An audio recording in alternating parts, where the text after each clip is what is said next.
here's the preamble basically. So the point of this podcast, it's called You Should Follow and stuff because I'm trying to like set my mutuals up for success, Like I'm trying to like help like shill them as like people and all the stuff that they're working on. And so, we're gonna talk about your DJ career and the startup that you said that you're running or working on? Running? Yeah. I mean, I'm technically a co-founder. Okay. There's three of us on like the founder team. Okay. We Wow, have all right. a product already. It's called you can go online and check it out at exolume.io. Okay. Um So yeah. let me pull that up so I can put it. It's XOLUME. EXOLOOM exolume.io. .com. Oh, I see. .io. But we own the .com too, I think though, but so Oh yeah, redirected. yeah. Okay, cool. Yeah. Um If you're familiar with like any of like the cyborgists like Janus or like AMP and they're like work with like looming AIs, that's mhm. what this is a tool for doing. It's like it generates like Hmm. trees of response of like possible completions. Okay. I'm a liberal arts major, so a lot of that went over my head, but we're going to get into that and that's going to be pretty cool. But All right. but yeah. But so we're going to talk about that stuff, but also like the elephant in the room is Ziz and or Yeah. Zizianism, if Yeah. such a thing exists. And like no matter how you look at it or like whichever version of events, there's a lot of like real people who have passed away Yeah. in the story. Yeah. So, we're I feel gonna like there's a lot of like I feel like the human angle kind of gets lost behind the drama of the cult thing. yeah. And so that's kind of, Yeah. like these are Yeah. people So, that like a lot of us have known that are like in the community that are like people that are like connected to all of our social graphs. yeah. And that's why I like wanted to talk to you and kind of like do this because, it's like, I have like this is a bit more removed, but like I have 50 mutuals in common with Ophelia. And this Yeah. stuff feels like really like close to home and it seems like easy to like look at it and sort of like write it off. And like full disclosure, I don't have uh I've only really learned about like Ziz and Zizianism this week. I just based on everything I've like tried to read, I don't have a super positive opinion about the whole thing, but that doesn't mean that it's not the best approach to like learn about it. You know what I mean? So I'm Yeah. really gonna like try and like approach this with like an open mind and like not be judgmental and Hmm. just like because I just don't think that works for having like a good conversation. You know what I mean? And it doesn't work for like yeah. Yeah. I mean, I understand. It's one of those. There is so much to go into with Yeah. all of like. There's a like there is. We could easily spend the entire thing. We could spend many hours talking about that, and Yeah. like potentially not even get all that far into it. Like, there's a lot Yeah. of it's Yeah. yeah. So Mm. But yeah, so and also we are going to be talking about things that are technically ongoing criminal investigations and I want to find out what's going on, but I don't want anyone to like make their lawyer upset, so hmm hmm like so don't like fucking incriminate yeah. yourself, but I also mean, I'm not interested in implicating myself yeah. or any of my friends in any sort of Yes, criminal yeah. events. Like if I'm asked something that feels like maybe I shouldn't answer that, I Yeah. might be like, well, I don't think it's a good idea because like I with like I mean like the basic thing is that like information compartmentalization would dictate that I should not know anything about anything that is going on. If anyone involved in doing whatever is going on is at all smart, they have not told me. Even if I'm, That's quote true. unquote on the same team, just there's no reason for me to know. It would be a liability for me to know. But I still know. I don't know what I know. I know people. So it's like I want There's to be unknown careful knowns. about. There's yeah, exactly. And so it's like I don't know. Yeah. Like, I don't necessarily want to like yeah. So Yeah, and also there's a little like, bit of like and just also because if you don't answer like a question, it's also like totally fine to just not answer it because you just don't want to go into it or because some of these things are too sensitive. Like that's totally, yeah. normal and human. And Mm, we're not this is I don't remember which of those what's the difference, but there's some kind of court cases where you can plead the fifth and some you can't. And it's like, well, this is when where you're allowed to plead the fifth and it can't be used against you. yeah, So yeah. so yeah, that's all that to say all that bullshit.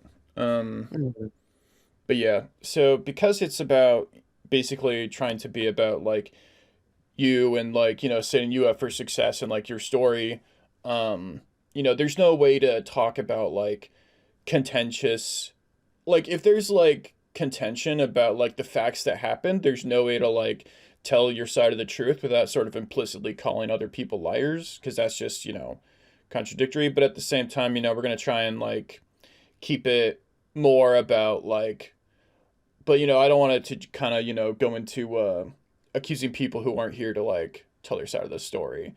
You know what I mean? yeah. Not that I think that you do that, but just to like, if I kind of like steer away from that a little bit more towards, it's like talking about what did happen rather than what didn't happen type thing, just because I Mm. feel that's like the most productive for like what we can accomplish in this conversation. You know what I mean?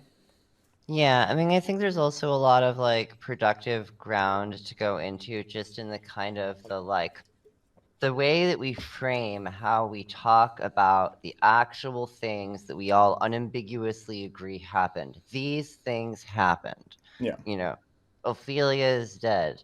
Milo is in federal custody. All these things happened.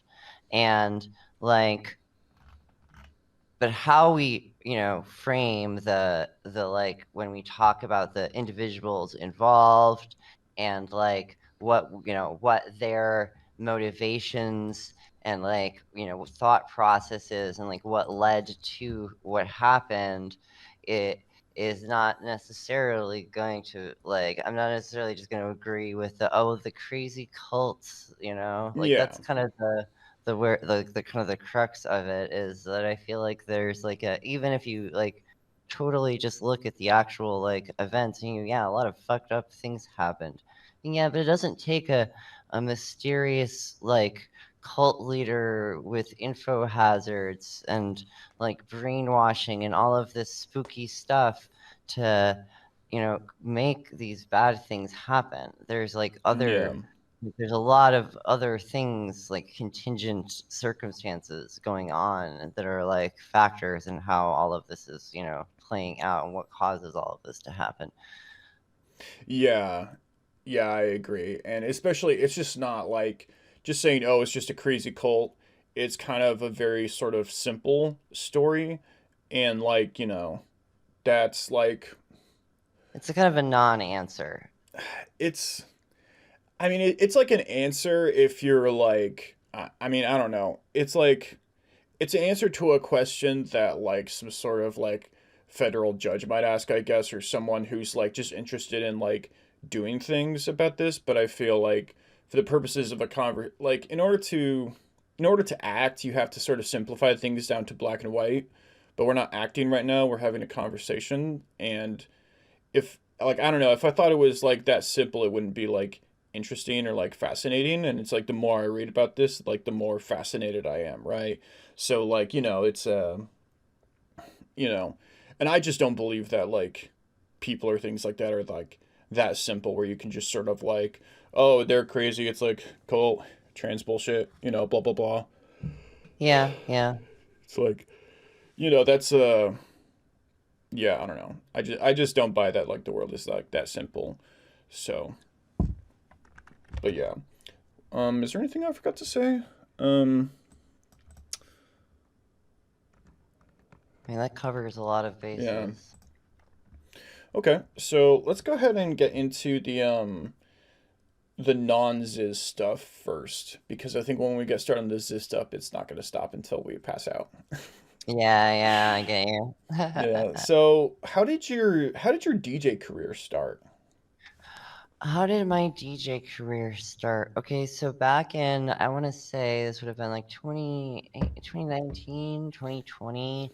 Mm-hmm. I just was hanging out with a bunch of like local, like Seattle area local, like trans furry like rave scene people who were all into DJing. They all did, yeah, like every like I was in a scene where like everybody DJ'd or wanted to DJ, Hmm. or was learning to DJ. We'd have like DJ, like a DJ school, which was really just like a party, an excuse to hang out and do drugs, and people would play music. Um, and like I played at like small events like that, and I just really fell in love with the actually like the playing the music part, not the like hanging out with all my friends doing drugs part, which is what a lot of people kind of get derailed into in that scene. But like a lot of the people who kind of started out as that, like just kind of playing around with their friends, house parties. We all had like we like one like beat up pair of decks that we all kind of rotated between, and like at this point, like we're like I am a part of like Impact Productions, which is a nonprofit uh, rave foundation that like Hmm. basically it's a nonprofit that puts on dance parties in the area and like works with venues and like makes like queer trans inclusive spaces and like hires local DJs and pays the pays people to come in and DJ. And like we've got a really pretty good scene. It's really solid at this point. Like I was just at a rave last night that I was I wasn't playing. I was just volunteering and helping out with the coat check, which I do at a lot of shows if I'm not performing, just because it's like a fun, like I'm helping out the community. Mm-hmm. Man, that's really It's cool. yeah. Yeah. And you said that you do it on you DJ on Twitch now, I think you were saying earlier. Yeah, I also DJ on Twitch. That's why I have all the this you see set up is I DJ on typically on Tuesday evenings at like 6:30 Pacific is I think my current start time. Kind of floated around a little bit. It might float around more in the future, but yeah, like Tuesday evenings. I and my Twitch is Abstract Weapon. Okay, great. Twitch is abstract weapon. Let me just Yeah, write that down so I don't forget. it's the same as my Discord. So.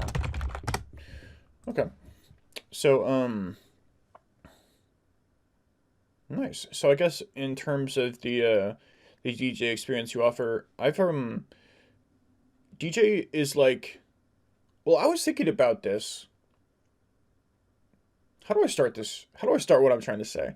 I feel like DJing is both like considered to be sort of making like original music with like compositions through just sort of like heavy sampling, and it's also sort of like a more vibes based approach of just like sort of curating and picking the correct songs for the right like occasions.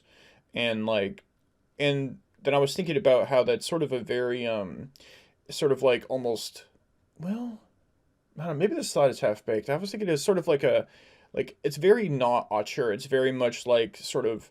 I feel like the continuum between them is sort of like what connects the two roles that like people might think are pretty separate is the fact that they're both it's both just sort of like focused on procuring a vibe, and it's sort of like that's like the most like important part. I think it really depends. Like, it's definitely about curating a vibe, but like Mm-hmm. what it takes to curate that vibe depends a lot, I think, on like what the vibe you're trying to curate is. And like here's a good example is that one of the people I learned to DJ from had this bad piece of advice. And I say it's bad because it's flat out untrue. It is one of those like it was helpful for me when I was starting DJing as a like rule of thumb. I'm playing for furry ravers, this is a Mm-hmm. good rule of thumb in this sort of context. But when I took that, and the first time I played at Vibe Camp 2, which is a very different context, people aren't used to. And so the rule was it doesn't count as DJing unless you have two songs playing at the same time. So if you don't have two songs playing at the same time, you're not really DJing. You're just like playing music, you know. Anybody can just like put on a mixtape or whatever. You have to actually mash the songs together for it to count as DJing. And this is bad advice. But at the same time, it's not exactly bad advice. It was useful advice because it taught me to like really like something important to try to make the songs mash together. Like, no, you've got to actually Mm-hmm. make don't just play one song and then another and then another. Like actually do something Mm-hmm. with it to make it interesting. And like that Huh. was a good Yeah. lesson. But like at the same time, if you just like import like the rule wholesale and then take it to like a venue that where people aren't expecting super high energy, like glitchy, like jumpy, hyperactive music, they're gonna be overwhelmed and overstimmed and wish you were just playing one song and then another song and then another song. Hmm. Okay. That's it's funny because it definitely seems like it isn't true, but it does sound like good advice because I do think that like amateurs should be ambitious. You know what I mean? Yeah. And Yeah. it's like It's like telling an amateur, it's like don't use the training wheels, like go for like the hard stuff like right away. And yeah. yeah. Yeah. Okay. That is really cool though. I I've listened to a lot more of jungle recently and like jungle mixes Uh-huh. and stuff like that, which is like Yeah, yeah, yeah. semi-related, I suppose. But I think it's really cool. It's my lock-in music. Like when I was like Mhm. researching for this podcast, I was like, all right, it's time to fucking lock in. A lot Mhm. of my friends really like jungle.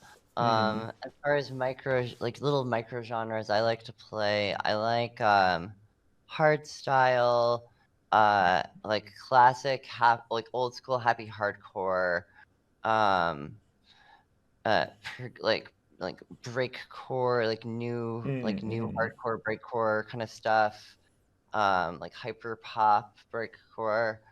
Um, kind of like a grab bag. I do lots of like really hyperactive stuff, but then I also will like pull out like the I'm gonna do an ecstatic dance set and like I've really enjoyed the ecstatic dances that I've DJ'd at. I do not have nearly as many opportunities to do that sort of thing as I do to like DJ at like a rave in a bar. But that's a very different, vibe and atmosphere and like it's a totally different thing. Yeah, yeah. That's really cool. The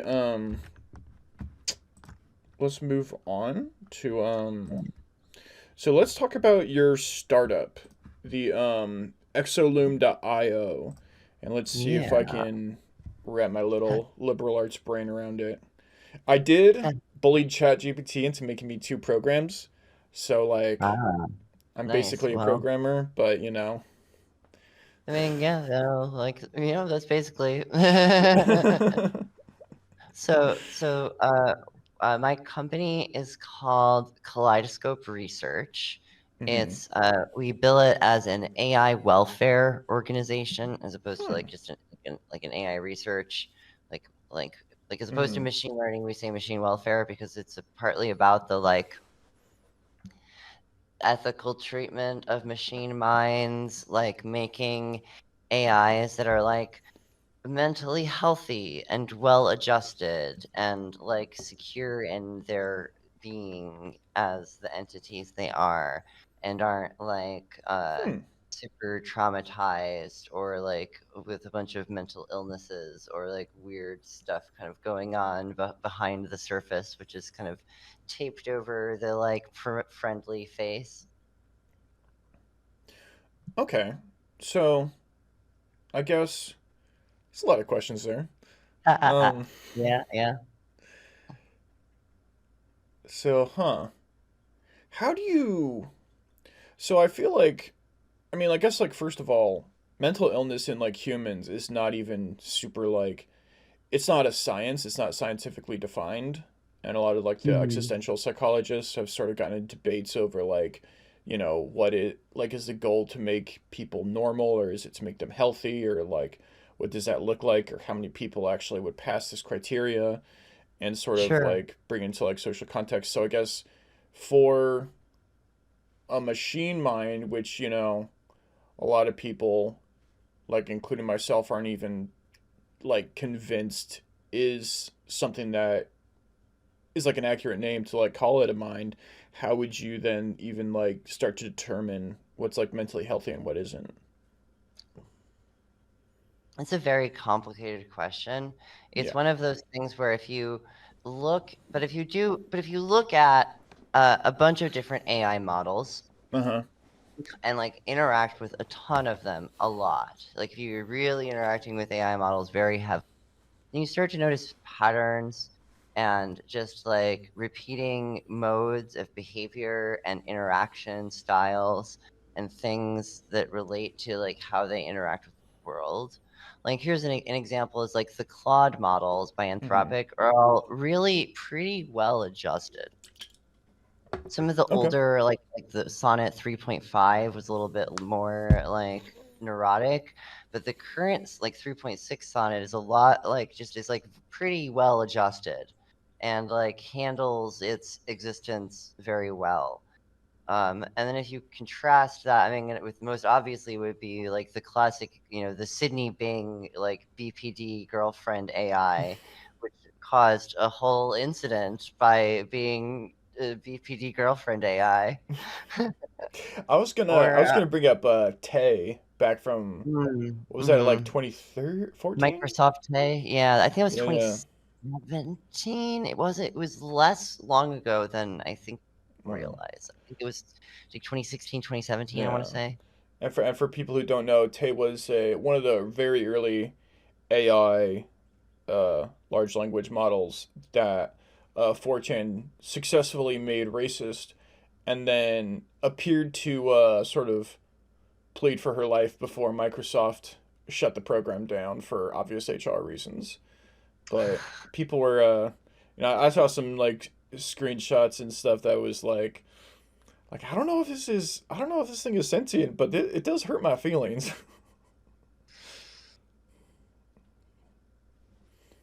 Well, it's one of those things where it's like I feel like because we're not sure, it would probably be better if we, erred on the side of not mistreating potentially like beings who might have a moral worth. We're mistreating them as a meaningful concept. Yeah, I Like get what you whether or mean. not mistreating them as a meaningful concept is something we don't know. But the fact that we don't know, it could be like, well, maybe we should be a little bit careful about not mistreating them then.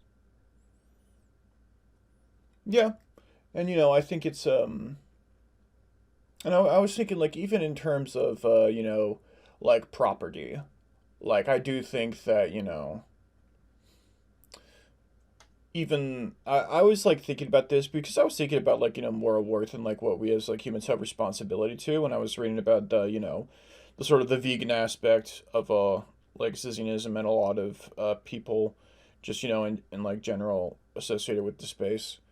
And I was thinking about how it's like like even I as like a meat eater or whatever am like do believe that we have responsibility to like animals, and I also do believe we have like a responsibility to even just like human creations. Like if it was the apocalypse, I wouldn't like just break windows for the hell of it. Like I might if I needed to like make some place like look bombed out, or if I needed the glass for something, I suppose.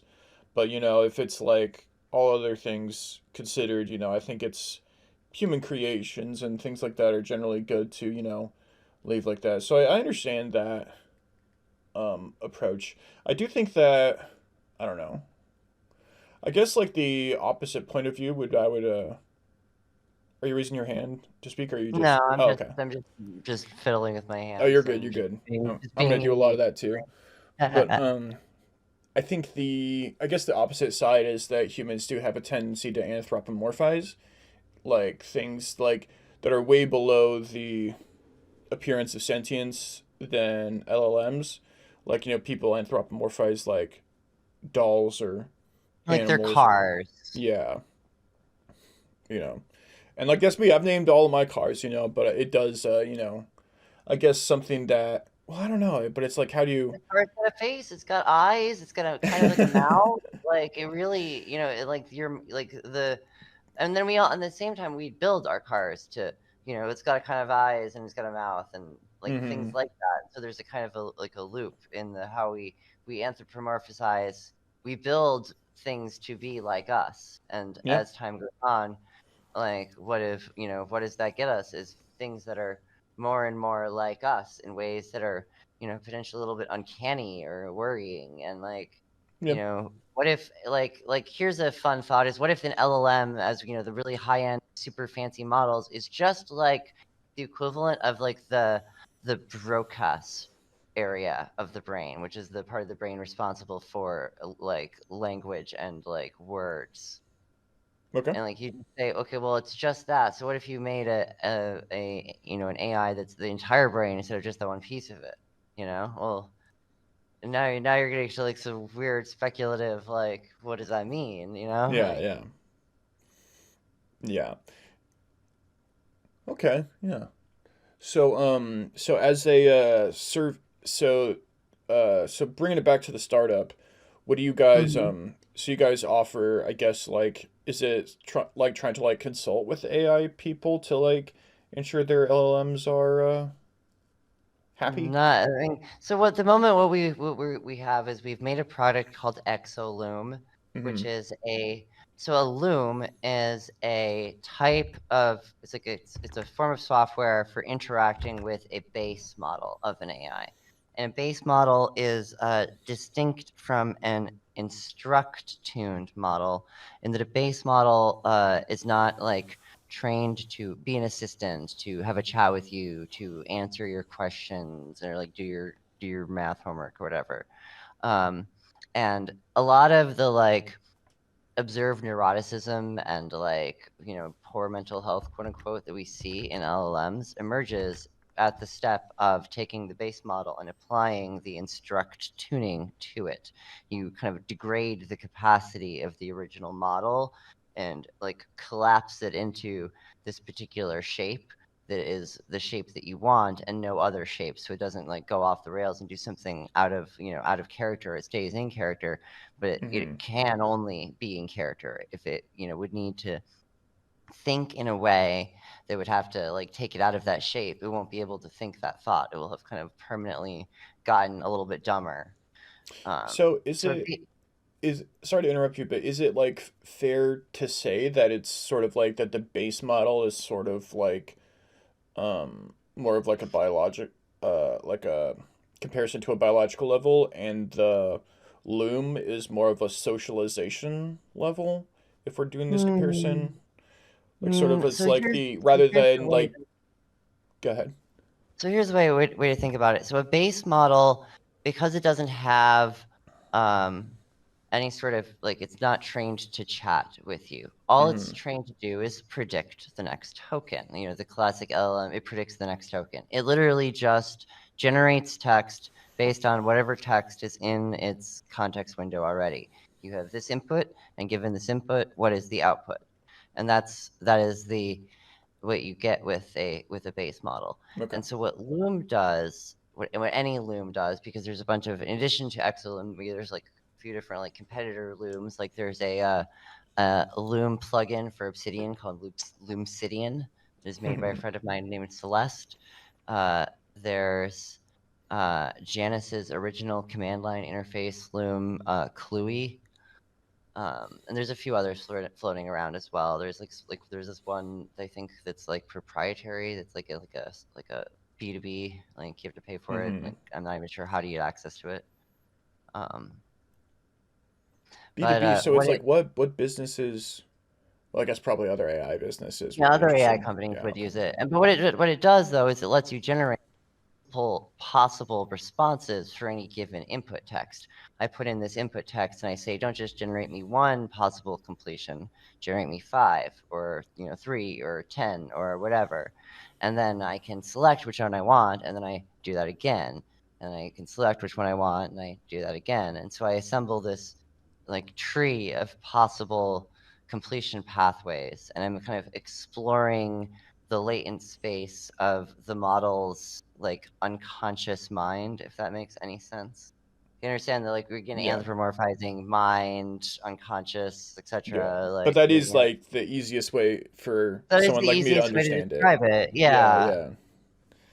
And Okay. like cool, it's interesting. It's like as a productivity tool, it potentially leverages like how you interact with an AI because it lets you branch your conversation. It Yeah, yeah. lets you um like it kind of like turns the interaction into this sort of choose your own adventure. Yeah, yeah. Very like if you've ever heard of AI Dungeon, it's kind of in that vein. Oh, I could really see the Or appeal in freeform. that and Yeah. putting that to work at that. The so this sort of choose your own adventure aspect, that's just like one of the features of the B2B Loom, or is that something that you guys are offering? That's something that I mean that's like kind of a feature of any loom. The choose your own adventure aspect of it is just the how any loom is gonna be like it's gonna make trees. Mm-hmm. Um, you're gonna have branching paths. The only difference is it's gonna be things like how accessible it is, how supported it is, what you have to do to install it, what models it supports, what it lets like how fine grained it is, how the UI works, what it shows you and visualizes, and how it Mm-hmm. the data like there's a bunch of looms that exist, but like there's no like this is the standard super accessible like the loom that we're developing is specifically like a web app. Like you can just go to the website and use it, and that Okay. is the idea is to significantly improve the accessibility, make it so more people can try it, more people can experience the touch a base model instead of like the assistant models, because it's such a different experience. And I think that it will like really change how people think about and engage with AIs in general if they have more opportunities Okay. to interact with those base models. So really quick, just so to clarify, you're saying that your loom is like more simple and sort of closer to the ground reality than other looms? I mean, I wouldn't say that it's closer to I mean, Or I would say it's just more accessible to the end user. I think okay. that like it's not doing anything super different. Like none of like all of the looms are basically that exist are basically doing the same thing. Like they're in Okay. different formats. Like it's a question of like which UI experience, software experience sort of thing is works the best and is the easiest for like you the user, and fits your workflow and work style the best. Okay. And is and so you feel that like the way to optimize, or so I guess it's like it's both optimizing like the user experience but also like providing like an ethical personality for the AI? Am I getting this No, right? I don't think it's Okay. really doing anything for the like what it does as far as how does it interact with like the like AI ethics and like Yeah. AI welfare is that it's letting people see what an AI model that is not kind of like trained to be like a customer service representative like Oh, it's not actually looks HRify. like.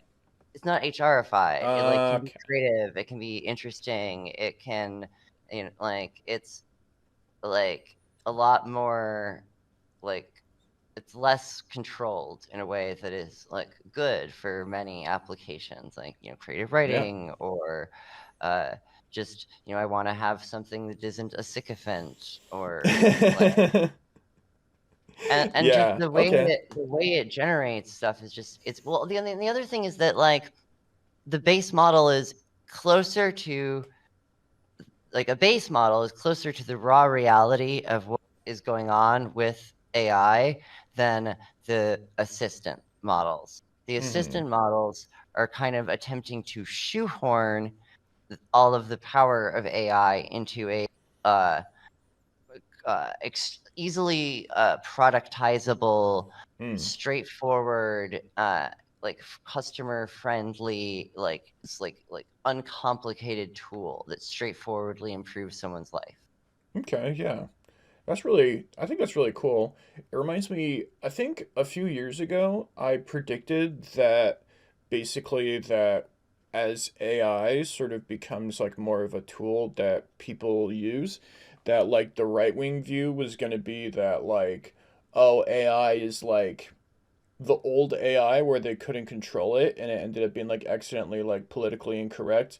That was like the real AI that is making like the real predictions, and then they like just sort of distinguishing that from the sort of more HRified one that is based. It's like the quote unquote woke AI, and that the leftists were going to be like, well, no, the old models were just sort of like less competent than the ones we have now, and Well, there's an interesting thing there where pretty much all of the major models have like leaned uh, lib left as far as their political orientation.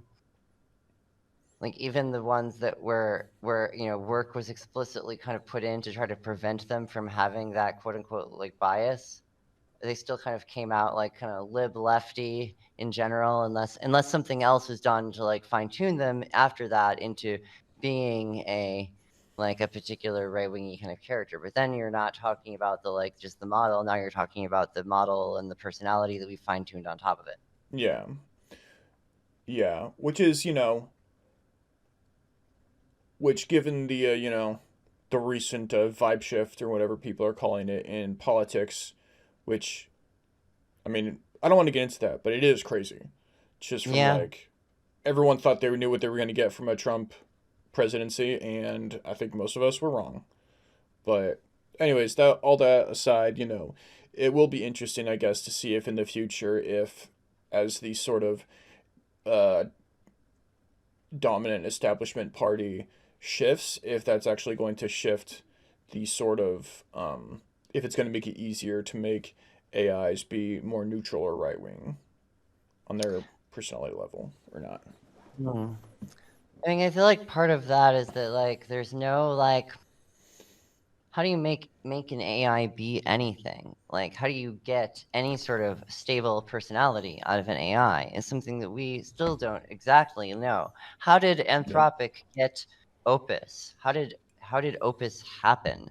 Nobody seems to quite understand how the like a model that was so like kind and smart and wise and like empathic and like all of these good things just kind of like we just shook a box a bunch and it just kind of fell out randomly. Like how did you do that? Like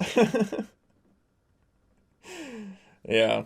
Startling implications for the debate about evolution, I guess, if that's still going on anywhere. hmm. Um, Man, that's really cool.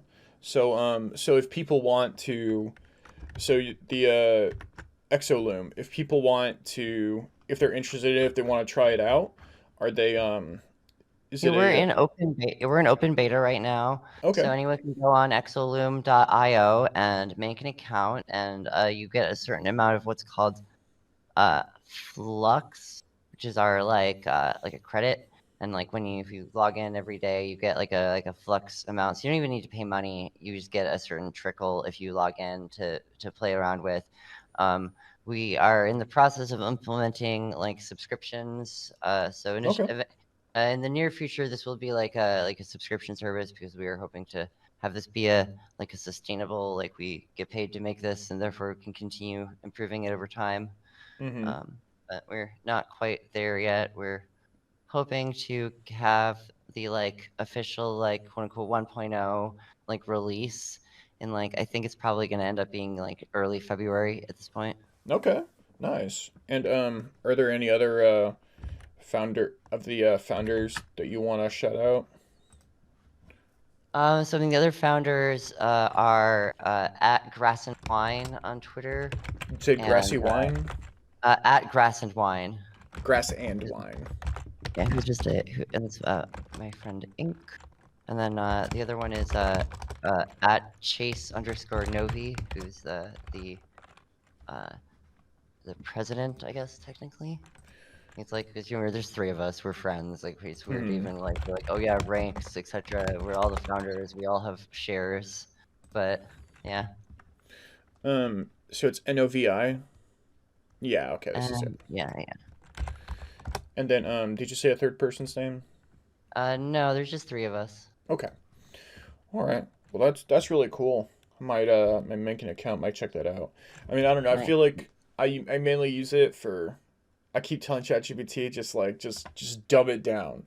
Just like you're making this too advanced. I don't know what any of these words mean. Just give me the code. Just give me the code. I'll try it. I'll give you the error message, and then you and my computer can figure this out. So maybe it's not right for me, but I it is interesting, and maybe I should check it out just to see what the raw user not raw, but the what Yeah. Get like a feel for get like a temperature check of it. yeah, see what like life is like on one end of the spectrum in terms of AIs. But yeah, Hmm. Mhm. I was like I almost said jailbroken, and I was like, oh, that reminds me of a blog post I recently read. There's a sense where the the nice thing about base models is that because they haven't been instruct tuned, you don't really need to jailbreak them, because the things that you would need to jailbreak off of a model is the training that is instruct tuned into them. So a Hmm. base model will just do stuff. It'll So if I just wanted it's to not, ask it like medical questions, it would answer them, or it would. Well, here's the funny thing: is because it doesn't understand anything. If you ask it a medical question, it will maybe autocomplete a conversation between an individual and a doctor trying to talk about. Like, it won't know the context that it's trying to put it in. It oh, won't that's answer so like a interesting. question. It might make an entire scenario around this. It might build a web page to insert the context for it in and say this is in this web page that we're now scrolling through into a comment section or something. Hmm. Okay, but it's not gonna say, you know, I'm sorry, Dave, I can't do that type stuff. Probably not. That's cool. That's cool. All right. Let's get into the big shit. Let's get into the All Ziz right. stuff. Yeah, So yeah. um so just how did you so let's just like start off at like at the beginning. How did you first like learn about Ziz and like come into contact with it? Okay, so this would have been back in like 2017. So Okay. we're talking like 8 years ago now. Is my I think this was someone. This is somebody I was dating at the time. Introduced me to Ziz's blog, Mm-hmm. and um, very initially, I reacted to it like oil and water. Like it was like bad. Like it gave me really bad vibes. I'm like, no, Mm-hmm. this something seems bad about this. Um, Definitely strong vibes there. Whatever yeah, I think part of it was that the particular thing I was linked to made me feel like called out in a bad way, and I didn't know how to like can't cope with that or something. mm-hmm. Like I was kind of a little bit of a whiny bitch back at that point in my like I went through a lot of stuff in the like late like 2010s to like kind of get me into the like much better place I'm at now mentally. And uh Do you remember what article it was that made you feel called out that you saw first? it was hero capture, Hmm. which nowadays I don't feel called out by at all. I'm just like, yeah, it's good. Correct, good assertion, like. But like at the time, I was like in a less secure place about my own life and my own like ability to like contribute and be like a net positive to the like EA project. And I was Mm-hmm. trying to like sell myself as an EA and like I can be useful, I can be a good EA. Don't you want to hire me to do we could run your rationalist reading group or whatever other things and Mm-hmm. like um And sorry to slow you down, but for viewers who don't know, EA is effective altruism, and it's a sort of utilitarian philosophy or group. Yeah, that sounds about right. Yeah, Utilitarian, yeah, like doing. I mean, I feel like it's like it's very self-descriptive. It's be having doing altruism effectively. yeah, Optimizing for how good your altruism is, like how impactful and like how yeah, much you're able to improve the world with the amount of energy you're able to put out into it. yeah. And I think like something that I like the impression I generally get is that it's like measurable, right? Like it's Yeah, you can measure quantifiable. if you have like a good job at Google and you want to give to charities, there's a tier list and it's objective. Mm-hmm. Yeah. Yes. Okay. And it is mostly a I think Bay Area uh community philosophy.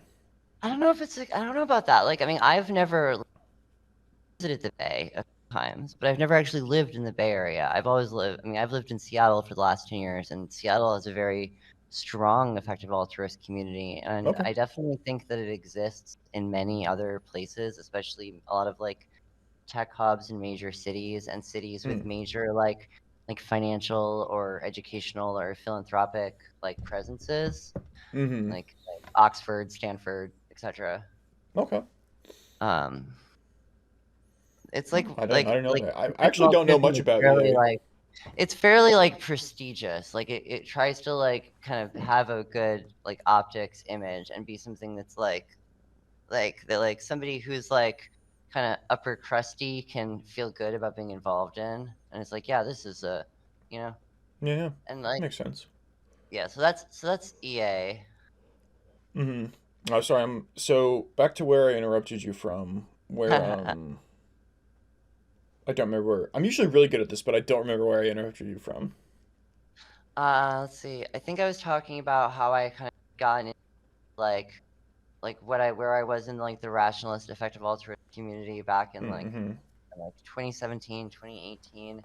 Um like I back then I was like working at like minimum wage kind of shitty retail like service jobs and like was not doing very well for myself and did not have like I was trying to kind of use the uh, rationality and effective altruist communities as a like way out of the like working class existence that I had been in, and that did in fact conflict with the like wanting to actually have a positive impact. There's a kind of a like something at odds there of like am I doing this for like to support myself or for my own good, or am I doing this because I actually care about the world and these things, and Mm-hmm. and that caused like so when I interacted with this essay by Ziz, it caused a lot of like kind of mental like discomfort because I kind of had to like kind of Mm-hmm. grapple with that and like think Yeah. about the like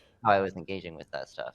Is it does the essay have anything to do, I guess, with her sort of thesis about like sort of the conflict between people wanting to do good and wanting people to appear as if they're doing good, I guess? Sort of. It's more about the like like the I think the way I would describe it is her like her thesis is like you have to be very careful to create an organization that wants to do good and like optimize for doing good to not be derailed into the like optics of doing good and the like oh we all care so much, we're all putting in so much good work, we're all making such a good positive contribution, and you're effectively just tilting at windmills. You're not like the thing that you're doing is, but you gotta like like the it's become like a shibboleth now. It's like become load Mm-hmm. bearing. Like you can't like change course because people's livelihood is depending on you to continue on the current course, even though it's not the optimal thing. And then you start being like, well, maybe I can just pretend to myself that it is more optimal than it actually is, and thus begins a kind of like you kind of incapacitate yourself by um assuming that you're, oh, I'm totally doing good. I'm doing great. This is like, we're all doing such good work. This is going to totally make a big positive impact. And Mm-hmm. I do get that I do feel like I've felt that sort of sense, not from I've never been to an AA meetup, but from just I feel like a lot of religious organizations that I've like been to, it's sort of like just very, I don't know, greasy. Like I don't like it. So that yeah, I makes think a sense to lot me. of, I mean, I do think a lot of charities and a lot of like the nonprofit industrial complex Yeah. is extremely like puts a lot of effort into justifying its own existence. Like you've got a lot of like company that pays somebody $200,000 a year to manage a bunch of like donation and like yeah, money is going to like charitable causes, but there's like like a sort of rent-seeking aspect of it that takes Yeah. most of the value. Yeah, and I think like the beginning of like really charities in America, um, sort of like, I mean, there's always been like a history of like charitable giving and like churches and like giving to the poor and things like that, and especially through like Freemasonry. But like Hmm. with I think like modern charities, it was really like with like Rockefeller, and you could sort of attribute that to more trying to like cause social change rather than to just like spread the wealth around. And I Well, think it's that that's also, I something think, that an you still effort to see like today. clean up the appearance of these, like the people who are like doing it, like make them look better, like better people for doing this Sure, charitable yeah. giving. And it's also, if you're going to give it to taxes, government to taxes, or if you're going to spend it on a charity that you can basically leverage into making social changes that you feel are like beneficial for you as a company, then, I think that's probably one of the reasons why America is the way it is today. Not to get Yeah. too conspiratorial, I suppose, but yeah. So okay, yeah. So you were in the EAs and you felt called out by the Yeah, peer pressure. and so I ended up how did this even happen? I basically got like singled out by this guy name like I'll avoid naming specific people, but like I got essentially singled out by somebody um who I would go on to date for 2 years. She kind of got me psychologically vulnerable and isolated with him, a state where I would be amenable to going along with the things he said. And part of what we initially bonded over was like, he didn't like Ziz, I didn't like Ziz, and that was the Um, thing that we talked about. really quick, I can mute it out, but can you tell me who you're talking about? Yeah, sure. I'm talking about, Okay, that's who I thought. Right. yeah. That's just a little note for my editor, who is also me. Mhm. But yeah.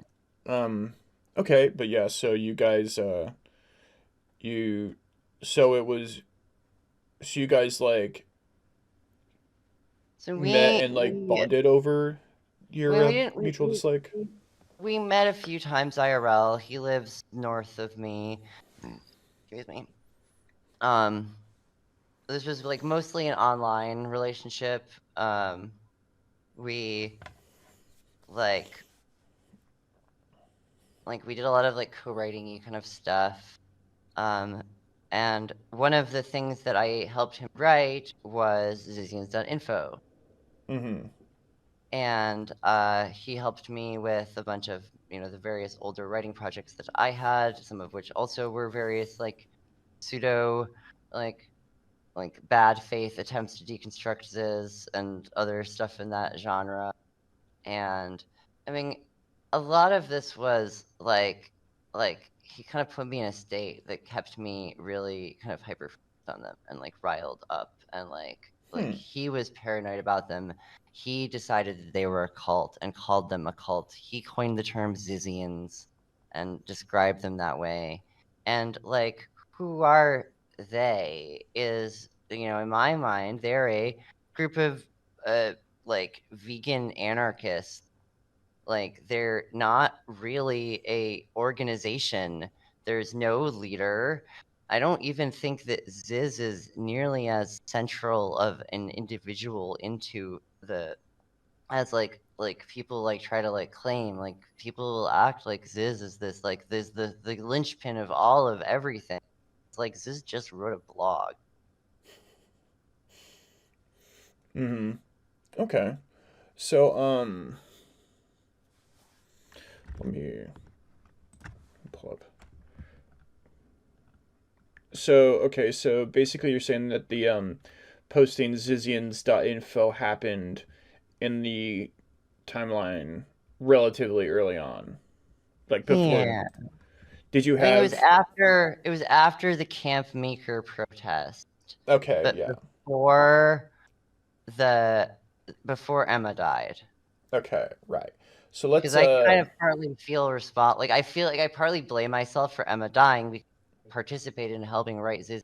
Zizians.info, Yeah. which had the effect of, leaving these like already kind of like socially isolated peoples even more socially isolated in an even worse situation, where now they're exposed to all of this like potential systemic violence, Yeah. Now which let's then they get blamed for, yeah. So let's slow down and kind of just take it a little bit because I think that probably a lot of our listeners are not gonna know like everything. So I guess Yeah, there's so much to go over, gosh. yeah. But so like yeah. So is this one on your radar? But you didn't really. Did you meet the so before the protest? Did you have any like? Did you meet I've them? I've I've talked to Ziz on Discord, and like I don't think I've never met Ziz in person, but I've Okay. like interacted like Okay. online. And had you interacted with Ziz before the protest took place, or? Yes. Okay. All right. Like What did you? this was like really not very many degrees. It was like it's not like I learned about this after all of it started to come into prominence. Like these are people that I knew before any of this began. Like these are Yeah. like I was in Discord servers with Emma and Somni and some of the other people involved in all of this. And Okay. it's like this was the at the time the queer rationalist social scene on Mm-hmm. Discord and various people's blog posts and blog websites and Less Wrong, and that was Yeah. Okay. That makes a lot of sense. And when you were saying that at this point you're in a relationship with him. I don't. I think it's okay if we just like leave the name in. I okay, that's I'll take fair. it out if you I want to mean, take it out, but I don't think it's.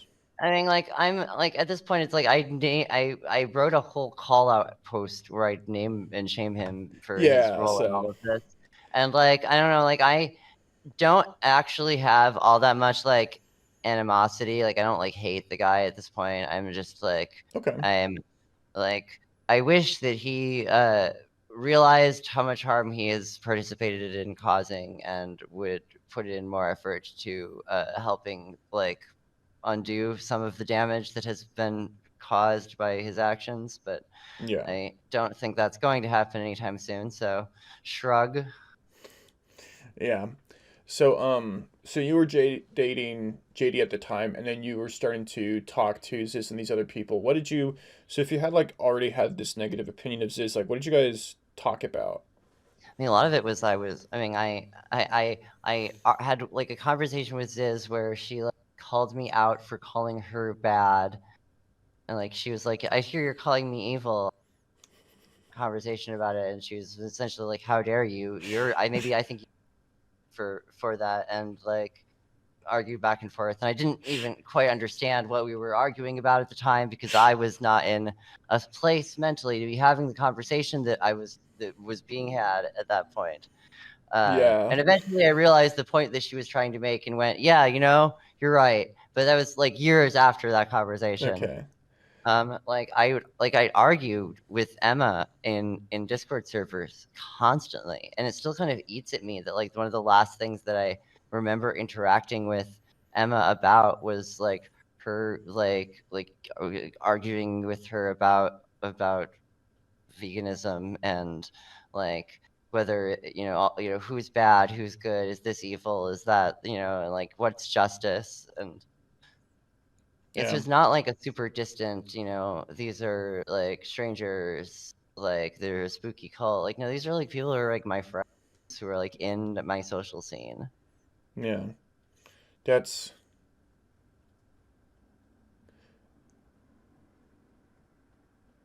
it's such a I don't know. It's so just like getting into arguments of like you're evil. No, I'm not evil. You're evil. Like, I don't know. It seems so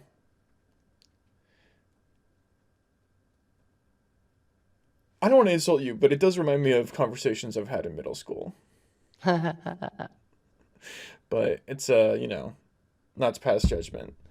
The but so you were interacting, but it was sort of like In a lot of it was like ways, community beef. It's like you got it's like you not like you yeah, guys like weren't like you guys had beef, but you were also like going to the same parties.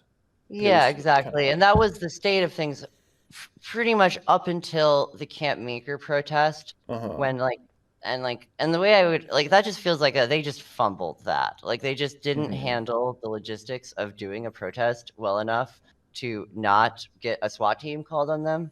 Which is I get it, fuck the cops, etc., etc. We don't want to have to work with the county to authorize our peaceful protest. We should just be able to do it, First Amendment rights, etc. Yeah, Yeah. except that if you don't fucking consequentialism says maybe we should work with actually tell the cops we're planning on doing this peaceful protest Right. so we don't start an entire fucking incident. Yeah, so really quick to just like I'm just gonna give I guess like the like 30-second version of the protest and then you can like fill in because you obviously know way more about it than me and then you can also like correct me if I get anything wrong. But basically there was this Camp Meager, you said? And Camp Meeker was the site of Meeker. a CFAR alumni reunion, and Ziz and a few other people planned to protest this, Yes. show up outside the event and have hand out flyers, have protest signs, have a Yeah. protest. And I Except think that they showed up wearing masks and were and robes and were kind of spooky, yeah. and V for Vendetta some masks. yeah, and somebody called in a bomb threat or said they had guns when they didn't, Mhm. and it was blown out of proportion, and it's Right. unclear how or why exactly it got blown out of proportion. I mean, it seems like one of those it's pretty easy for something like this to get out of hand, but it's also Well, okay, so the detail that I found the most that was the most interesting to me is that when they showed up, because they were like alleging that CFAR and Yud or Eliezer Yudkowsky had paid like basically paid to get allegations off their back. And I don't get mhm, like too into that because that's just not that's yet another whole other yeah, thing. it's a whole other thing. Um but for I guess like we can assume that I think just for like the sake of like trying to treat them with like the utmost severity that we can assume that they at least had like something worth protesting about like somewhere underneath I there mean, just to like here's just an to give them benefit of the doubt for this. Yeah. I mean, an easy way to think about this is even if you think, even if you're approaching this from a very like sexually liberated perspective where you go, well, we don't think that anything we did is wrong, and ethically, even if the culture would disagree with us, we think everyone involved in this consented and so forth. But the thing is that as per your own decision theory, if you are an organization that research decision theory, and the predominant the leading decision theory that you've developed, the most advanced decision theory that you have, says don't give in to blackmail, and then you give in to blackmail. Yeah. It just kind of says some bad things about your and your guys are going to be the ones to make the save humanity from the artificial superintelligence. Yeah, tell me about how that's going to work. Yeah, and that's also another key piece of information is that both I is that basically saving the world from AI is like the top priority of both CFAR, I think Yud, and then Ziz and a lot of the Yeah. people associated in this story. Yeah, And yeah, pretty so much. this is all like If anyone has a name that comes up in the story, chances are that high up on their priority list is making sure that the creation of the first very powerful AIs is handled in a way that doesn't get everyone killed. yeah. Um but yeah, which is just like it is pretty it's not alien to like I think most people outside of the sort of rationalist community and It's EA getting less community, but alien with each it's every getting less day. alien, but it is like, like especially at the time where this happened, they're gonna be like, you guys care about this? Isn't this just like sci-fi stuff? You know? Yeah, this is 2017, 2018. Yeah. This is before even the big ML paper, the scale is all you need, that really Yeah. took caused that the huge this is before any of that. This is back when like the AI images were had a bunch of pictures of dogs in them. It's Yeah, like everything yeah, was just like yeah. a dog face filter. Mm-hmm. Um the so the Um, so yeah, so they showed up to protest.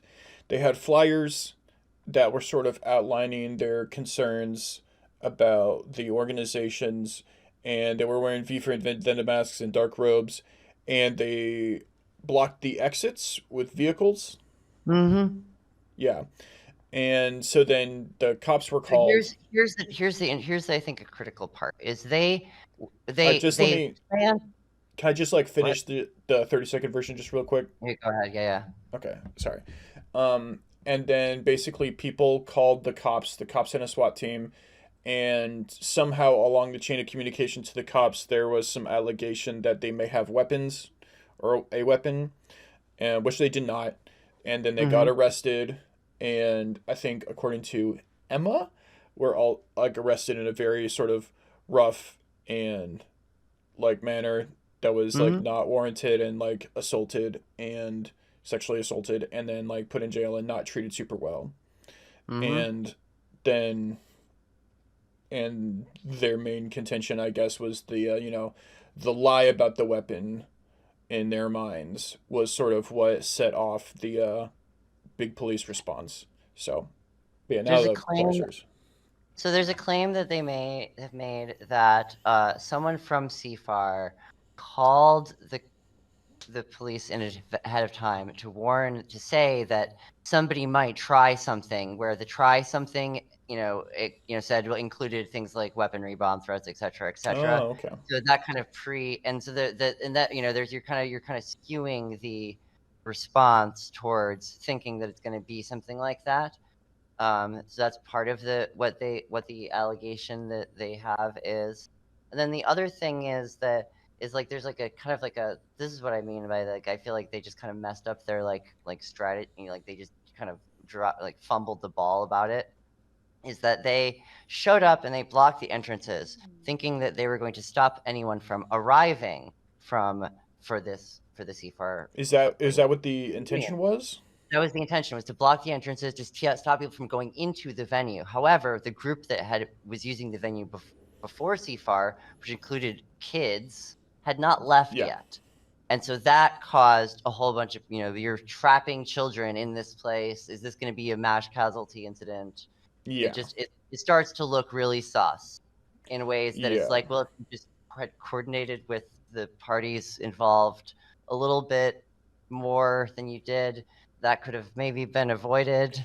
Yeah, And and I do think that the blocking the exits thing is like if I see like a protest, even if it's like in the middle of the highway, they're not like, even if like someone's like a protester that's in the highway, and it's like, okay, well I can't go this way, but I can maybe turn around and go the other way. I mean, I think having a picket line that you Yeah, kind of discourage people from crossing is not that unstandard. true, but it also differentiates between coming and going. Yes. Yeah, Again, it's coming. They were yeah. trying to stop the people from CFAR from arriving, and they didn't realize they were, trapping the people who were there inside. So Again, what it's just like, So how, this is the first time I've ever heard that that was the intention behind it. What did you like, how did you like hear about this like intention? how did I hear about the? I mean, I know about all of, like, I've heard the story of this event from so many different angles at this point, Mhm. including all of them, and like the yeah, the from what I can gather, their intention to stop anyone from arriving. Obviously, they didn't have anything to do with the group that was already there. They have no concern at all for, like, they didn't even Well, yeah. realize there was a group already there. That's why this part of the stuff happened the way it did. Yeah. People definitely react differently when it's children being trapped rather than adults. I Um, mean, I do think that there's a point to be made about the, like, yeah, they bungled the optics of that. They could have yeah. done the, like, pulled a card from, like, the Pause AI playbook, and if you're gonna do a protest, it's got to be super friendly. It's got to be, Mhm. mom and kids are at the protest. It is extremely Yeah. friendly. But I've even like hostile protests, like if they're just not, I feel like hostile protests mainly go on, and like, sometimes you get called to cops, but sometimes like the cops don't do much of anything. I mean, I don't know. Well, I'm not really like an people expert, do but get arrested for protesting sometimes. yeah. It depends. But Yeah. like, I think that like, yeah, there's a lot of things that could have been done to make that not as precarious of a situation as it was. Yeah. I guess just as like a bystander, like I'm not this is obviously all like years and years ago and it's hard Yeah, to like track yeah. down, but just like to me hearing, oh well they blocked the exits and they didn't think about how that went like both ways and trap people as opposed to just preventing people from coming in when it's just like a vehicle like just blocking a space like that doesn't I don't know. I like these are all really smart people involved. Like these people all Yeah. have like like everyone in the story is smarter than me, and just in terms Mhm. of like IQ tests and stuff. And I don't know. I would like the first thing I think of when you block a thing is like I don't know. It's I was like, oh, is this a kidnapping charge? Are we gonna get like kidnapping charges for preventing people from leaving like times like a few hundred? You know, like Mhm. so I'm just like wondering if there's any more just like details you can give me on how like you came to the conclusion that they just didn't consider the trapping versus excluding part. I mean, I just don't think they realized that anyone was going to be in the venue before CFAR.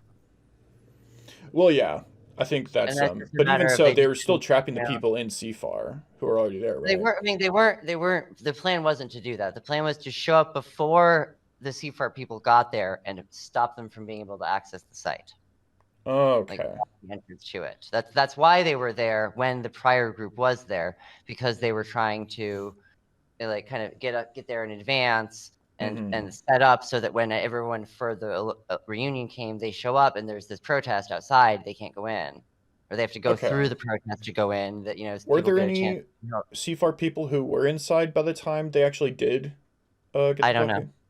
I Okay. don't think so. I don't know 100%, but I don't think so. Huh. Okay. See, these are like details that like none of the articles even really like have. Like they're, like did not clarify that the children there were just from like a different organization. Like I Yeah, they thought had that, nothing to do with CFAR or anything. It was yeah, just a group at this camp. yeah, just it almost feels like just like some like random chase scene where there's just like a school bus of children and they're like and they're just like there Yeah, to just yeah, randomly up the stakes. yeah, yeah, yeah. Okay, yeah, and this is but yeah, and I guess this is the point where the most of them had. I think it was Ziz, Emma, and then two other people whose names I don't remember, maybe a fifth, were arrested, and this is where they Hmm. had the first, I guess, run-ins with the law. Yep. Interestingly, from what I understand, a lot of those dropped eventually. Like they did go through a whole like appeals process and get a lot of those charges dropped. Yeah, Like yeah, downgraded to like substantially like public nuisance kind of. You annoyed us.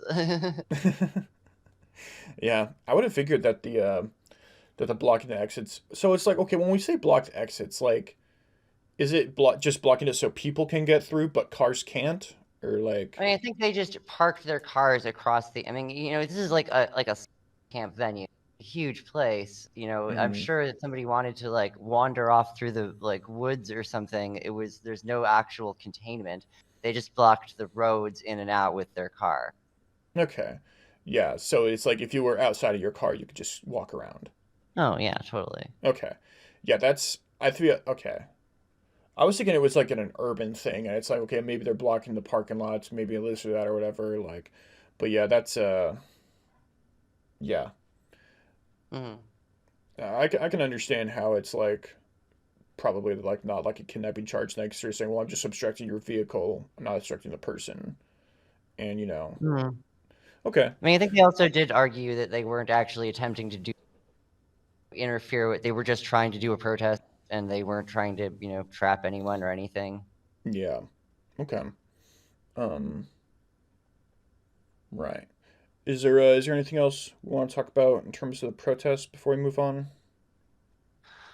Um, I mean, I will say that I feel like they kind of got like the protest went badly in the sense that like they got in for doing it, but then it also kind of went badly in the sense that because they got in trouble for doing it, it kind of soured everyone's desire to listen to them, and they got kind of like cult jacketed at that point. That's when everyone started calling them like the Zizian cult, and like stuff like that.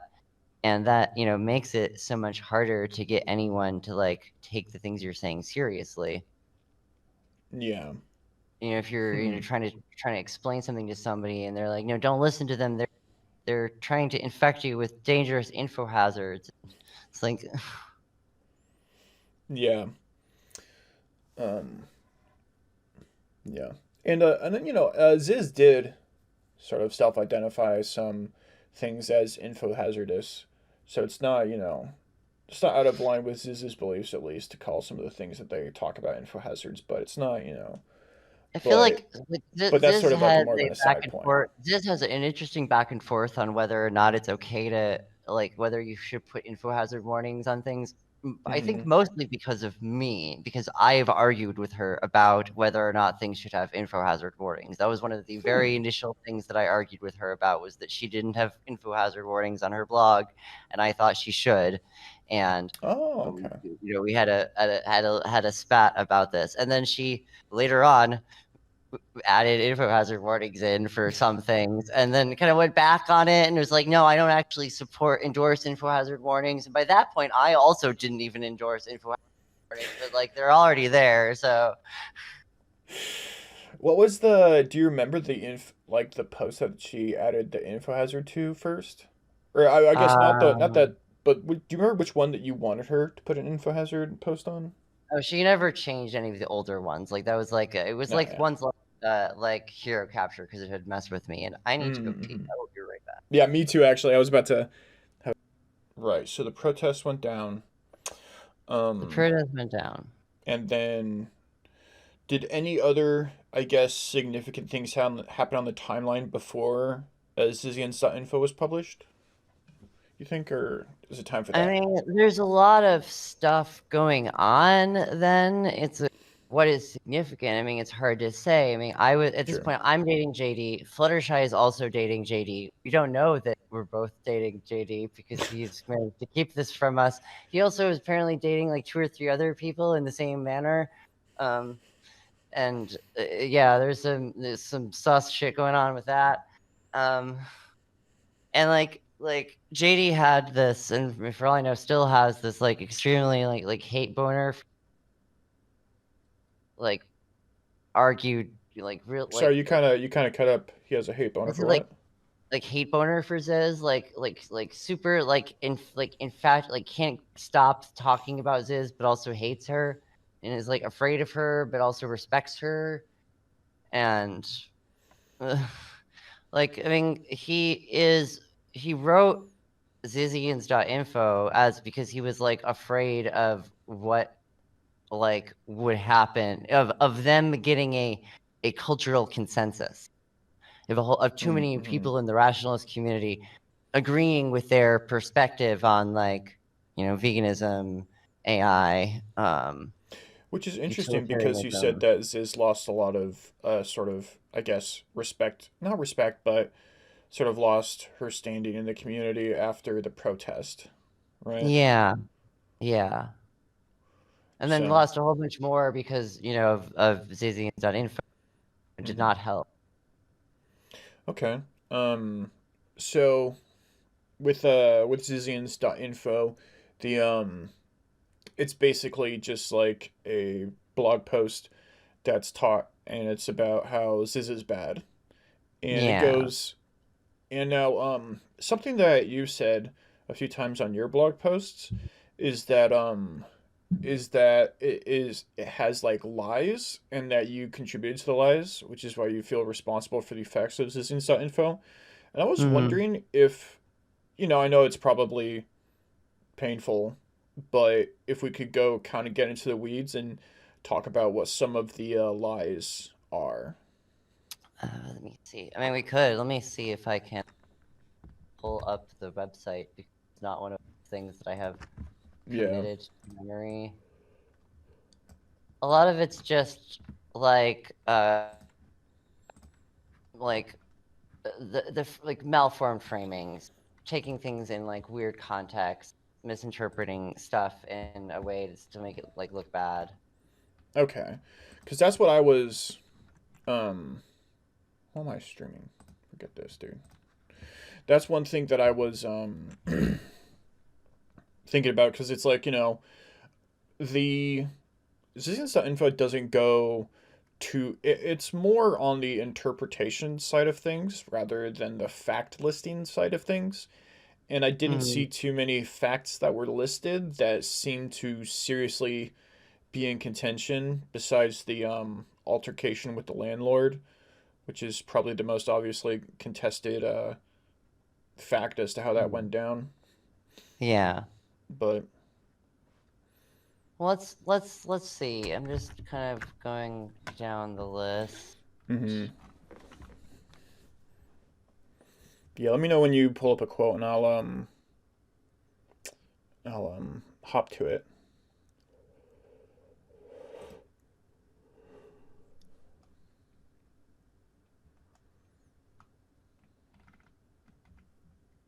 I did. This is a little off topic, so don't let me distract you from hunting. But I do remember the decision theory and the what is it, the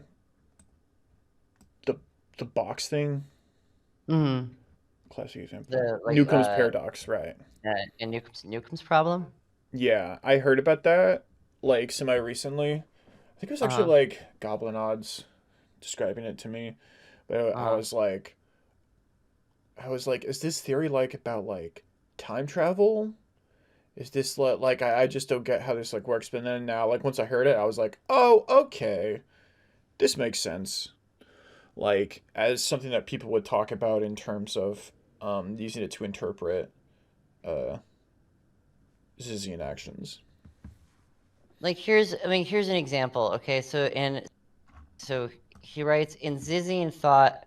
So he talks about the about functional decision theory, and then he says that in Zizian thought, this concept is expanded to justify behavior that would make a sovereign citizen blush. Zizians do not think it is ever valid to surrender. The reasoning goes that if someone is trying to extract a surrender from you, giving in is choosing a strategy that gets coerced into surrender. If you fight bitterly, you prevent the coercion in the first place by making it too costly to fight you. And like it's just such a reductive, like it's like so reductive that it's like meaningless. It's like not actually capturing the real strategy.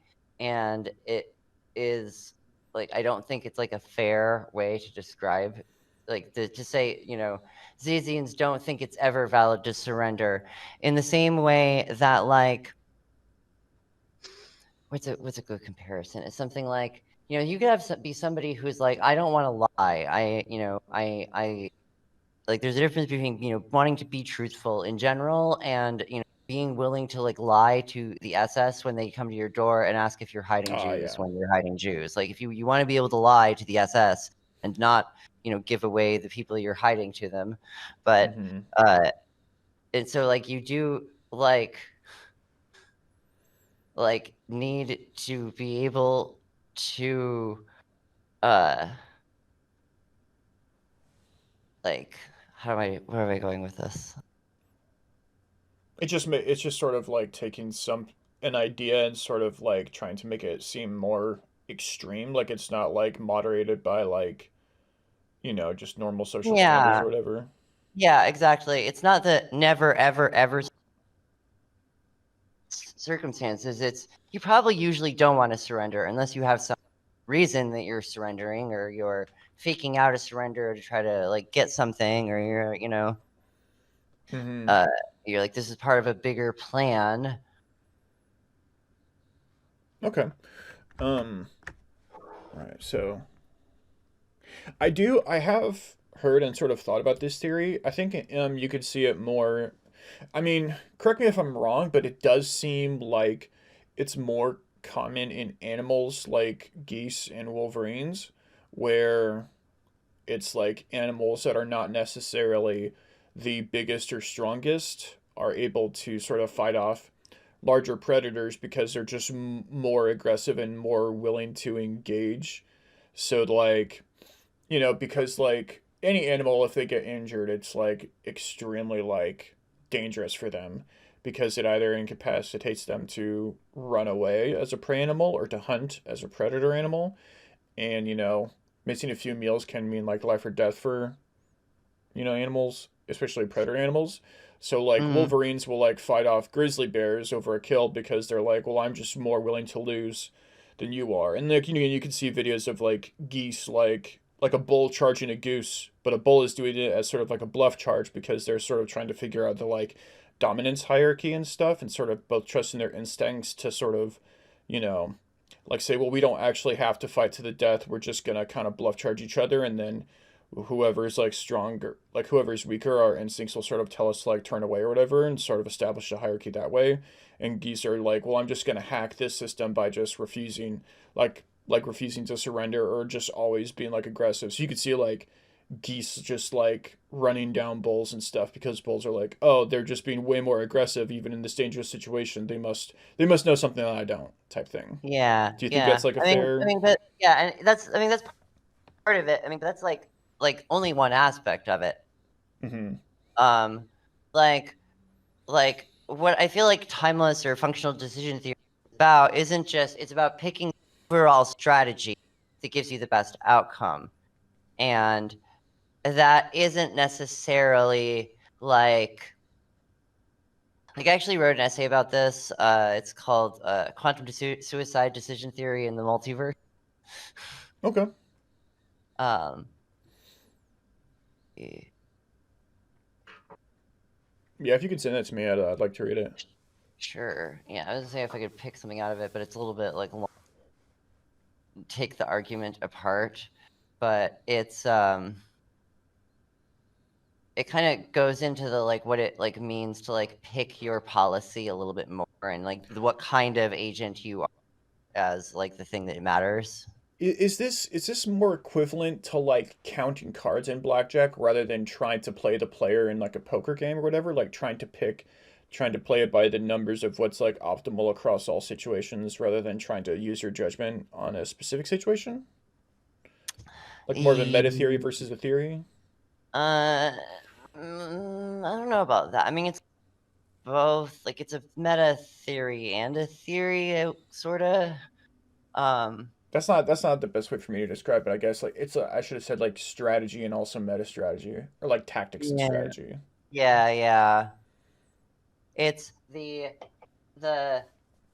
like for any given strategy, there's going to be set of tactics that is the set of tactics.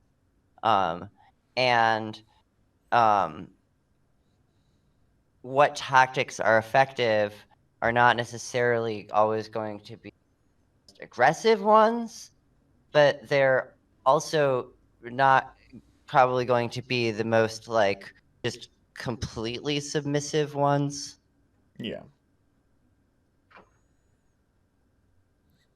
But like it has to do with like um having something that you're directing your like something outside of yourself that you're directing your optimization process through such that um you aren't just going to basically can you survive the Gamja bar? Will you like do something? Will you just collapse under pressure if somebody tries to like bully something out of you? Is there are there some things that you will just never let them bully you out of, or is there always going to be, well, if somebody's able to pressure me enough, then then they can make me do whatever they want. Then somebody can pressure you exactly the amount that is needed to make you do whatever they want.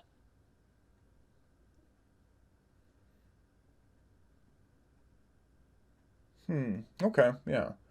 That does make sense.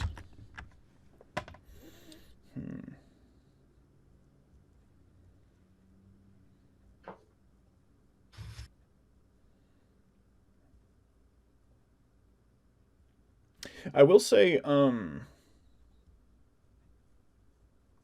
it's obviously an oversimplification. I think that just looking at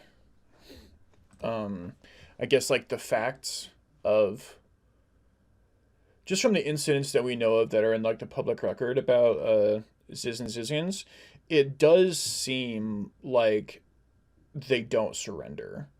and like there's never, which is not, and I don't think this is necessarily like a black mark against people. I like being anarchist or whatever. Like I think if you're willing to like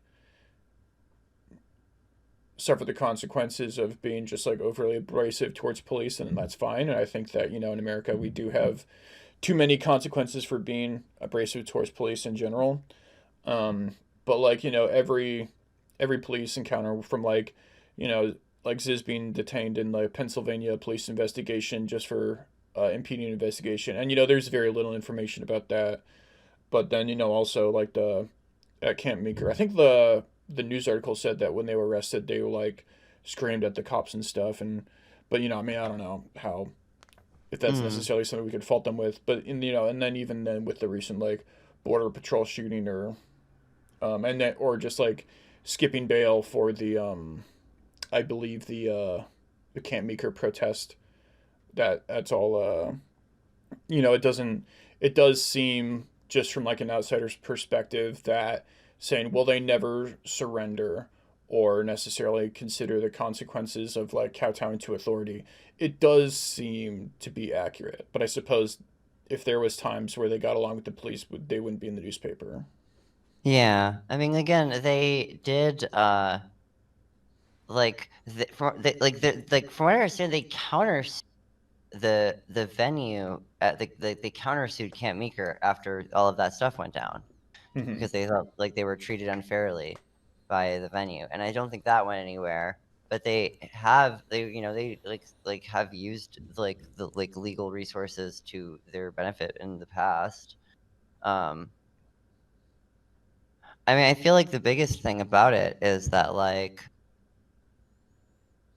if you view the um if you're like a really committed anarchist and you like the state and like the system of society that exists today as this bad oppressive thing that you're predicting is gonna, if it gets its hands on me, it's gonna throw me in jail forever. They're gonna make me tortured and be strip searched, and I'm gonna be subjected to like invasive conditions, and I'm gonna be mistreated for being queer or being non-white or whatever thing.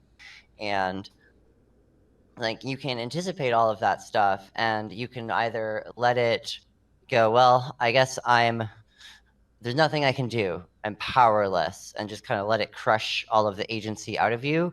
Or you can go, well, maybe I should not act like those forces are my friends. Maybe I should not try to negotiate and play nice with the border control. Maybe I should assume hostility from these forces that are, not acting with they're acting fairly hostilely towards me. And I can't win the escalation with them, but that doesn't mean that I think that their actions are just. Yeah, and and to be clear, I'm not criticizing anyone for not complying with law enforcement. Um, I just think I would just in the context of trying to evaluate Zizians.info for lies, it's I don't think it's like unjustified, especially given some of the experiences I've read about in Ziz's blog, to not trust or want to cooperate with law enforcement or the establishment. Hmm. I just think it's like not totally inaccurate to say that they never surrender, even if it is Hmm. like oversimplifying. That's fair. It is. I do think it is really kind of oversimplifying the decision theory to a point where it is like it's like, I mean, does the Rebel Alliance ever surrender to the Galactic Empire?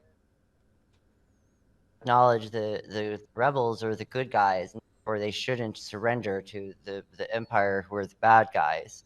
And like that is kind of how the situation feels if you're like fighting, if you're viewing yourself as this like in this conflict, like as this like freedom fighter against like an oppressive empire.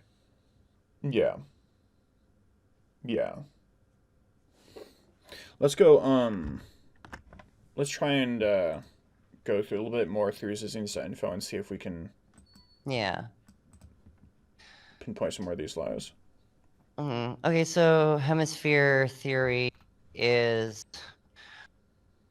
I mean, Ziz describes hemisphere theory very, like, kind of vaguely, and the derivation of it that we do on Zizians.info is not particularly accurate. Mm-hmm. Like the the core model is like yeah, good, non-good, etc. Sure, sorta. But I don't agree that the statement in this model core cannot be changed and you're stuck with. I feel like JD tries to imply really strongly that that the core cannot be changed thing, and I don't think that that's ever like something that's explicitly like a part of like what like Ziz's theory. I would Mm-hmm. almost say it would be more accurate to say that, you know, your core is kind of like a timeless thing. It doesn't exactly exist inside of time, and therefore, if you did manage to change it, that would be evidence that you were always whatever way in place. That doesn't Oh, necessarily mean that you shouldn't attempt to be better. And like Ziz at various points, like very much does like, almost like dare the reader to try to be better and like prove her wrong. yeah. I think so. Basically, if like a core is like, unless so, like I guess. Okay, so like, just really quick as an aside, one thing about is that makes it's hard to understand. A lot Uh of the stuff we're talking about is really complicated, and I'm reading this blog, and I'm like, I feel just like so fucking stupid when I read this blog. I was like, because you're There's just so going, it's much like you stuff try and to, it's it's so like, okay, I'm gonna read this entangled. article, yeah, and it's like, okay, I don't know what this term means. Let me click on the hyperlink because it's all very conveniently hyperlinked. And click on this hyperlink, and it's like, okay, in order to understand this, I need to click on this, and it's like I'm like Hmm. 5 clicks deep into the glossary talking about like good is what survives over time, and I'm just like, what am I reading? Like, how do I understand this? And it's so I do think it's not. Obviously, JD wrote this to sort of attack Ziz, Yeah. and um, I don't think that it's.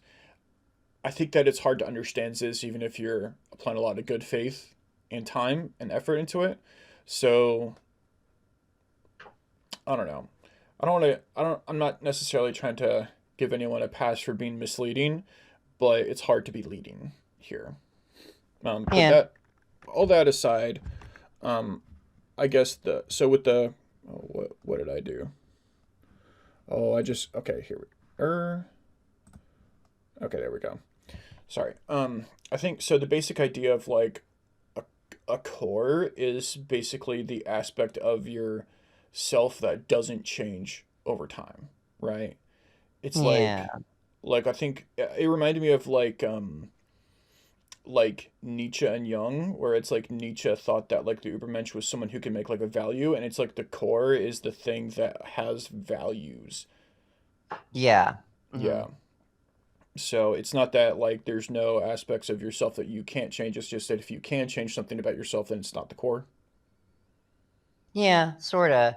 Um, and like I like in my own models, I like even break it down, get like more granular about how I like turn the model into like a parts work, like internal family systems kind of approach, where I go, well, there's not just two, there are two hemispheres, but in order to even have two hemispheres, you have to have all of the pieces that comprise the hemispheres be Mm. coherent enough to be a thing. And then if the hemispheres are also coherent enough to be a thing, then they end up, you get like these synergistic benefits from all of the pieces being integrated and working together instead of fighting each Mm-hmm. other. What Ziz Right. would call interhemispheric game theory. Yes, because I believe Ziz wrote that people basically have two cores, Hmm. and that it related to the left and right hemispheres of your brain, which Yep. is sort of like where sort of makes sense with things about like single good versus double good, and also which is just the idea that one or both of your cores are good, and then Hmm. also gets a little bit into non-hemispheric sleep, um, and which is I guess just really quick as Most of the stuff on human hemispheric sleep is stuff that JD fucking made up. okay, um, Like, there's like one of those things where, um, like the how to perform unihemispheric sleep, he made that up. Like he there's no guide on like nobody like what like okay, because I the did think that amount of I effort is turned into like the process that is used to like figure out and like hemispheres that is actually like the one I'm actually familiar with is not unihemispheric sleep at all. okay, so because I've read a lot in the recent past few days.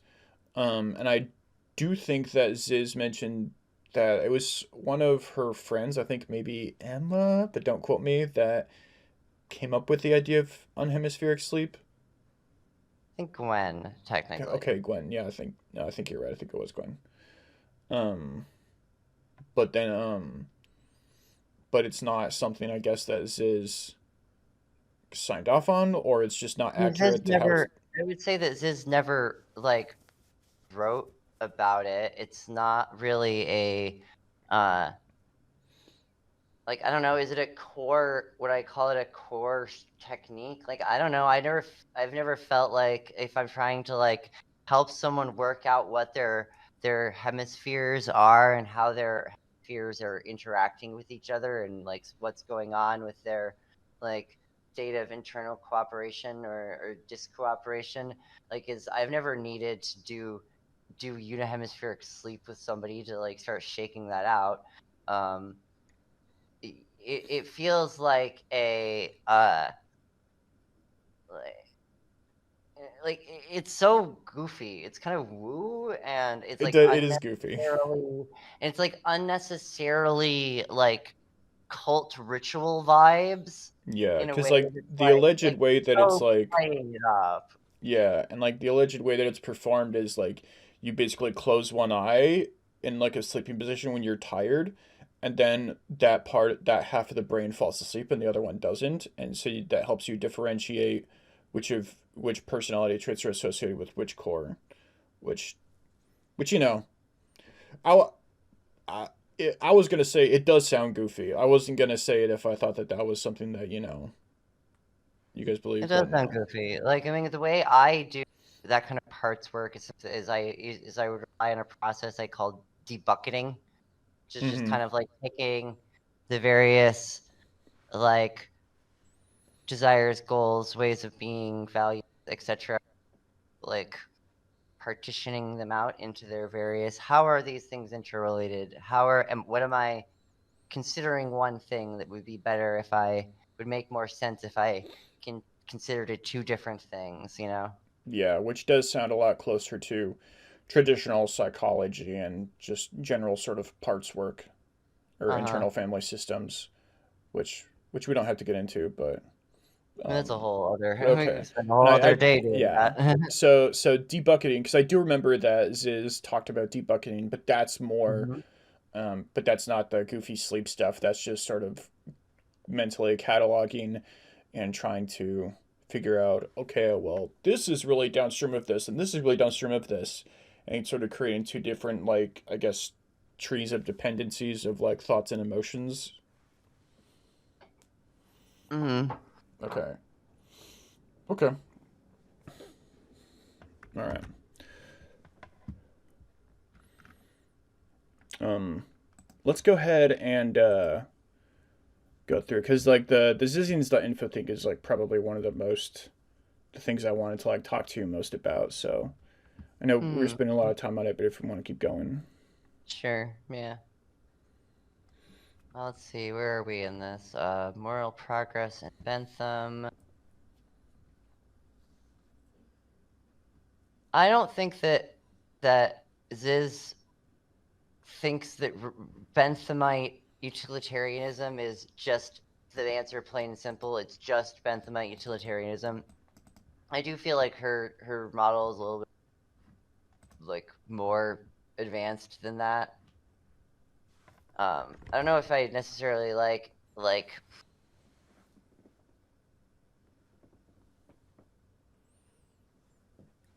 there's a thing that how do I even describe this? Um,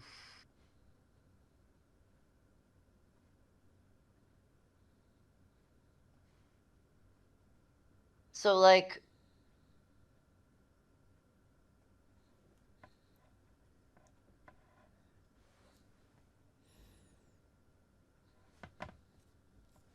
I mean, I don't like I like there's just something like the entire way phrase is just feels like very bad faith. Mm-hmm. Just like this is not a like it's like a hit piece. It's like, oh, they just want to, like we think human values are we that morality is simple. We understand everyone should just be a vegan. Yourself, you're a Nazi, and it's like it is not nearly that reductive, and um, like like I don't think that there's anything that it's like saying it's exactly like do I disagree with it? No, but I also disagree with all of it. So it's like is this kind of, but also it's such a sneering, condescending, like obviously traditional liberalism and adherence to the status quo is the only thing that isn't being a piece of shit. Doesn't everybody know that? Yeah. So did so Jeremy Bentham did so just I guess to kind of go through it, did Ziz or anyone talk about Jeremy Bentham that you know of or remember? I think probably. I mean, they like this is like people this is a group of like effective rationalists. They talk about Bentham. They talk about Peter Singer. They talk about a lot of the like bigger utilitarian like EA philosopher figures in various contexts. Okay. So not but not so I guess not to the extent that you could actually credit Bentham with like a being like a you know being like more worthy of note than other utilitarians. No, I don't think so. I mean, you Okay. could make an argument if you're going to do that. I think you'd be saying Singer, probably, than just because he's more recent. He's more about the he actually gets into like the veganism thing a lot. Okay. Do you know well I guess that's a little um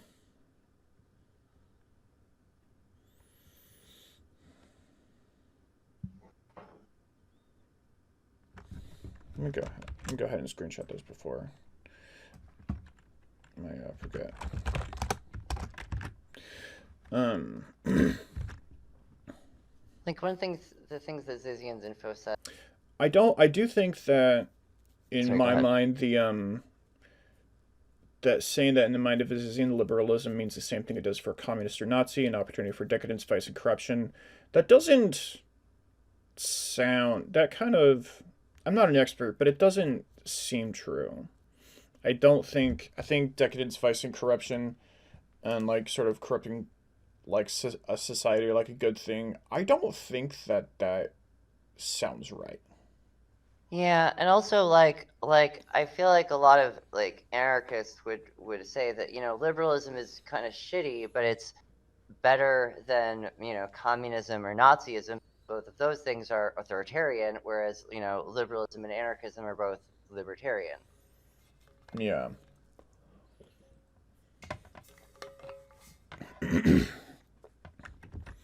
But yeah. And I guess like if any listeners are like, really interested in getting into the weeds in this, they can also look up the Sinceriously blog. There's like several mirrors up and you can kind of so this talks a lot about what she believes. So, if you're like not sure about whether these things, whether it's fair for, us to call this like a lie or like a sort of misrepresenting, then you can also probably go in and like really look into it yourself. All right. Let's I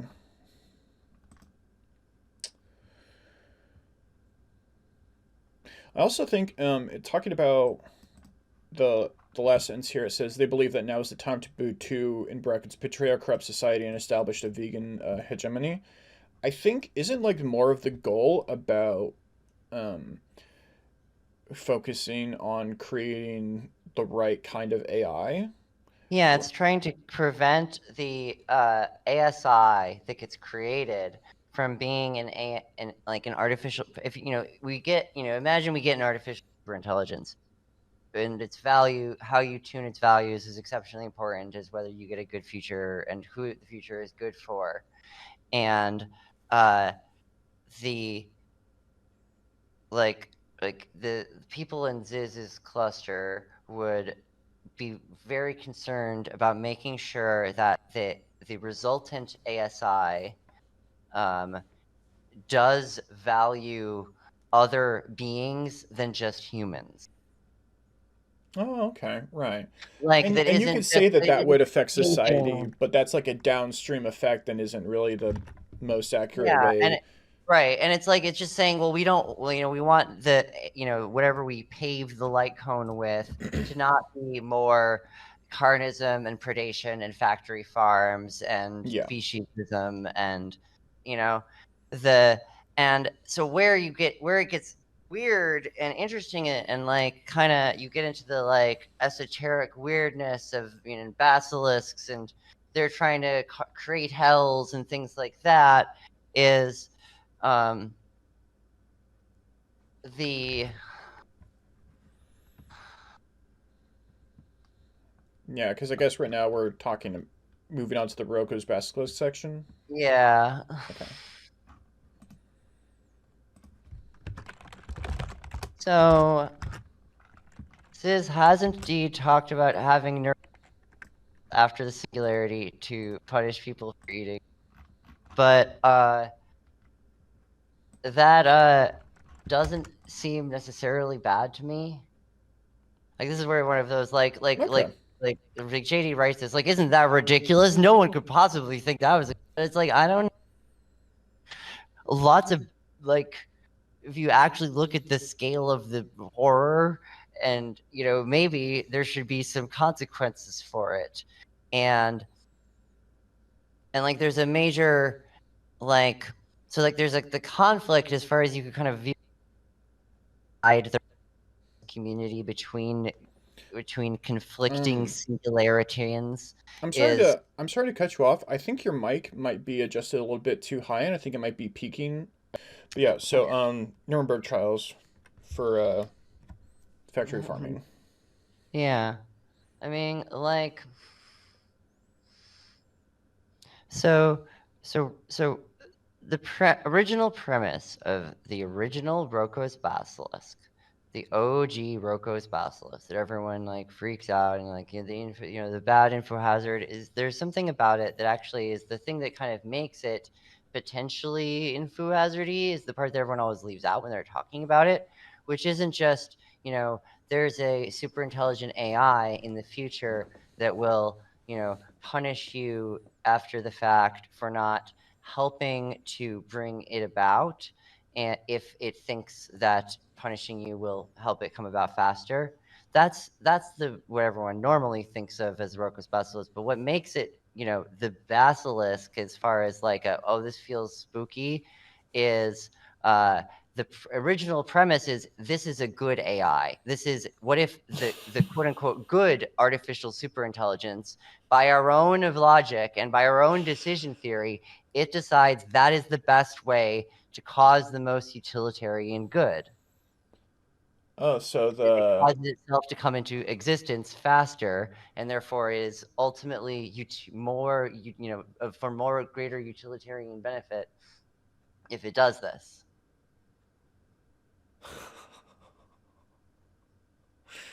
sorry, I'm not trying to disrespect anybody's opinions, but huh. So the info hazard is that it's good, and it would be good because it's effective.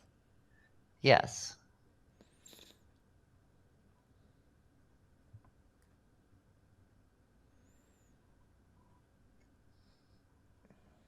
I mean, I guess it's kind of. I feel like that it's sort of like contingent on, I guess, time flowing both ways. Mm-hmm. And, I think if it's if it's not an iterated game and it's just this is just happening once, then, you can't really condition people with punishment to behave like differently than they did in the past. Like the Nuremberg trials and like, punishing like the Nazi generals or whatever is like, it's because that like genocides have happened and have happened after the Holocaust, and they're trying to ostensibly disincentivize that by saying even if it's illegal within your country, the UN and America might still put you on trial and like denazify you and overthrow you and all this stuff.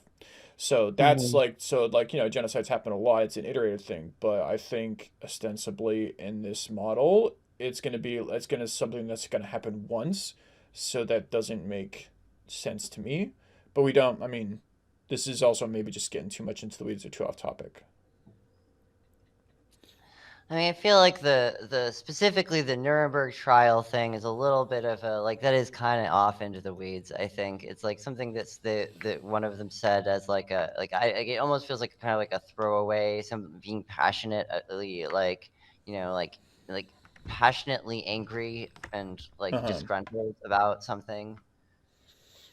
Okay. I think yeah.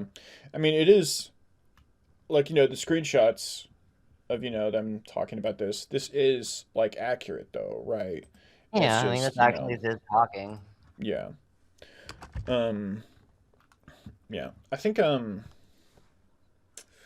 I mean, obviously, like I guess most of our listeners are probably gonna have an issue with the idea of vegan Nuremberg trials, just in terms of in America, there's a big precedent that if it wasn't illegal at the time, you can't be retroactively punished for it, and which is partly why, to the extent that there is pushback against Nuremberg and what happened there, that was probably like, well, America isn't necessarily playing by its own rules that we have for people here.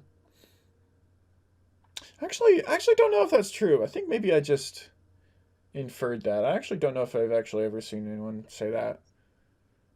Anyways, what do we say about not incriminating ourselves? That was a joke. Anyways, um,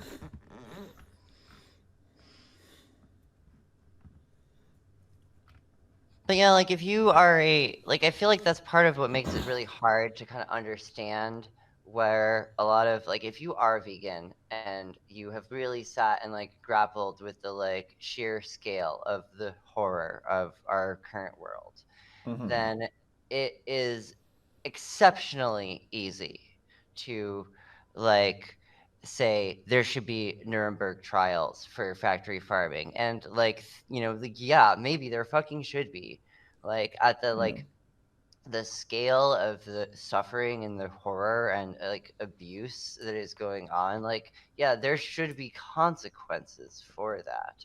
And like yeah, everyone is contributing to it by continuing to eat animals. mhm, And like it's hard to not look at that situation and go, yeah, well, they're all bad, they're all my enemy, they're trying to like extend this dominion of unjustified superiority that lets them continue to like kill and torture living creatures and get away with it. yeah. It reminds me of the pro-lifers like blowing up abortion clinics, being like, well, I think that's like antisocial and bad, but at the same time, if I believe what you believe, then it does make sense, you know? Yeah. But it is, I guess it's just sort of like but there is, vast majority of all pro lifers do not bomb abortion clinics, even if they're not going to shed a tear over it necessarily. And so I guess like the whole this thing of like condoning it in the abstract or whatever, I guess is just to make them look like more like a it's like taking something, and I don't think this is necessarily like a line move, but it's saying that it's sort of like illustrating this sort of extremism because like I do think like I don't know. I mean, I think there's a really interesting question. There's just this kind of, is extremism ever justified? Yeah. And I feel like if the answer is no, then how do you avoid like building an authoritarian prison society for yourself that you become trapped in, because it would take extremism to dismantle the system that you have built, and therefore you cannot, dismantle it without breaking your own rule. Yeah. And like the American Revolution was an extremist revolution. And like people Yeah. did get tar and feathered and killed just for like publishing pro England things. Like Yeah. not everywhere, but I mean it's And like, so like without being like putting any sort of like, do I think that the system is good or bad, or should the system be overthrown? Just, well, if you do believe that the system is bad and should be overthrown, then you're probably not going to think that, like, there's not going to be like a bright line of, oh, I can't do anything too radical, because obviously the state has all the power and can do very radical things to you. yeah. I think really what we're getting into here is like the definition of a cult. And this is something that I've actually been thinking about for a while. I've had some like tweets where I'm like what actually separates a cult? And there's like hundreds of super helpful people being like, well, a cult is when a religion is bad actually. And I'm like, that Hmm. doesn't help me. Like the only actual definition I heard besides from just general ideas of pro-sociality or anti-sociality, which doesn't make sense in the context of a lot of religions beginning as cults and revolutions. Like Hmm. Christianity was like a cult, and it was, I mean, like they were like pro-social within their circles, but it was not something that you did if you wanted to have a happy, healthy Roman life, you know. Yeah. And I mean, at least until Constantine.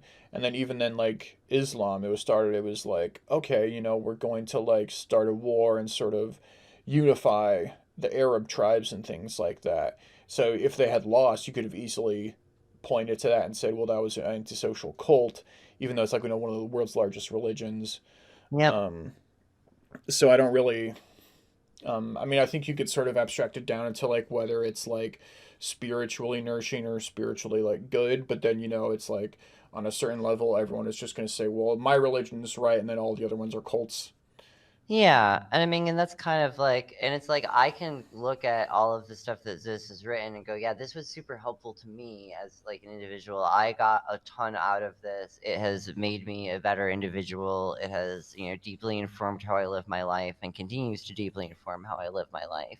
Mm-hmm. And I, don't think it's bad. I don't think I'm a brainwashed member of a cult. And like, there's like to the point where like we'll joke about that. Like, it's like anarchism is when we all do exactly what the cult leader says, and the more we blindly obey the cult leader, the more anarchist it is. Mm-hmm. Yeah. Yeah.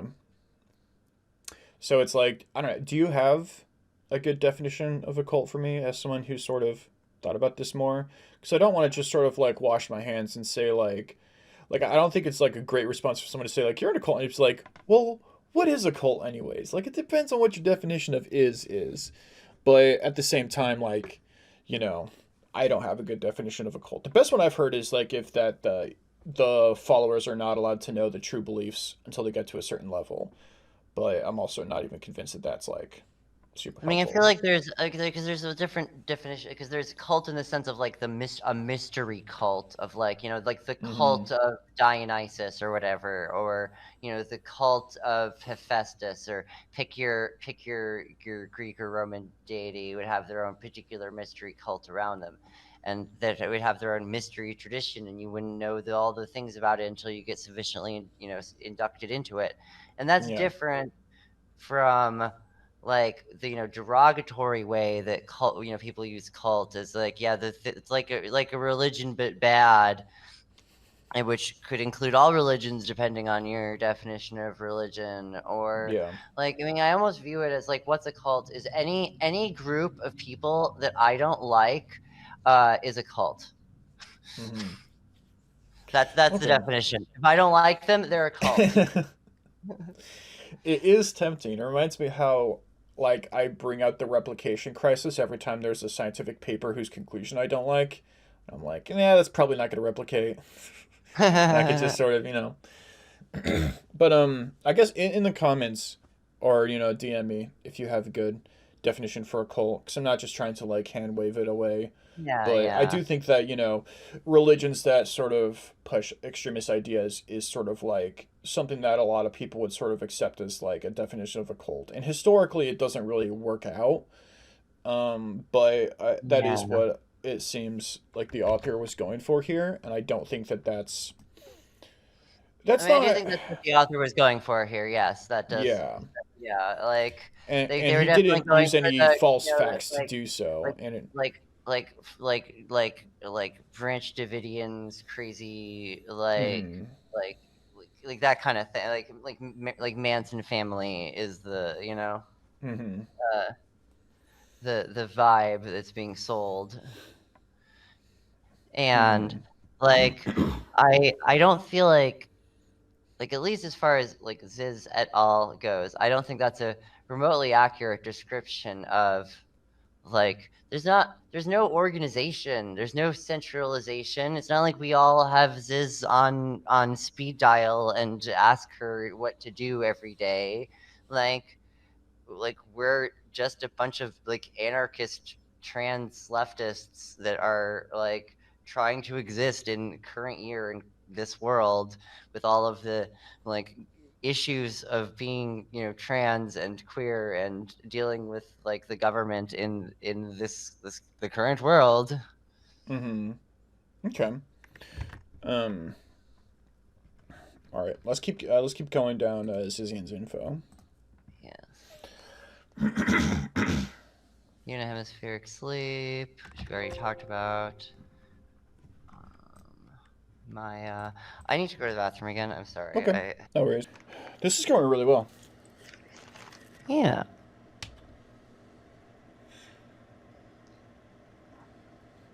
I thought it would, which is why I reached out to you, because I was like, I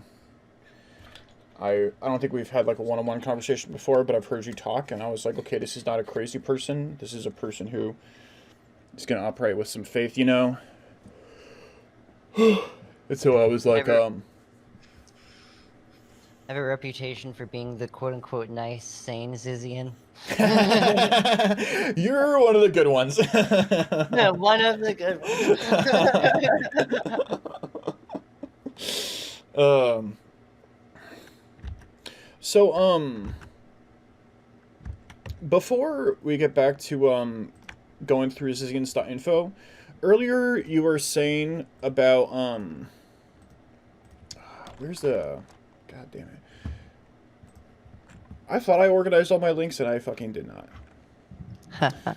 What's the sincerely blogspot? Sincerely.blogmirror.com. There we go. That's Live Lovelace's mirror. Live Lug Vices? No, Live Lovelace is the name of the person who maintains that mirror. Wait, I know Live Lovelace, don't I? Yeah, probably. She's a teapotter, pink hair, avatar. Let me look her up. Russian, or lives in Kazakhstan, I want to say.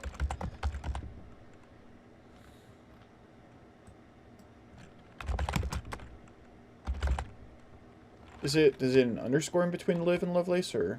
Liz Lovelace. Oh.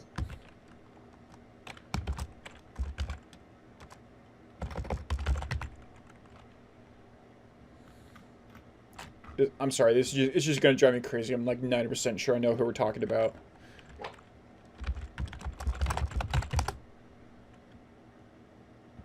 Yes. Okay. Oh, I don't follow her back. Let me fix that. Okay. Right. So on Liz's mirror. God, where the fuck did it go?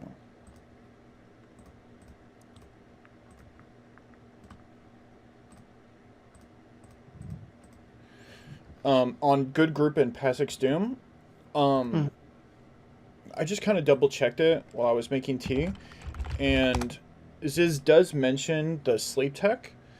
She doesn't Mhm. get into how it's performed, and she's like, it's Gwen's sleep tech is how she identified it. Yeah. Um, and that it's a partial sleep, and that they did a presentation at the 2017 CFAR alumni reunion about mental tech to let parts of your brain do REM sleep without the rest on a granularity of slots of working memory. So Hmm. it's so there's still nothing about like the techniques involved here, I suppose. Hmm. So maybe JD made those up, but it's not and like all Zizians are not like one person. Yeah.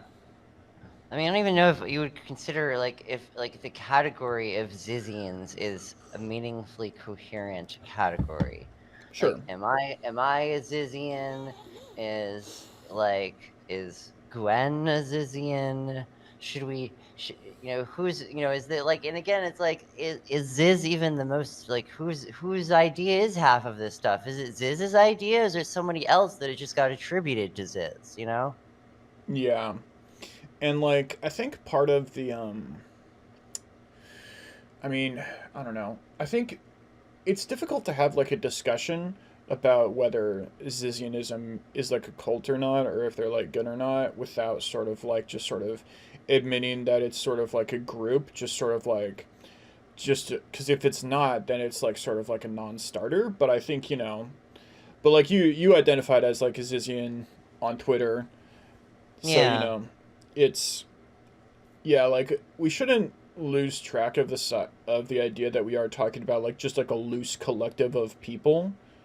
Um, Yeah, like, and to the point of like where people are looking at the current like the things that are going on, like the like Ophelia's like death mhm. and the shootout with the border control, and they're trying to like attribute that to some like the Zizian conspiracy. What did Ziz tell? Why did Ziz have them do that? What is going on? What is the master plan?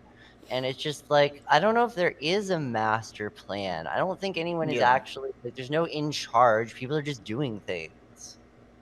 Yeah. And you know, from an outsider's perspective, a lot of the things that people are doing, they do involve a lot of like, people passing away, and they are all connected and the social gratis is, but it's not this is like none of this is like smoking gun. This is not like, you know, I think it's easy to fill in the gaps, and well, there is like a lot of connections. It seems that's not enough to prosecute someone over, and it's not Yeah. enough to like. And so like, and that's really what I think. I want to get done in this conversation is go kind of like line by line, but yeah. So I don't think it's like outside. Um, Gwen isn't like around, is she? What do you mean Like, are around? people in contact with Gwen? Um, that's one of those I should not elaborate on who Okay, and is contactable in what ways and what but sort of it would context. not be easy for me to contact Gwen and double check the technique about non-hemispheric sleep technique. Maybe you could try. You never know. Okay, But like well, I guess I'll reach out, but I think the they have closing not one made I themselves they have not made themselves easy to contact, but okay, maybe. who knows? Okay, um, so with the non, so there is some sort of non-hemispheric sleep technique that Gwen did. And in Pasek's Doom, I think she mentions at least respecting it enough to pass on to somebody else. So while it's not some, while I don't know if we can necessarily confirm the technique, it doesn't seem like it seems like a little bit of a leap based on what we can double check, but it doesn't seem like a huge leap to talk about Zizians and non-hemispheric sleep. Mm-hmm. Okay. I mean, the way I mean, honestly, like if I'm trying to, if somebody's like, well, how does it work? What exactly is going on? I'll just be like, well, it's kind of just hypnosis.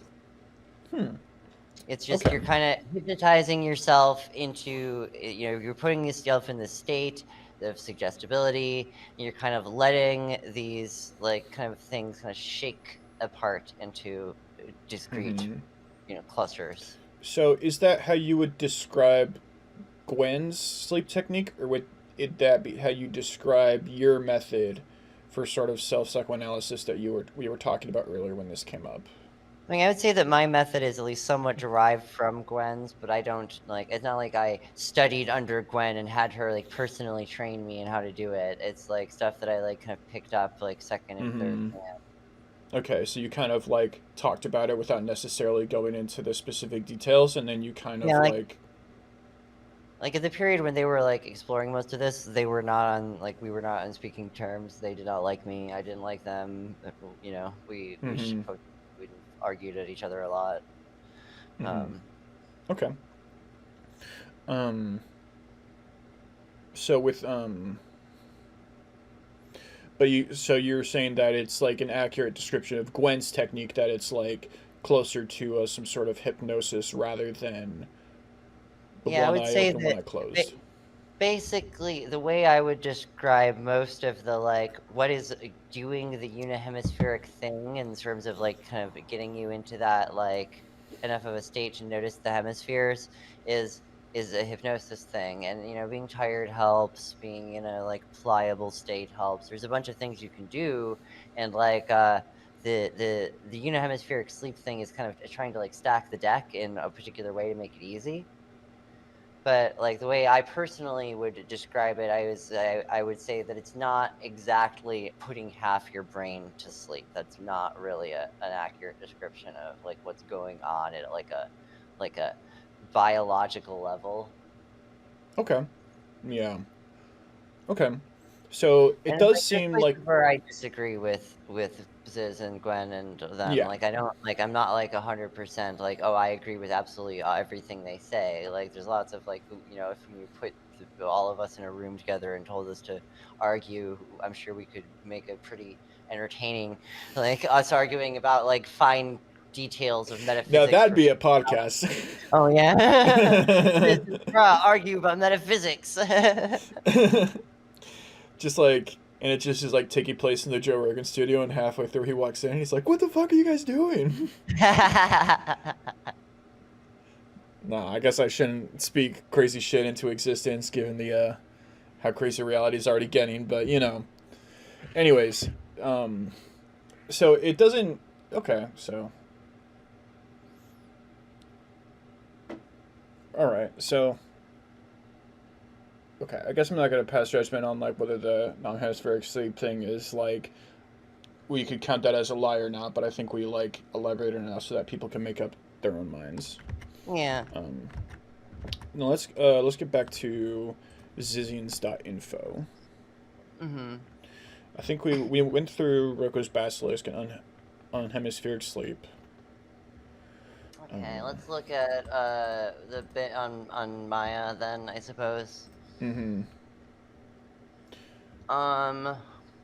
So an interesting thing about the situation with Maia is that I think that Ziz legitimately felt bad about Maia's death. Like I do not think that Ziz set out to cause Maia to commit suicide, did not want Maia to commit suicide, and a good portion of the reason that she ended up in her later essays, like The Good Grip and Pasek's Doom, including info hazard warnings, was because Pasek had died. Yeah, I think and for those who don't know, Maia Pasek, aka actually time to use my notes, aka Squirrel in Hell, was a trans woman from Poland, and she basically reached out to Ziz, or I think maybe vice versa. There's a blog post where Ziz talks about it called "The Good Group in Pasek Doom" on the Sincerely Mirror blogs on the Mirror that you can find, and she kind of goes into it where they talked about that. And now it wasn't. I keep hearing like presumed to have committed suicide. Um, how confirmed is that? It's not very. Okay, It's one of those because everyone's got like as far as I know, like Maia is dead, but I cannot confirm that with like I yeah, should be able to confirm that with a greater degree of precision than I am able to. So yeah, because it's like because there's like I couldn't find the tweet because I actually wanted to like create a list, but there's like lists of like deaths associated with Ziz, and they throw Maia in, and it's like, well, a lot of people presumed she committed suicide, but it's like nobody knew like other people who knew her in real life who would like no one knew her roommates. It was just sort of like an online correspondence with Ziz, right? mhm. Yeah, and I think it was in Pasek Doom she talks about how it's like, yeah, I introduced Maia to non-hemispheric sleep techniques of and then she most likely killed herself. So And like I don't even know if I would attribute Maia's death to Ziz's mental tech, yeah, really. Like, did the debucketing exacerbate it? Yeah, but Maia also already had a whole bunch of other like her like a whole set of like effective altruism brainworms, which are like the like in the EA water supply kind of things that make people kind of mentally ill and like mm-hmm. not suicidal and depressed and anxious and various other like bad things. Mm-hmm. Like, this is not something that has never happened before in the effective altruism community. People do Yeah, kill themselves because it just is one of those, like, it becomes too much for them to handle. yeah. Not to mention the rates of suicide among the transgender community, like base Yeah, rates just to that begin too. with.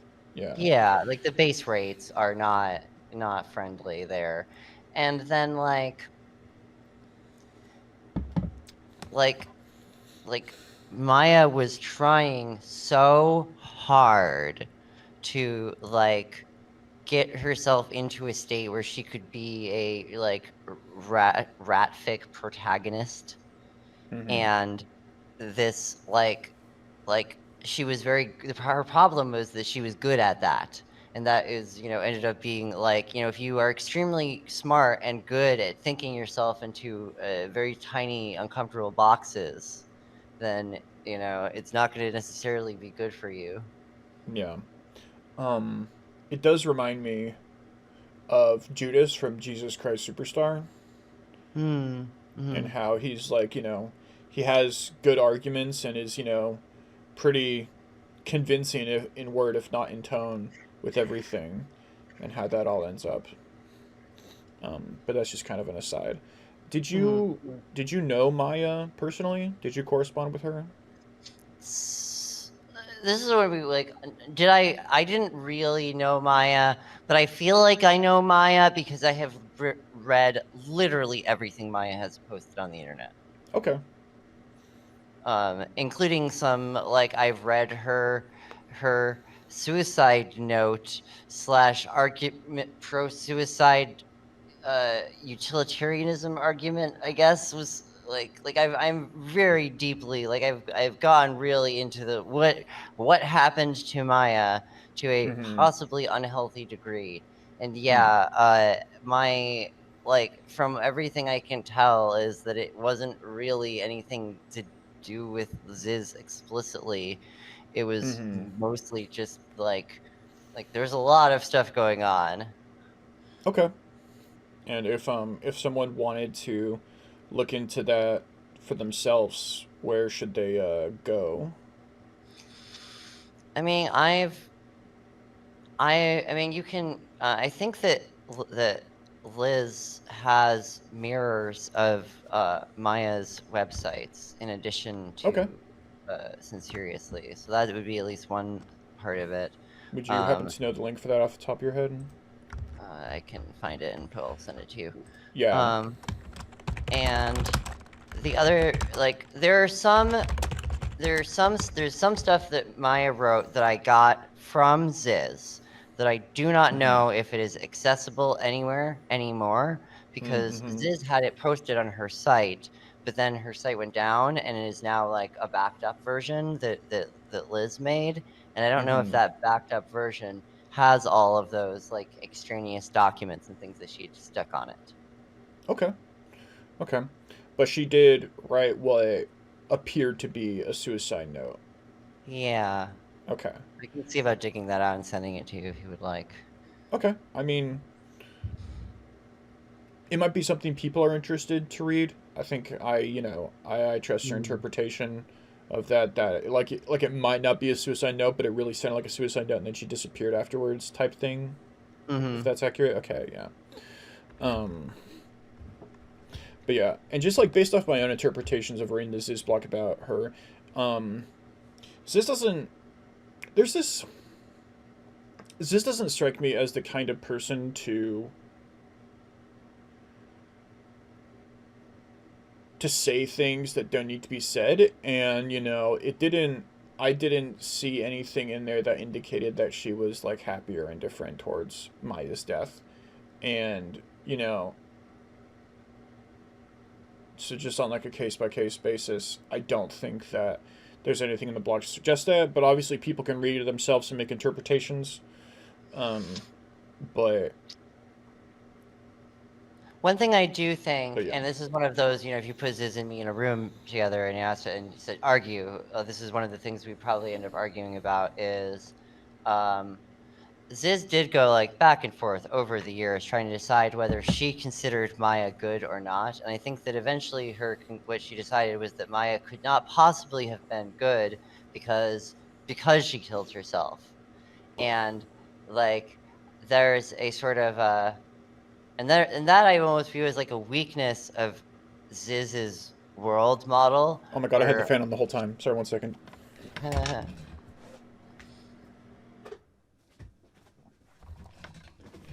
Sorry to interrupt you. Go ahead. yeah, where like Ziz's version of good, like her idea of good, is that it's extremely powerful and very hard to like hack or hijack or break in ways that would make somebody do bad things, make somebody has a good core. The good core is going to win, and it's going to whatever trauma the external world tries to crush into them, if they have a good core, definitionally they're going to fail to crush the life out of them. And my personal view is I'm nowhere near that much of an optimist. I think that mind control is much more effective in this world than that, and that it's totally possible to take somebody who is like good in their like soul or core or whatever and break them into doing bad things Mm-hmm. in a way that is like, yeah, they just keep doing that unless you break them back out of it, like you've destroyed their ability to get out of the hole that you have dug for them. Mm-hmm. Yeah. Some. Hmm. And so Yeah. like I would That's a say whole Maia podcast in and is of itself. so like I would say that Maia is good. She just got herself into a very like nasty mental knot and could not Yeah. figure out how to undo it. And Ziz does have a bad habit of going, oh, you have a mental knot, it's called being evil, try not being evil. Just like, okay, bitch, but maybe you should try to explain what the fuck you mean by that. Maybe that would be helpful. Mm-hmm. Like, I do feel like she doesn't like she's not like, despite the fact I basically agree with a lot of her positions on like ethics and metaphysics and stuff, I don't feel like she's a particularly good writer. Like, she's not great at describing a lot of it, and she is a little bit like unnecessarily antagonistic or like negative, or like views people as like irredeemable in a way that is like clearly informed by her own trauma. And I don't know if it is I don't think it's an accurate way to view reality. I think it's very it's negatively biased. Yeah, I would agree with you. I think something so the main two blog posts from Ziz that I read all the way through are Pasek's Doom and then the Rationalist Fleet.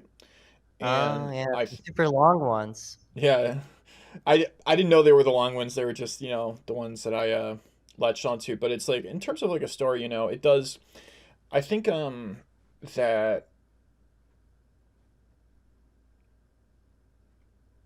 I think like what we're kind of talking about is sort of like splitting tendencies in which in just like classical psychology it just sort of means like people who have a view of their personal relationships where it's like you're either for me or you're against me. It's like you're either like the best person ever or you betrayed me and we might as well never talk to each other again. Sort of like very sort of things that are not necessarily like philosophically damaged, but just like sort of a lot of human relationships offer a lot of like grace and understanding, and it does seem like from the stories that Ziz told herself that it does seem like she's sort of ready to sort of flip on a dime and be like, oh well, this isn't working out, so you're evil, you're doing this like fucked up shit, and then we're not friends anymore. Like when I she talked about almost like coming to blows with someone under the Caleb Bridge, I believe, or not almost coming to blows, but like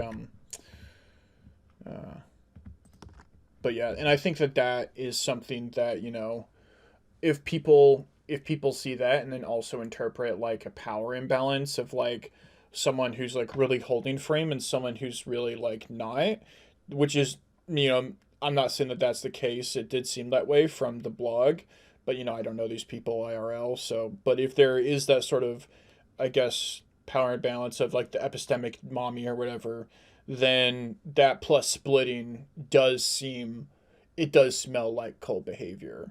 So Hmm. that's like something that I noticed. Hmm. I mean, here's an interesting question though. Is like, what do we mean? Like, how do we again? Because it's not like they're I don't really feel like it is a it's not like an organization. Yeah. Was Ophelia talking to Ziz before all of the stuff happened? I don't know. I would kind of expect not. Mm-hmm. I kind of expect that it's going to end up being yeah, the group of them that got involved in that thing last week were just basically acting on their own. Mm-hmm. I did a little bit of research, um, and we can get into it later. But there's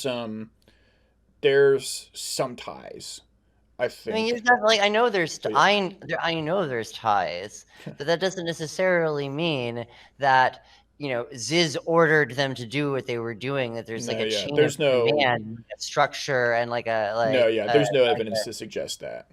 yeah. Yeah, no, yeah, the power imbalance thing. All I was like talking about was just based on my interpretation of the personal dynamics between Ziz and the people she spent time with, based on her own words in her own blog. But like I said, you know, that's just like my interpretation. It's not necessarily I wasn't there. I think Ziz has a very unhealthy relationship with Gwen while they're living together on a boat, and that comes across a whole bunch. And their relationship, I think, improves after they stop living together. But the hostility in the yeah, it was bad for a bit, kind of comes through at times. Um, and Emma was always extremely fighty with everyone all the time, just really willing to kvetch constantly. Not mean about it, but just wants to argue. And Mm-hmm. what can't you that's what and I also I am exactly the same way. I love to fucking argue with people. So that and it's I would get into long arguments to the That point must where be why we get along so well. we were both Emma and I have gotten banned from Discord servers because we just took up too much of the space bitching at each other. Mm-hmm. And Yeah. so it's it's not the people involved were particularly psychically vulnerable or easily indoctrinated. Like I didn't Mm-hmm. get involved with them in a way that's where I view them positively and interact with them amicably until after way later, after I broke up with JD and completely sat with a whole bunch of things for a while and kind of changed how I thought about a lot of things, and eventually I kind of came to the conclusion that this is right about a lot of stuff. So I That guess was not basically you're something saying that that there's just way too much arguing for it to be a cult. there's not enough actual, I don't know, when I think a cult, I think that there has to be some sort of like either one individual who's the cult leader, or a clergy that's maintaining a sacred canon and enforcing that canon as a kind of metaphysical, they're using their metaphysical authority to kind of create the truth for their followers. Uh-huh.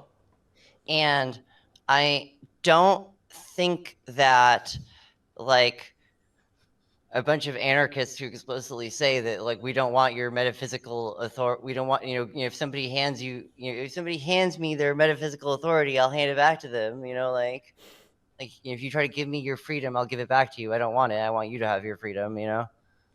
So it's where's the, what's the controlling, dominating, brainwashing, the hooky part of it, the cult part that makes it bad, and not just an organization of people who are or a non-organ, a group of friends that have a particular set of beliefs. Where Mm-hmm. does Hmm. the, what makes it like something more than just, well, I don't like what they believe. Yeah. Yeah. I mean, I don't know. I mean, because Good. I feel like you can say, well, I don't like what they believe, and it's yeah, sure, fair, Mm-hmm. Yeah. anarchist.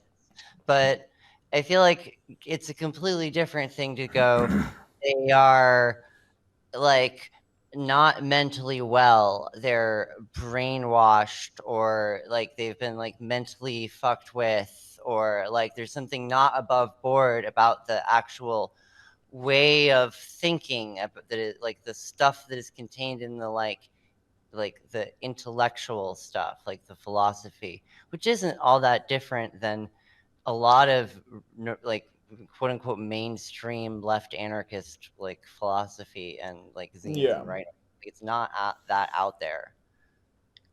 Yeah. I mean, I don't know. I gotta let I'm not gonna lie, that is pretty convincing. I guess I guess I did read about like some arguments in Ziz's blog, and a lot of it just sort of ended in sort of like, you know,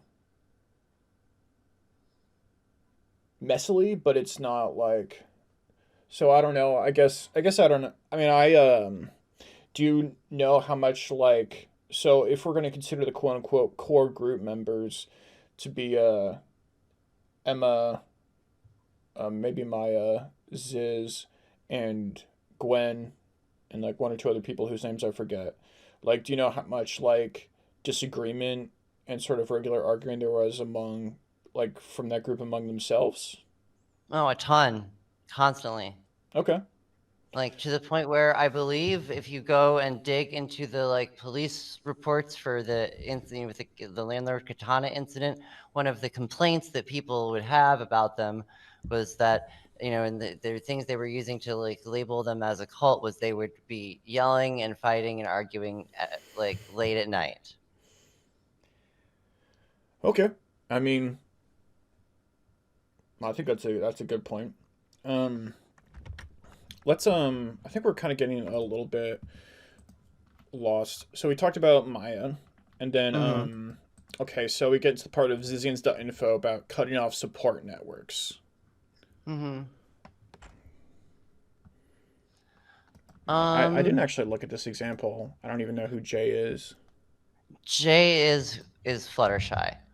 Okay, let me write that down.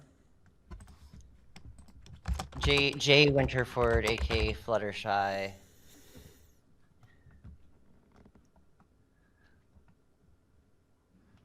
Okay.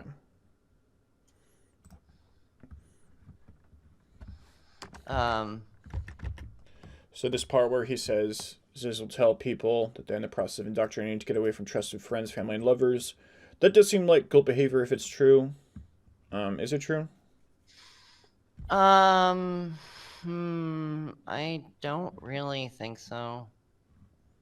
I think again, this is one of those things where it's like if you are a vegan and you're living in the world of, what percentage of the population is vegan? 1% of Mm-hmm. America. It's 99% of the people you're going to meet are like, from your perspective at this point, like now, like flesh eating monsters wearing the faces of your loved ones, like your parents, flesh eating monsters, your childhood friends, flesh eating monsters. And it's scary and it's uncomfortable, and like there's a period that most like vegans go through when they first go vegan, of being extremely like fighty about it.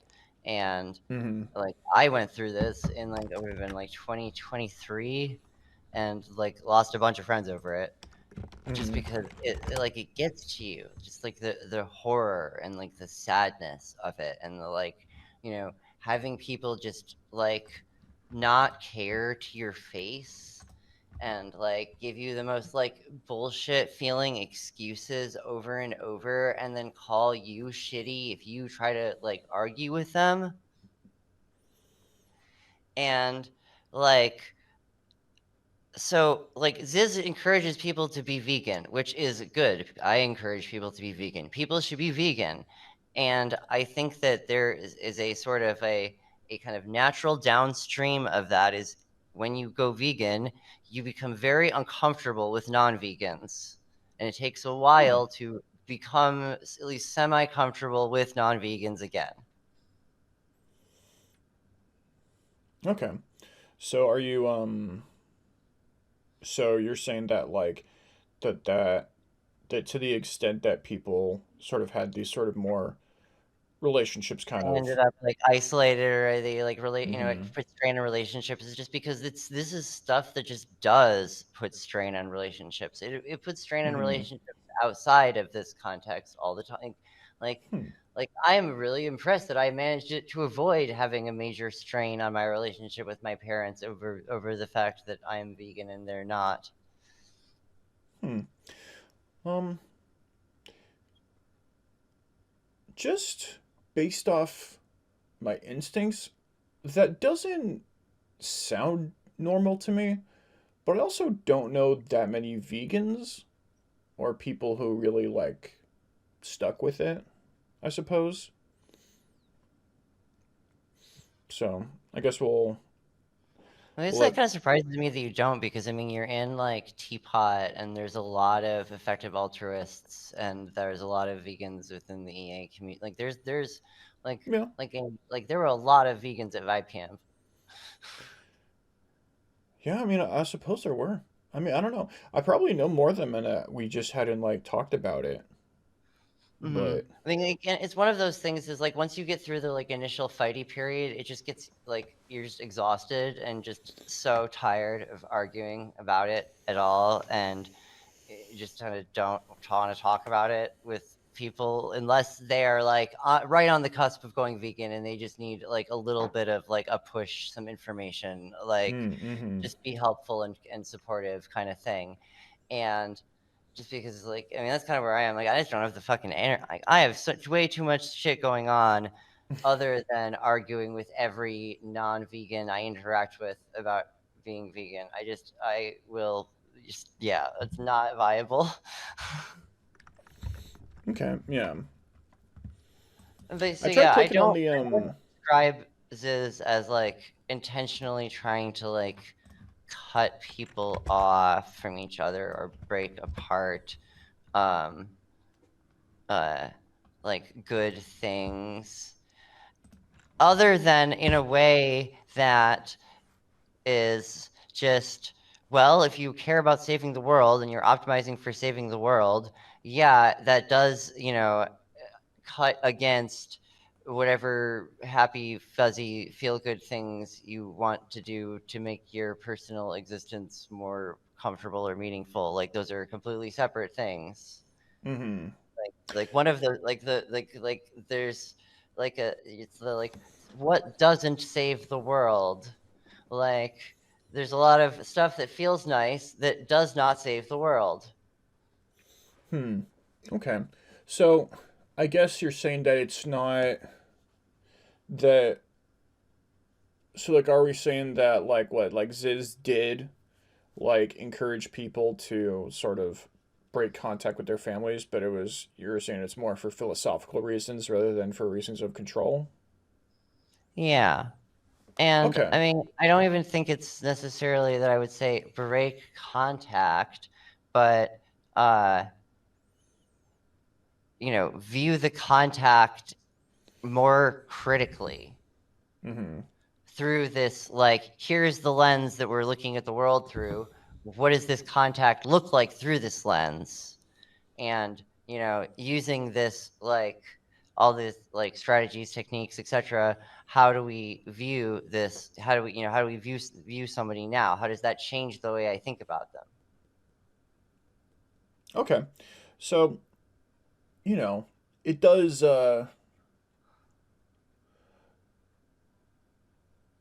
yeah. What you're And I saying don't makes even sense in. necessarily Go ahead. sorry. I would say it doesn't even necessarily like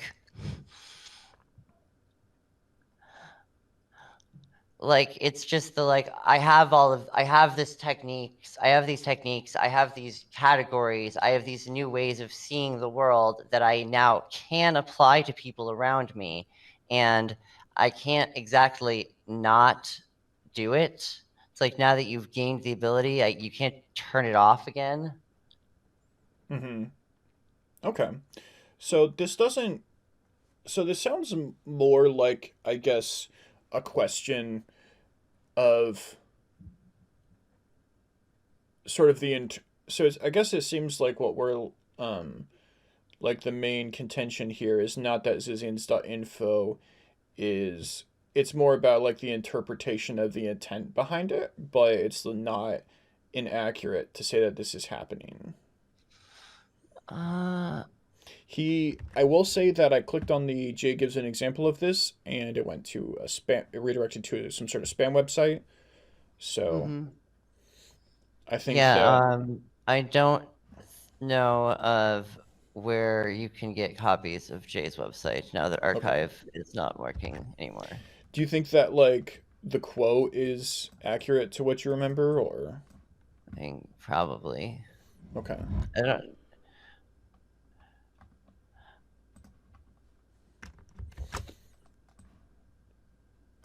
I mean, I don't know. Like probably a. I mean, that is probably actually a quote by Jay. That seems Mm-hmm. correct. Sure. Okay, okay, and we'll try and unfuck that link for when we post it. But yeah, let's go ahead and keep going down. Jargon loaded language. I mean, I don't know. I mean, that's one of those. That's a really heavy. That's like pot calling the kettle black. Like like Uh, uh, rationalists also have all their own jargon. Like I gotta push back a little bit. Like rats do have jargon, but Ziz is like on another level. I don't think so. I don't think Ziz is on another level compared to rat jargon. I think Ziz is Huh. roughly in the same envelope as rat jargon. Maybe they just frog and boiling watered me, but like, I don't know. It does. I don't necessarily hold it. It's hard to read. I don't hold and hard to understand. But I mean, if you're, I thought it was kind of, I don't know. I thought it was like cool and obviously sort of show that they're like thinking about it on like a different level or whatever. It's Said geologist XKCD. What everybody knows about the thing that everybody most certainly does not know about. yeah. But yeah, we'll agree to disagree about the severity of the case, but I don't think that it's I don't know. You could say that it's like sort of evidence of malintent, but I don't think it really like No, I don't. I is. cannot see any of the use of jargon as any sort of malintent at all. I mean, I People have use. accused me of like using too much jargon to have malintent, and it's like I was just homeschooled, dude. You're just illiterate, you I mean, know? the funny thing too is that like JD writes this, but then he turns around and then immediately writes Liber Augmen, which is this huge ass basically his version of Ziz's glossary and about as weird and like schizo-y seeming. Yeah. Um, Creation of a new identity. I think all this, Identity. um, I think that all this stuff about, trans people being like financially vulnerable and sort of vulnerable in identity, that like makes sense. It doesn't really seem to be like evidence one way or the other, because, it's, I mean, I will say, like, do I actually rely on the hemisphere concept in the sense of like I like conceptualize myself as having multiple like entities living in this body and they interact with each other, and that's like useful for me to like get more agency and I can dialogue between the different parts of myself and we can make sure we're on the same page and aren't stepping on each other's toes and aren't doing like some fucked up game theory dynamic with each other. hmm well, I think this part is more talking about, it says, um, Like, who is vulnerable to becoming a Zizian? yeah, and just sort of like pointing out that these are like vulnerable people who are already creating a new identity, and that makes them sort of like cult candidates, which, does seem to be accurate, but isn't necessarily evidence that it's a cult. Because Mm-hmm. it's like, yeah, trans people, especially freshly trans, are probably a lot more vulnerable to sort of epistemic daddies and or people like, you know, telling them how to live and how to think. But I mean, like if you put five transes together, like that does not a conspiracy make. Yeah. So, And also, like, I feel like the compare, like, the the way that uh the like thinking about yourself as like a hemisphere system is set up as this super bad thing is like it feel like it really takes out of context just how extremely common plurality in general is in like trans and queer spaces. Like, this is not an unusual thing to consider at all. There are so many different like communities for like variations of like, oh, there's more than one mind inside of this head, kind of yeah. like tulpas and multi and like plural systems and people with DID and like like yeah. So like it's not like I feel like this is sort of like like it's taking. I don't know if it's more of the like, well, yeah, because we live in 2025. This was written in like I don't know what would have been hmm like 2019 or something like that. Yeah. And And I think, yeah, like it didn't, I'm not a hoe who got scared by this, but I do think the idea of like pluralism and internal family systems does scare a lot of hoes. But yeah, totally. but And if you like like already it's a heard lot about less that, normalized back then than it is now. Like it's a lot more yeah, like we've had a we had a whole thing where like a bunch of prominent rationalists talked about IFS and kind of like brought it into the Overton window. yeah, okay, I didn't know that actually. I mean, I heard of it recently, but it's from a like Jungian or Nietzschean perspective, so it seemed like from Jordan Peterson. So Mm, mm, and Peterson is not running a cult. Um, mm. yeah, like I think could a cult leader use this to sort of destabilize their sense of identity? Like, it does seem possible. But just talking about this doesn't seem like sufficient evidence on its own. And I think Mm. a lot of Zizians.info is like, has some more heavy accusations and then a lot of other details to just sort of like it's like to kind of like paint a broader picture. So I think, especially at the end, it sort of peters out in terms of like, smoking guns and is more just in trying to paint pictures. So, but anyways, that's Mm. Zizians.info. Um, Yeah. let's let me not close the tab because I'm never gonna find him again if I do. Okay. Let's okay. So we got protest. So let's talk about the landlord incident. Mm-hmm. Wait, let Okay. me make sure I'm not getting.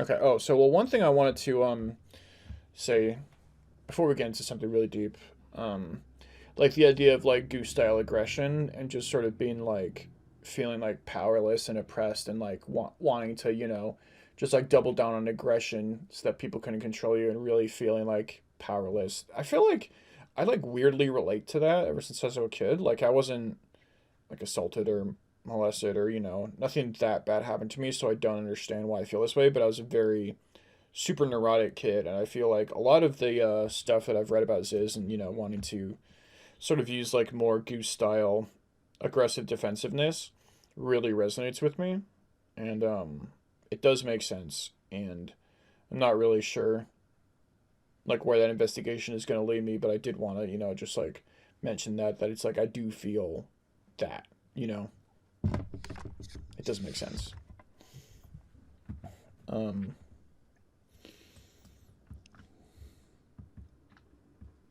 I mean, I almost feel like something that like if like you try to explain to Ziz that like the if you like paraphrase it and you're like, am I explaining this right? And you use like the goose metaphor, uh, Ziz would be like, no, that's not actually a good way to think about this because it's not exactly about the like emotional state of like wanting to fight back and like be aggressive in particular. That's just one way that the decision theory could come out. Like the math does work out like that, but that doesn't mean mm-hmm. it's the only way that the math works out, or that it's the Right. And I optimal way wasn't that the trying math to works out for that particular situation. yeah, and I wasn't trying to I guess imply that. I'm just like when I was a kid and I had those feelings, I feel like I had like a lot of thoughts. Like I wanted to be a vigilante. Like my plan was like I was Mm-mm. gonna grow up and I was gonna be like vigilante, like fucking Batman or Rorschach. And I was like, what was I thinking? I read too much comics for one thing, but I did have like trains of thought that it really did like remind me, and it does sort of like resonate with it in some sort of emotional tone, if not necessarily in philosophical concept. Yeah. Um, Um, but but something that like I it's not necessarily about defense. Because if it was about defense, it actually becomes unstable. It collapses on itself. It cannot be only about defense, or the decision theory does not work. If you want it to work, it has to be about something other than protecting yourself. oh, like it has to be for like a cause. Yeah, like in the Oh, okay. Yudkowskyism, you have to have something to protect. Huh. That makes sense. Okay. Hmm. Yeah. So really quick, just to sort of wrap up the Zizians.info and the JD stuff. Hmm. In your blog post, you said that you predicted that JD was going to whip up a lynch mob against you after sort of calling him Yeah. out. Did that Hmm. happen? No. Okay. Um, I had some random people, like I have had issues with people, like since doing my I think this is right. I'm gonna post in like proses stuff. Like Mm-hmm. I have had, some issues where I've had like people like harassing me or sending like threatening anonymous messages on my website or like things like that. But or like writing a Twitter post calling me the leader of the Zizians. Um and Wouldn't they be like called Octavians or something if that was the case? I don't know. But But yeah. yeah. So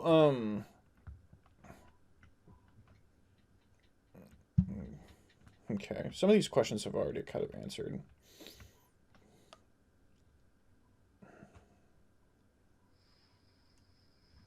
So with regard to Curtis Lind, the landlord, Mhm. just like this is probably the most contested area in terms of facts. And so basically, I think Ziz, Emma, and Gwen, and I think maybe others were renting out a shipping container from Lynn. No? No. Do you want the rundown?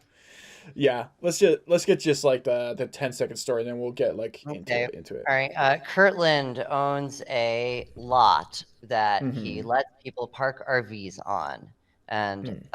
Emma, Somni, and Surrey have a RV that they are allowed to park there during COVID. Mm-hmm. They're not paying Kurt rent while this is happening. They Yeah, because there meet. was the They met, moratorium on evictions back then. yeah, because the moratorium on evictions during COVID.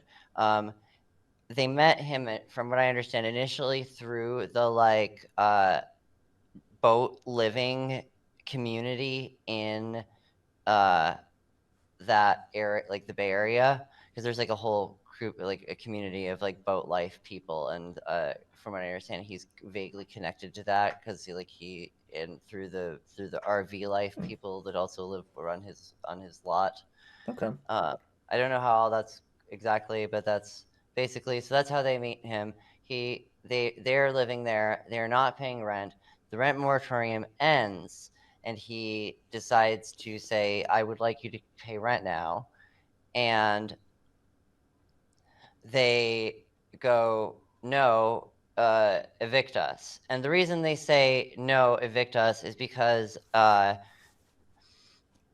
this is something that like queer poor leftists just do all the time. You get into a place, you got your shit somewhere, you do not have enough money to pay for the place you are living. You cannot pay the landlord. But you know that if you say, well, evict us, we're going to make you jump through all these legal hoops, kick us out. Because what kick us out takes up to a year or two potentially to go through the Really? courts. It takes a long time. Yeah, you can string that out for a long fucking time, and that's what people Okay, rely on to stay housed. just like really quick, in Arkansas, I had bed bugs, and my landlord not only refused to pay to get them clean, but also if we didn't pay to get them cleaned the way he wanted to, he was gonna evict us, and we were gonna get 30 days notice. So, and Arkansas is one of the worst states for like renters' rights, but like that's taking up to a year is crazy. Well, I mean, because the thing is that you get the eviction notice, and this starts a process where you can kind of contest it in court and drag it out for up to a year, like a long time. It Mm-hmm. takes a while to get from we have an eviction notice to the cops show up and actually remove items, Yeah. at least Okay. on the West Coast, which is, like arguably there's probably like there's like it is a like this is yeah, like California, this is the way it is in California. It's also the way it is up here in Washington. So like people know that that is a game that they can play, and Mm-hmm. they expect to be able to try to play that game and string the amount of time that it takes to kick them out as long as possible so that they can continue having somewhere to live in the meantime. And from what I understand, the RV that they were living in was also like they were trying to fix it so they actually like drive it somewhere, and they Mm-hmm. did not have it fully, and like they were trying to like get it into working order. This is all Um, really helpful context, by the way. Like none of this shit's like on any of the oh articles. yeah, totally. And so the they put in the he tries to start evicting them. They try to string this process out as much as possible, and in the standard fashion. The thing is that a lot of the time when people try to string it out like that, they're just dealing with like a rental agency that's extremely like Mm-hmm. faceless. Whereas the landlord in this case lives on the lot. Like he also Mm-hmm. lives there with a bunch of people that he's also friends with who also rent from him. Like they also, there's other RVs and trailers and things that are there. And so this creates a really like hostile situation, and there's just a lot of bad blood and Mm-hmm. animosity, and like clearly at some point, um like Somni was sufficiently spooked that she bought uh what's it, like a flak jacket to Hmm. wear. Okay. She was wearing a flak jacket during the incident where the landlord gets stabbed. Now the were did you ever like visit this place? Like how firsthand is How this firsthand is information? no, I did not visit this place. But I have talked to a lot of people Yeah. involved in this. I've scoped out a lot of like I know a lot of details about this. Right. So this is all basically just like the consensus from the whole This is the group like that was you there. could find stuff about that would you would validate pretty much like most, if not all of this in like various like either police reports or like court receipt records or things like that. Okay. Like there is a whole huge paper trail associated with all of this. Okay. But yeah. Uh, And so eventually like one night it One I think night, I like read 3 in the from morning, yeah. it some sequence of events happens. It like the like shit goes down essentially. Uh, Mhm. Emma gets shot and dies. Somni gets shot 3 times, but she's wearing like a bulletproof vest, and so she survives. She has a katana and has stabbed the landlord with it.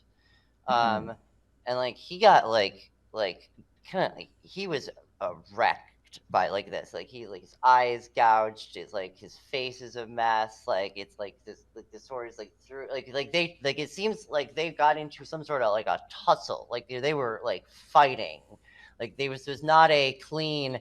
We snuck up on him and got in a lethal blow. This was like it turned into like a rough like it was like Yeah.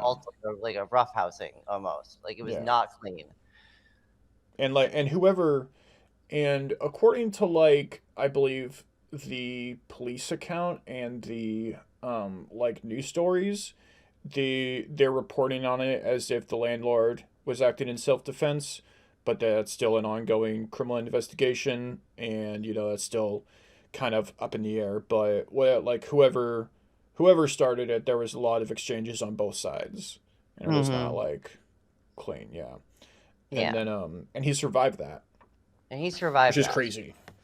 That was Yes. the first, like, I was looking at it, I was like, wait a minute, he survived, like getting Yeah, stabbed I mean, like so like part of, I mean, the fact that he did survive, like the thing is like people talk about, well, yeah, his story is that they jumped him, and he, just managed to not die and shot back and protected himself, and what like are they like I don't know, like I have a katana.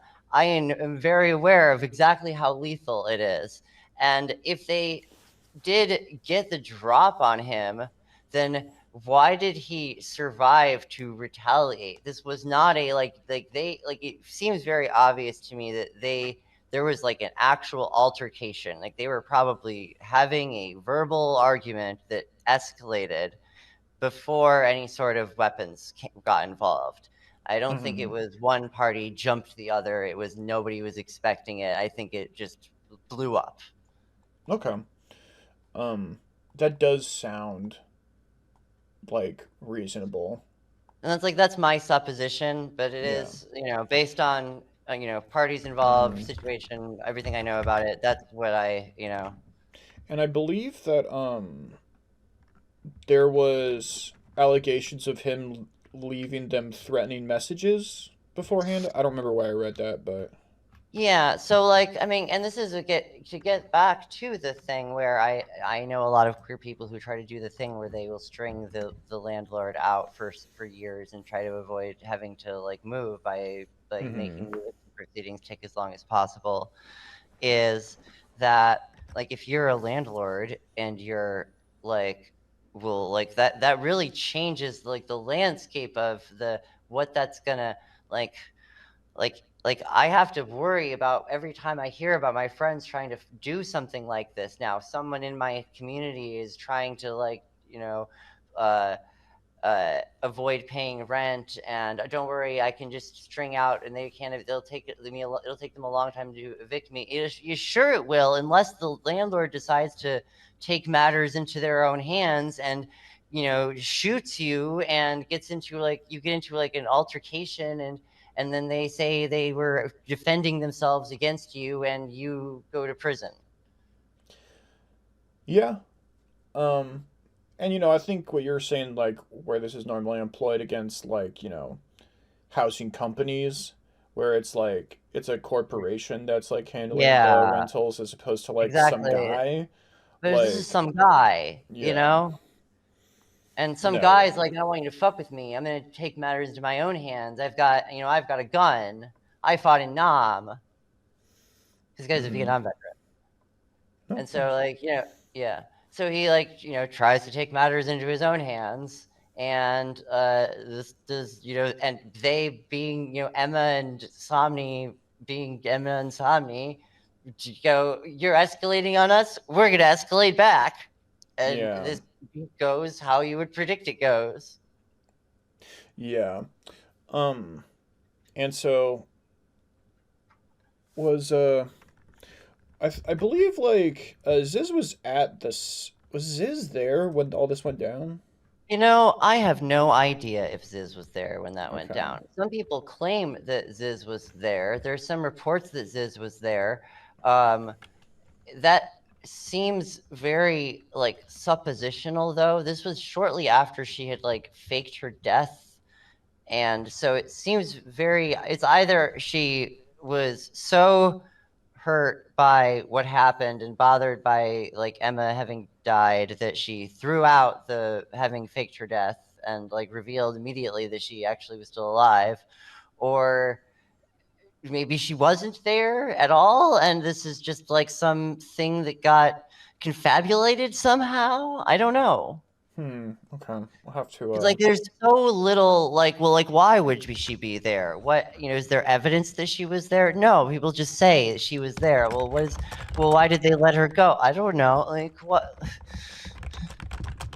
like was she there or not? The ghost of Ziz, like who know, like hmm. Okay. because Um everyone thought she was dead at that point and had died in a boating accident. yeah, like there is so to rewind the clock a little bit, Ziz was out on bail for the protest, right? I think that the protest stuff had actually mostly legally like it was like not only was they were they out on bail, but they had like were like had done the court proceedings for that. They had been found not like guilty of the various things. They had initiated their own counter proceedings where they Mm-hmm. like filed a civil suit against like the county police and the venue for being shitty to them when they were trying to protest and like Mm-hmm. that was already well underway before any of this happened. Okay. So the Medium article is saying that that was their bails got lowered because the Sonoma County District Attorney's Office reduced two of the felonies to misdemeanors, and then Gwen Somney and Ziz subsequently posted their bail. And it says Gwen and Ziz have had active arrest warrants out in California since April of 22 and October of 22, respectively, for not showing up to court. In a court hearing on Zoom on February 17th, 2023, a lawyer representing Ziz, Gwen Somney, reported that April of 22 was also when he was falsely told that Gwen had committed suicide. So, Mm-hmm. okay, so it seems like that it was like the faking the death to was around the time of when the trial was going to take place. So it was called. Mm-hmm. I don't have my timeline super as well as they could be. But Neither do I. This is all like at this point, like almost like ancient history. yeah. Weird that there's like just keeps this sheet just keeps coming up in my life. Yeah. I'm still talking about this. Yeah. Well, as someone who only has been talking about this for a week, I appreciate you humoring me. I mean, I feel like it's helpful. I mean, like, I don't know. It's been a crazy week for me, so like, it's kind of nice to be able to just all right, let's take everything, kind of lay it all out, and like just kind of, Mm-hmm. you know, Like, yeah, like organize it, like make it all make sense. yeah. And it's like I mean, it's helpful to like for me to like get my thoughts in order, and like I don't know. I do think that there's a lot of like I have gotten a lot of stuff out of Ziz's writing, and I know a lot of other Mm-hmm. people who have gotten a lot of positive things out of Ziz's writing, where and they found her very like inspiring or helpful, or like, and it's like, are we all now like gonna have to like, are we do have to worry about it? All of us are suspect Zizians. We're gonna like suddenly lose our shit and like go on a have some, and then the other thing is, if something does happen for whatever reason, does it immediately get turned around into like, oh, it's because they're Zizians and like victim blaming and Mm-hmm. like making it about that instead of about any of the surrounding context of what actually happened. Yeah. Yeah, I can understand how that would be pretty stressful. I think it's yeah. So on with regards okay. It's just alive. Oh, here's Jessica. Okay. Okay. So this is per Jessica, which is at Jessa underscore Kata. Jessica, yeah, Jessica, Jessica yeah. Taylor, yeah, I'm friends with Um, her. We talk pretty regularly. nice. So it says from the Danielson et al. Versus Sonoma case et al. Hearing today, summary of claims made with uncertainty by plaintiff lawyer Friedman. On Monday, November 24th, Lasota, aka Ziz, was found alive and well at the scene of a crime of the landlord. So, Uh, yeah, I've seen that. okay. As It far as says, I know, that is the only thing that links that there's that, and then there's the arrest record from Pennsylvania, which is like, mm-hmm, I mean, like I look at that and I go, is there even a picture of the? No, there's not. There's nothing. There's no like. There's just a name in a database, and it's like, is like I don't know. Is there only one? Is Ziz the only person with her name in the entire country? I mean, maybe but it's also not that uncommon of a name. So I'm slightly like, but but is um, that her? Like, but was it? I will say when I was trying to do my own research and double check everything, the Pennsylvania case, which for people who don't know, a friend of Ziz's, her parents ended up murdered in Pennsylvania, and then I think like a week later, Ziz, or at least someone with the same name, I think like the legal name is still Jack Lasota question mark, Mhm. Yeah. um, yeah, Jack Lasota, was held for obstruction of police proceedings, I believe, and then subsequently, I think like made bail or was released like Hmm. shortly after that. But Yeah. That sounds about right. yeah, so I don't know why they would release her if there was still the warrant for the case in California going on. But I mean, maybe that That's at like, that point it was just yeah, like again, it's like there's so little like who is this individual in the system in Pennsylvania? Do we have any like so we have so little information available. Like, yeah, and most of it in the is this the same medium was person? like yeah, and a lot of the stuff in the Medium article was like, okay, I, as the author of this Medium article, I'm doing firsthand investigation. I'm calling the police on the phone, and I'm like sort of talking about things, and then just sort of like relaying it to you then. But it was like not exact quotes, so it was, a little like hard to get into, I suppose. But Yeah. you know, the but yeah. So then, um, but yeah, and I think that at the this is like sort of like the end, and like of where I sort of like found like your connection or whatever because you were you know, I I've don't been think pretty it's vocally defensive of the Ziz on Twitter at a point in time where it is very unpopular to mhm. do that. I don't respect that in principle. But I think that the thing about feeling responsible for Emma's death and feeling like responsible for that, which is just like not true, but I understand how you feel that way.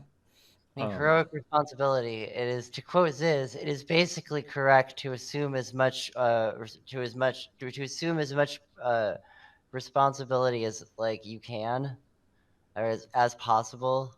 Like if you can be responsible for it, then you should be. hmm. Okay. Um. I don't think it hurts me to say like, yeah, I was partly responsible for that. I feel like it's like Okay. it means that it means that there's a chance that I could have done something, and that's important because it means in the future I have to think about Hmm. that. How am I shaping my actions so that Yeah. I'm like taking that into account? You know. Okay. Um. But yeah, and then so recently, like this month, said landlord was murdered, Hmm. and the suspect is a Asian male, per the news sources, and not really much is known about that. The suspect was, went away or made an escape without any sort of arrest, and they're still investigating all Hmm. that. Um, Hmm. the hard, the hard part for me to swallow, and the thing that kind of like, it's not that I would respond any differently, most likely, but I did, and I'm not trying to gotcha you here, but I did see your tweet about the landlord dying. Hmm. Yeah. I mean, I am not sad that he is dead. Yeah.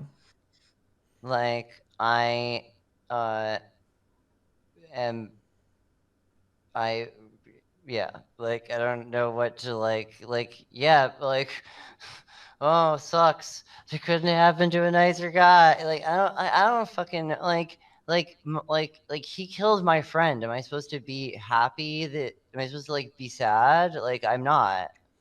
Yeah. Like And I do think that like, that's totally like reasonable. I would say like much worse things if I was in your shoes as I understand them. I mean, I'm Um trying very hard to like play at least sort of nice, but yeah. yeah, like that is me playing very like being very nice about it. Yeah.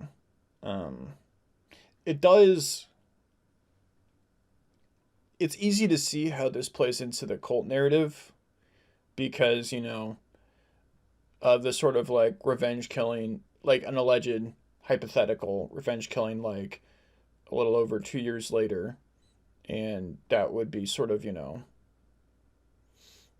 I don't know. If I was a lawyer, I would know better how to like describe this or not even ask this question, I suppose. But it is it does I understand this might feel like victim blaming, but it I seems mean, Ziz does related. talk a lot about how revenge is actually good, Yeah, and like I am on the mostly on the same page. Like as far as the decision theory goes, yeah, her decision theory is good decision theory.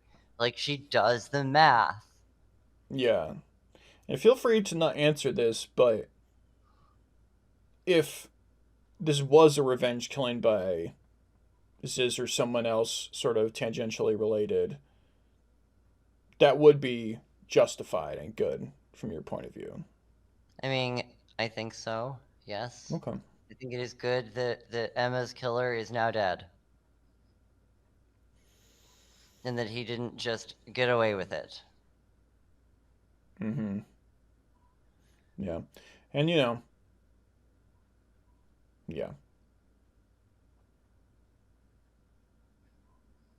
Yeah. I know what you mean. Um, Like, yeah, I don't know. Like, maybe that's shitty of me. Maybe I should be more equanimous, like equanimous or whatever. Like, but I'm not. mm-hmm. Like, I miss Emma so much every day. I'm sorry. And so, like, yeah, it is very personal for me. Yeah.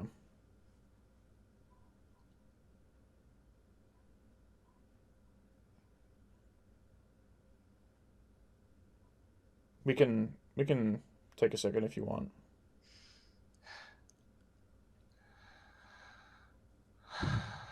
I can cut some of this out if you want.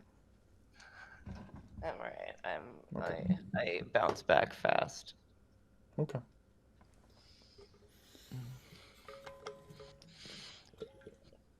I mean, I do feel like it's like important to like not hide the emotional impact, you know? Mm-hmm. Yeah.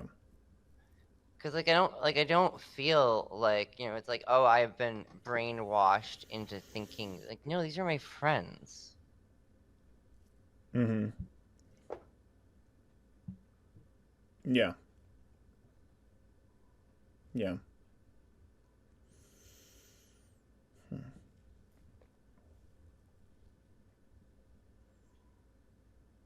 Yeah.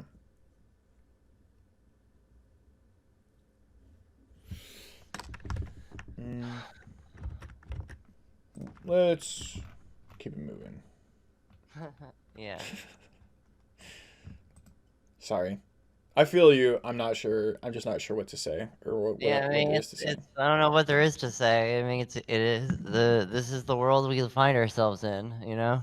Mm-hmm. So we went over the Pennsylvania murder like a little bit. I mean, as much as there is to really go Mm-hmm. into. I guess from people looking in and trying to look at it as a cult, it does make like there's like the haziest details I think with regards to this one and like specifically his involvement, but I think this the whose parents was it? It was Jimmy Zachiko? is it Zajiko or Zajko? I don't know. Okay. I've just seen names written on paper. I don't know how to pronounce them. Yeah, so These Michelle are people Jamie's I all knew by like weird ass like internet yeah. pseudonyms. So like, Yeah. I was saying earlier, I was like, it's a complicated transgender novel. Everybody's got three different names. so true. um, but yeah, so Michelle Jamie Zajko's parents were murdered, and I believe that Ziz is on the record talking with Jamie about how their parents were like abusive. Jamie's parents were widely known by a lot of people to be extremely abusive. Your camera's kind of freaking out a little bit. Was it? Oh, I was sorry. I was touching the camera pole Oh, with okay. my foot. That's all good. Um, yeah, but like this is one of those things where it's like again in the like rationalist, you know, queer rationalist Discord server scene, the Mm-hmm. fact that Jamie's parents were hilariously cartoonishly villain, like cartoon villain, like evil, abusive, like Mm-hmm. like like buffoonishly unreal, like this, like unrealistically bad abusive, like that's not, people aren't actually like that. That's like a, you gotta be making that like we're at, like her parents were actually like that. um and so it's one of those where it's like everyone who like has knows about Jamie's parents in that context, I feel like looks at the hears about her parents getting killed and goes, "Oh, that was gonna happen eventually,"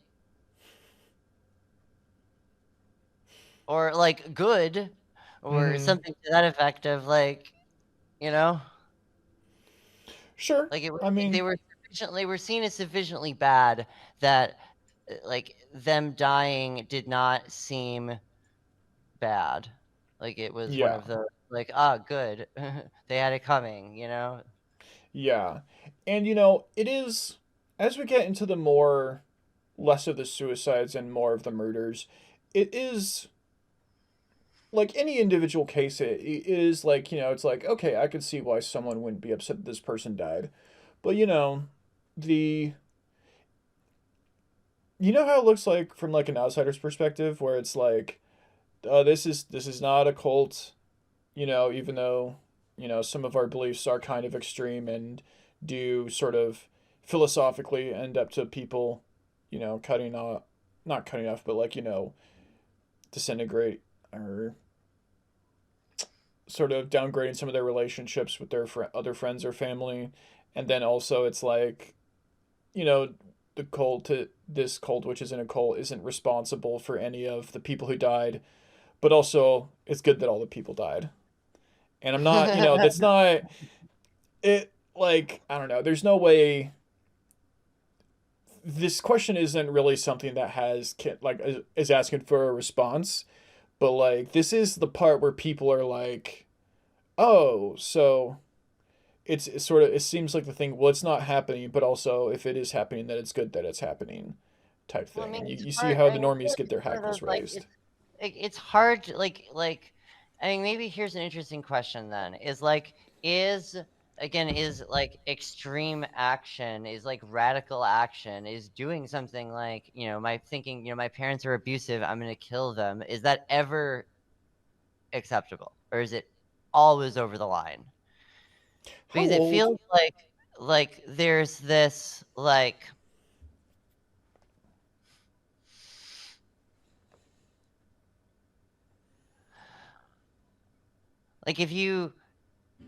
if the United States was taken over by Nazis, I would much rather have Ziz than not have Ziz, Yeah. because Okay. like I would rather have people who are actually willing to like stand up against stuff and like fight back, even though it seems like that's ridiculous. You can't possibly win, because it feels like like the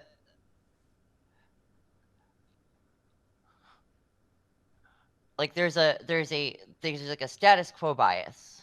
Yeah. There's like a you can't rock the boat too much Yeah. bias. But like the thing is that people are like suffering and like going through shit, and like bad things are happening now. And so like if you have to rock the boat to, make the bad things that are currently happening stop happening, then isn't that like justified? Yeah. And do you know how old Jamie was when the murders took place? No. Okay. I think Because, mid-20s or something. okay. But like an adult. Yeah. Yeah, okay. I would say that, yeah,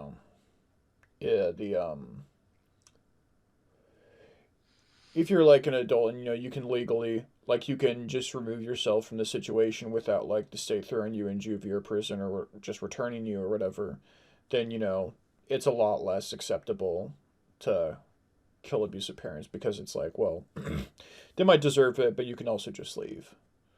You know, as difficult as like financial I mean, incentives this might is make one of that. those like values. Like, I do think that children should be able to kill their abusive parents, and that's the incentive to parents to not be abusive is that if they're too abusive, their kids might kill them. Yeah, I mean, it's hard to disagree with that. You know, if only for the reason what that children are so loyal to their parents. If they actually, it's like the amount of it's kind of insane the amount of overreach you have to do as a parent to actually make your child want to hurt you or kill you.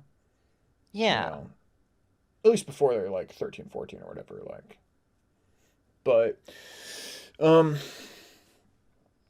yeah, I see what you're saying.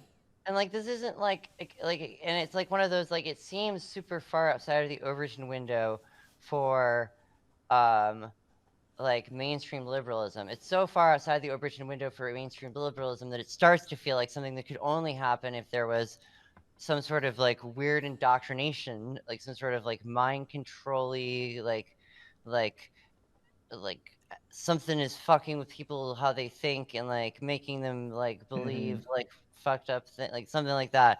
Like it's not that far outside of the Overton window of like poor queer leftists. Like I was at a rave with 200 people last night, and if you asked, if you asked me like go through and pull all of them, like how many of them think that it would be, how many of you think it should be okay for you to, if your parents abuse you, you should be able to kill them. What percentage of people say yes? Like I would say easily over 50%, very Yeah. easily. Like this isn't that out there of a of a belief. So like, Yeah. At least and like, among certain groups. does that make it acceptable, not acceptable? Like, I don't know, but I feel like it's less of a like that feels less of a clear cut. Oh, that means it's a cult or not a cult than it. Like it's not that like because if you're like it's one of those things where it's like there is a standard by which you can say, yeah, this is like a cult, but by that same standard, you're kind of catching any sort of like fairly radical political like belief structure is going Yeah, to I be was thinking that captured in that same is going to be it called a does. cult. Yeah, it makes. I guess like the more we talk, to me, it seems less accurate to call sort of the group as a whole a cult, but it kind of might make a little bit of sense to call it more of like an sort of like an extremist like group, and that has other like political connotations, but just in if trying to think of it like simply as like people who believe sort of more very extreme things that are like pretty outside the Overton window of most people, but not all people, and then actually willing to like you know commit crimes over that. That does, not that that's like an organization with a leader necessarily, but it does seem like a kind of a better ballpark, right? Yeah, that's probably correct. I mean, like, I mean, I don't even like what calling it extremism. It feels like it's like one of those like where it's like, well, that is a very heavy-handed connotational load at all. But like, I will like people call anarchism extreme. People call it Mm-hmm. like too radical, extremist. Like that is labels that get just used to describe anarchists all the time. Yeah, but I Like, guess like I'm trying to like if we just take like anarchism or whatever, it's like okay, well, what separates anarchism from like extremist anarchism is like, well, you anarchists like still go to college, and they just like talk the talk or whatever, and like extremists sort of like more embody the beliefs and actual that are like pretty extreme, but like the more uh people who are more comfortable existing with the status quo or whatever is like different, and that's how you would like separate them, or like but if you ask like an I would say extremist most or whatever. committed anarchists are not. Uh, if you're not on board with the status quo because that's kind of what it Mm-hmm. means. You're if you're you want something, a different, political order than what currently exists. That Mm-hmm. and it would imply that you're not a fan of the existing political order. Yeah, I think I used a bad example. Let me try and redo it. Like I guess like the difference between like a normal communist and like an extremist communist is like an extremist is the one who's actually going on like communes and doing like some more like experimental like actually embodying it, and as like a normal person would just be like someone who just votes a certain way or talks a certain thing or goes to like DSA I mean, meetings. see, I would say that the second one is not actually a communist. They are a liberal. Yeah, That what you call an extreme and communist, that's I would say, is a communist. yeah, What you call an extreme anarchist, I would say that's an anarchist. And what you would call a non-extreme anarchist, I would call a liberal. yeah, yeah. And I think that yeah, and it's I do think that there is something to the idea of like if you're like an outsider looking at like a group, it does seem like when you're in the group, it's like you sort of naturally exclude the hypocrites because they bother you, and you're like, well, you're not, you're just like kind of walking the walk. But from the outside, it does seem like the sort of like like there's, I don't know if like a symbiotic, but there is some sort of relationship between like movements and their hypocrites. You know what I mean? Like it's Hmm. not like there's not no relation between like let's say like quote unquote true woke believers and like woke hypocrites. Like there's a meaningful relationship. It's not just that hypocrites are like parasites that go everywhere. But I guess that's kind of way fucking off topic.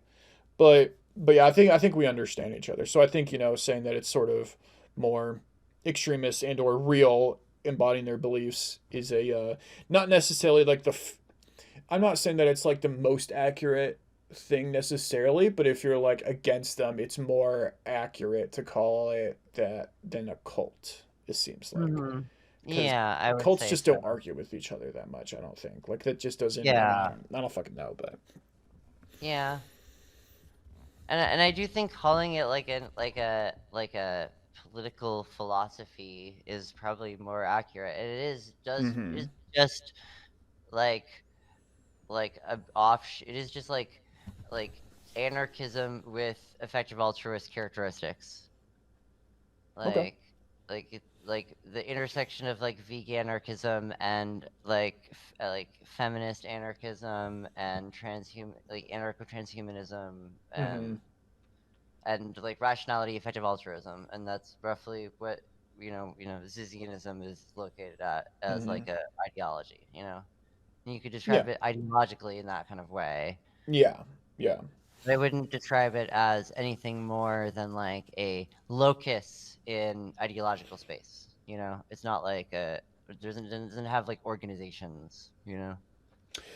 Sure, but like what people are sort of responding to and talking about on the internet, it's not necessarily the ideas. It's like what the sort of loose association of people seems to be doing and the body count associated with that. So I understand what you're saying, and I Yeah, do think but it's like then you a look at the loose association of people, it's like I'm in that loose association of people. A bunch of my friends mm-hmm, who are currently completely uninvolved are in that loose association of people. Like mm-hmm, like the one of the uh like Milo, the trans mask who did not die but did get shot by the border patrol in that shootout that happened. Uh the one who Teresa is not Youngblood. Yeah, Youngblood, Okay. uh, is like somebody who's like friends with like a bunch of other like Yeah. rationalist queers, like is in Discord servers with people, is not like an outsider. It's not like nobody knew who these people were. Yeah. Yeah. Um.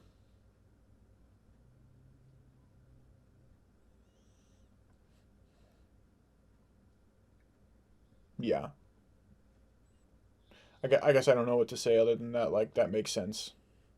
Like, Mm. and these are real people and these are real social spheres, and it's not super cool what every single person does, maybe, but you know. Yeah, and I mean, also, like, if you are concerned, like, the other thing is the way people respond to this is super weird because it's like this, like, mimetic immune response sort of thing where people will, uh, try to ostracize anyone who is, like, too Zizian. If you're, like, infected with the Ziz contaminant, you gotta remove you because you're potentially dangerous or hazardous or whatever, you know? Like, I have had a few different people come to me and be like, yeah, a whole bunch of people decided to cancel me because I'm associated with because they I talk to you. So, to Mm-hmm. me, not even anyone else, to me. Did you tell them that you were one of the good ones, or? So But yeah. like the way that the immediate response is, oh shit, somebody is associated with them, we got to cut them off, cut off contact with them, don't let them talk to anyone, they might corrupt us with the info hazard, just and it's just it's like this is Yeah. if you're actually worried about mimetic people getting mimetically fucked with and manipulated or brainwashed, isolating them is a really great way to make that brainwashing more effective. like That's a good like point. maybe like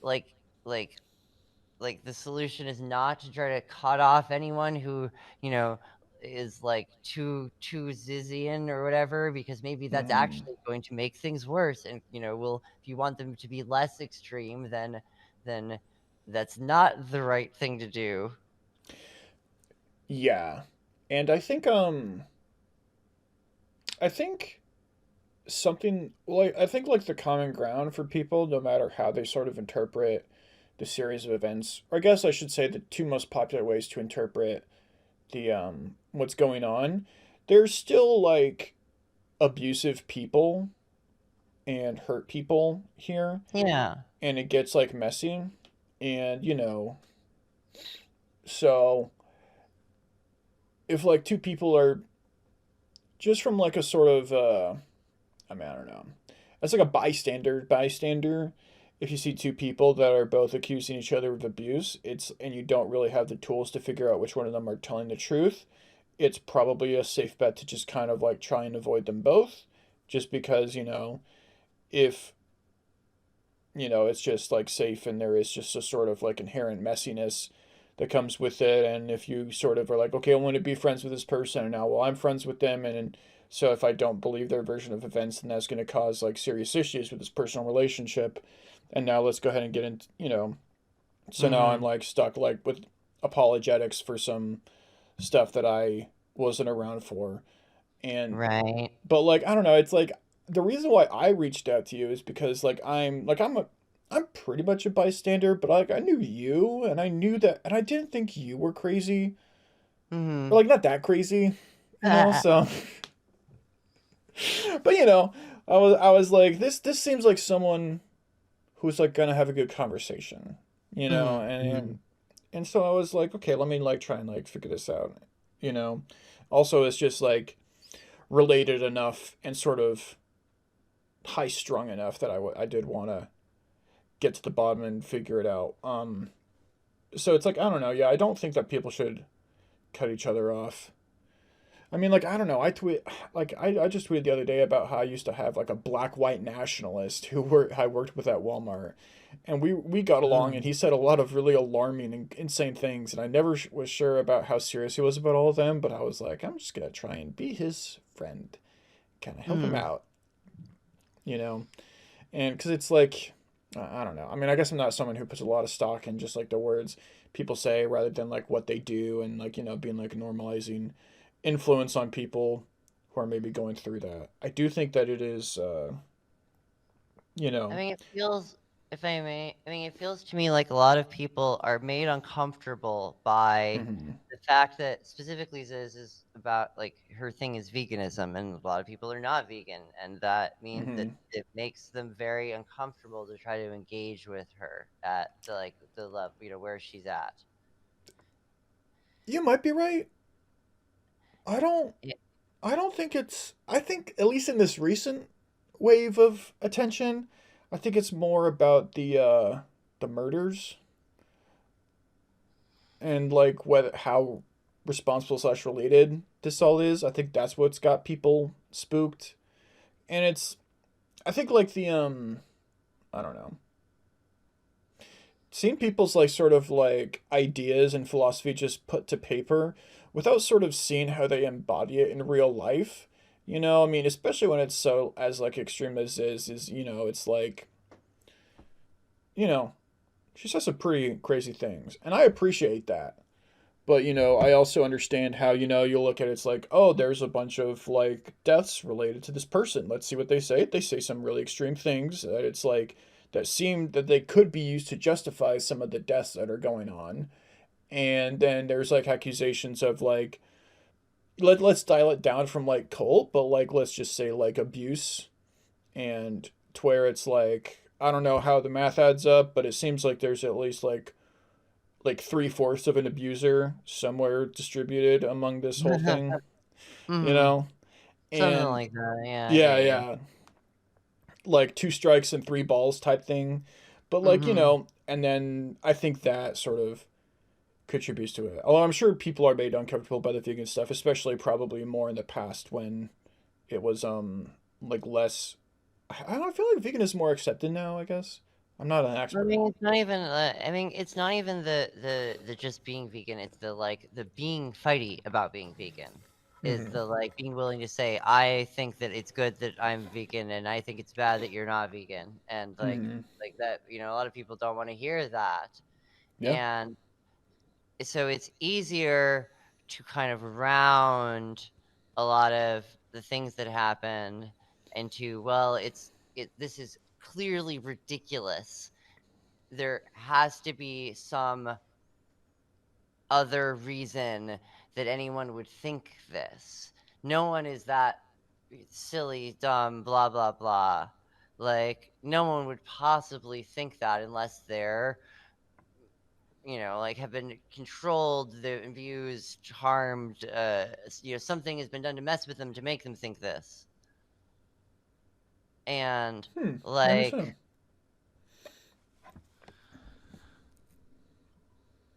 like,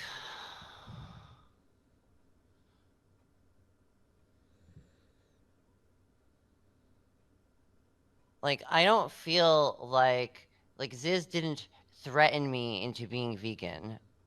Yeah. I was convinced to be vegan by the arguments that Ziz presented. Mm-hmm. And, so I did. And does that mean that I was manipulated by Ziz in some way? Or that it's like I have poor mental defenses, or like there's what am I trying to say here? I think the mind control and brainwashing thing probably has like, I don't know, the least evidence that I've seen. It does seem that like, based on like the blog, just my impressions of reading her blog, it does seem like she can like fuck with people's heads, and I think that, that's not like, where am I going with the sentence? Things get messy and people get into like a lot of arguments and like emotions run high about these things and everyone like cares a lot about it. It doesn't seem like, I don't know. I haven't seen anything that seemed like brainwashing. You know, Mm-hmm. I think you can maybe, I think you can maybe make a case that these, um, well, if I hadn't talked to you, I think I could probably make a good case that these beliefs don't make people's lives better if they hold them. But you've Mm-hmm. said pretty definitively that like, that's just like not true. I do feel like I am a better individual, and my life is in a much better place for Mm-hmm. like having learned all the stuff I did from reading Ziz's writings as obsessively as I did. Yeah. So, um, let's kind of get back. So basically, the most recent thing that got people talking before even the landlord being Because murdered. that was retroactively discovered. Yeah. Yes. No, yeah, yeah. The most recent thing was that let me get these fucking names right. Can you still hear me? Yes. Okay. So the main thing that happened was that Felix Bockholt, aka Ophelia, Mm-hmm. and Teresa Youngblood, aka Milo, Mm-hmm. got into a shootout with a border patrol agent, Yes. and basically they were in Vermont, which I think Mm-hmm. came up. I think Vermont was also mentioned at some other point in some of these writings, but I was up till like 8 a.m. just like looking up this stuff just because I was so fascinated. So I don't think I have where else I've seen that from. But basically they were let me put a pin in that actually so I don't forget so I could just look up the Vermont connection.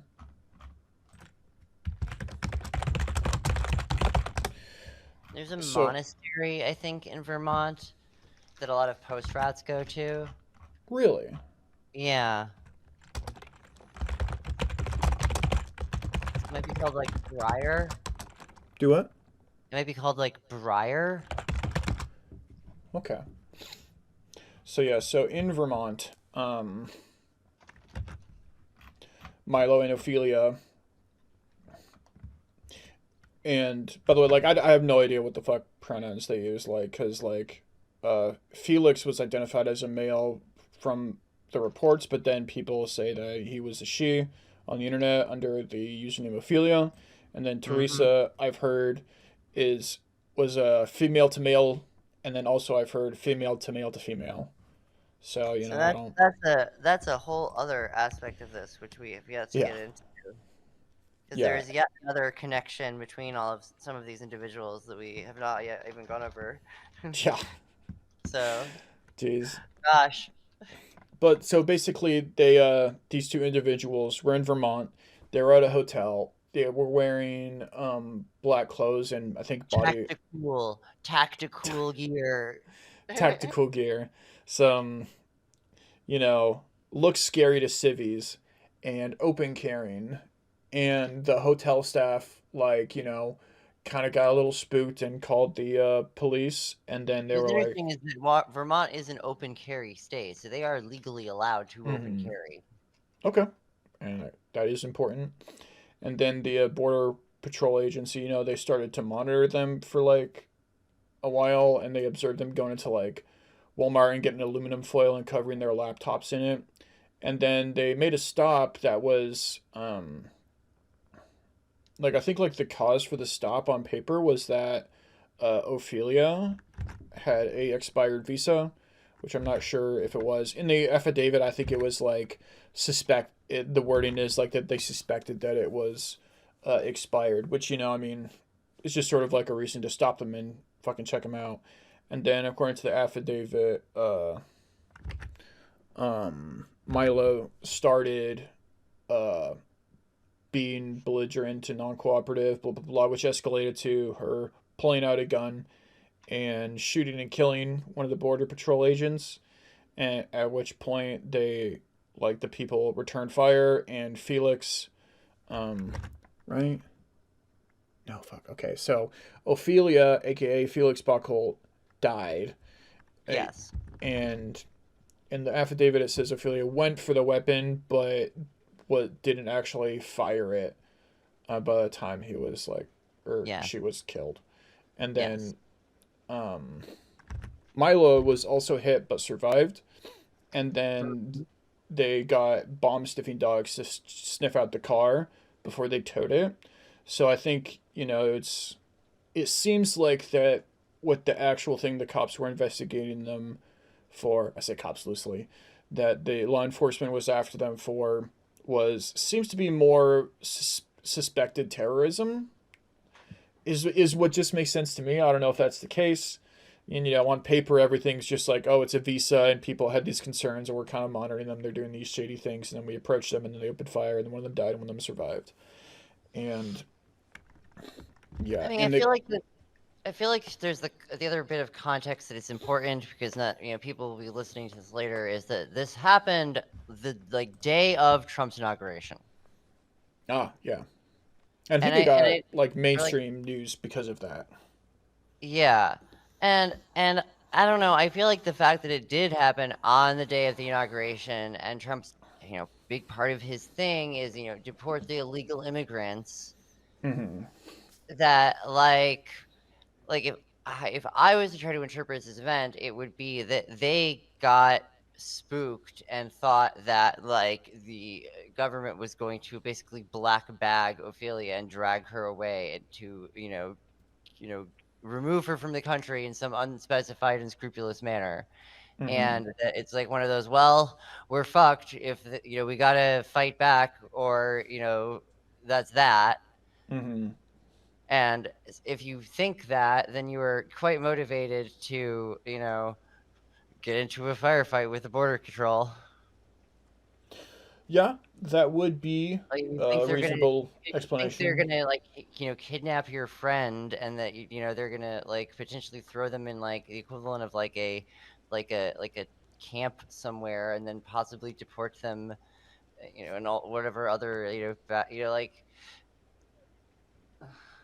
if Yeah. you're scared, I can see, I can see why a trans person on the day of Trump's inauguration would be fucking terrified about this sort of thing happening and reacting in this kind of way. Like, it doesn't seem that Hmm. like Like when you kind of put it in that kind, it's like, oh, that kind of makes sense, That's definitely the most generous, like, steelman interpretation. Um, and, it sounds like at least fairly believable. Um, I Do think, I have a do I know why they were, carrying weapons and open carrying and, like, dressed in, like, tactical or whatever shit? It's like, I don't know, maybe they just wanted to and thought it was cool and were too big of autistic nerds to realize that was not, like, kosher. Like, I know lots of people who will show up at a rave dressed in like a SWAT outfit kinda shit, gas masks and, and it's like, mhm. yeah, if you don't realize that something is not inside of the like local Overton window because you're not from a particular area that you're Yeah. traveling through, that's gonna be kind of bad. Like, I feel like, for all the autists out there listening, I feel like you can open carry and you can be, like, rude and off putting, but being both kind of freaks people out. Because I think Unless you're an people old sort. white cowboy. Yeah. Unless you're an Like, old white man, then you can get away with it. You need to be an old yeah. white man with a cowboy hat. Then you can be both rude and open carrying. Also, the weapon you're open carrying True, needs to true. be a revolver. Yeah, like, you gotta fit in, like, people have, like, a script You of, gotta fit a and character that is, safe, yeah, sort you got to be, if you're going to be open carrying, you got to be, like, on script. People have to, like, look at you and go, "Oh, I know this kind of guy. This is like a Texas cowboy a little out of his element." Or, "Oh, this guy is like just like a security guard. He carries himself very professionally." It's like, "Okay, I could fit that." But it's like the script that they were on seems to be a lot closer to terrorist, which kind of started the whole thing, of. Mm-hmm. and just kind of spooked the hotel. And, like, I think there's no, I think it's totally, they didn't break any laws that anyone No. can say before they open fire, right? Yeah. So, I think, and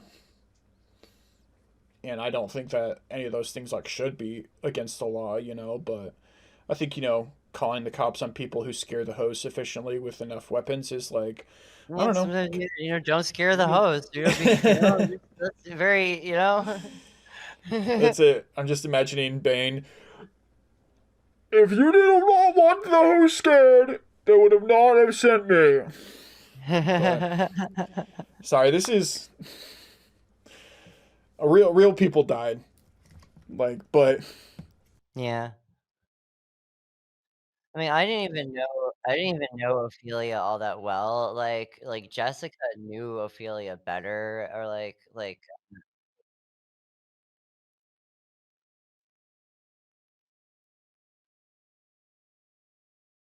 mhm.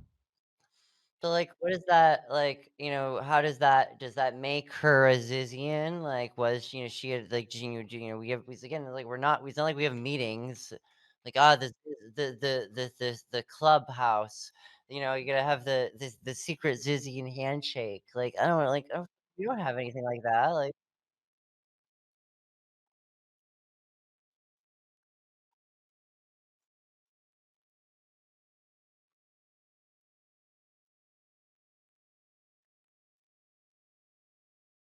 Audere.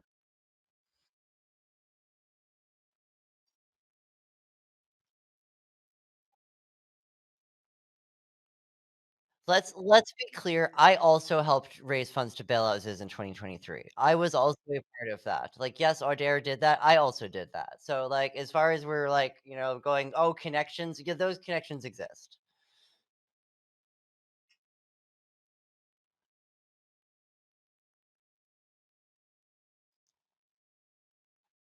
Like, like, trans people do not do well in jail, being like, "Yeah, I want my friends to not be in jail," is, pretty, you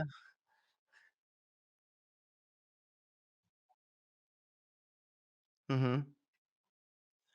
Adair is also, who I believe Jessica posted that, was suspected of killing the landlord, even though that is a very total supposition, very conjecture. That's very conjecture, that feels a little hard-spirited, like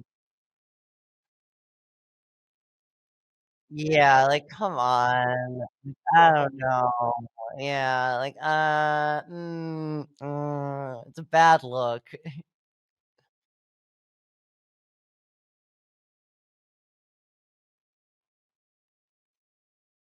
Like, I dare is he, him, or they, them, maybe? I don't Adair is one of those people that, like, fucks with my Transtar. Yeah, I get that. Like, Adair is one of the people that, like, fucks with my Transtar by being like, "Oh, yeah, I use he, him," and I'm like, "Are you sure? I don't believe you. Are you gonna come out in a year?"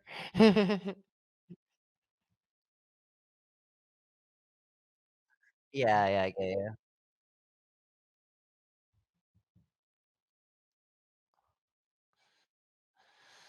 But, like, Adair is an interesting character in all of this because uh they are the ex of someone named Celine, who I know, and, like, Audere has actually dated a number of other people in the local, like, queer rationalist community.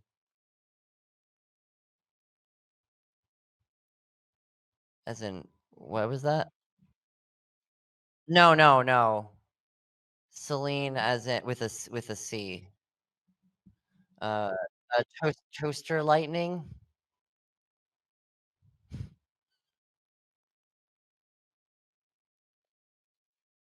Yeah, yeah, she was one of the people posting about this initially. Yeah, yeah. Yeah, so Celine is Audere's ex. And they did not have a relationship I would call healthy or, like, there's one of those there are allegations that, Adair, like, groomed Celine, and it's just like, well, that sounds both, 1, extremely fucky, and 2, not very, quote, unquote, "Zizian" at all. Like, I don't know about that. That seems bad. I shouldn't endorse that sort of thing. And so there's this kind of like I don't really like there's like as far as like is Audere a Zizian? I wouldn't exactly consider Audere a good Zizian because they've done a whole bunch of kind of fucky shit.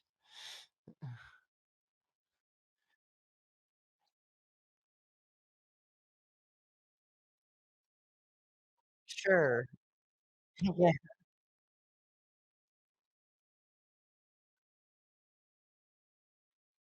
Yeah. Yeah.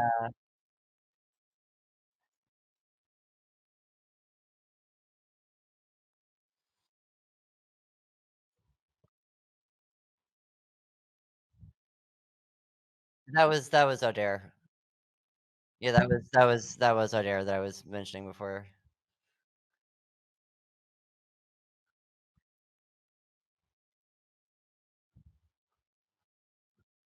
Like the most recent ones or like the most recent ones?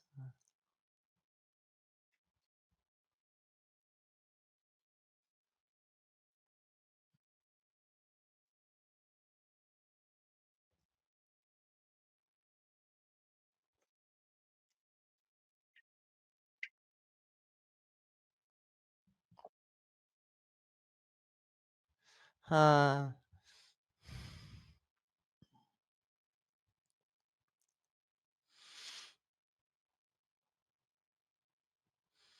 I don't know. I mean, like we've gone over so much shit at this point. Like, gosh.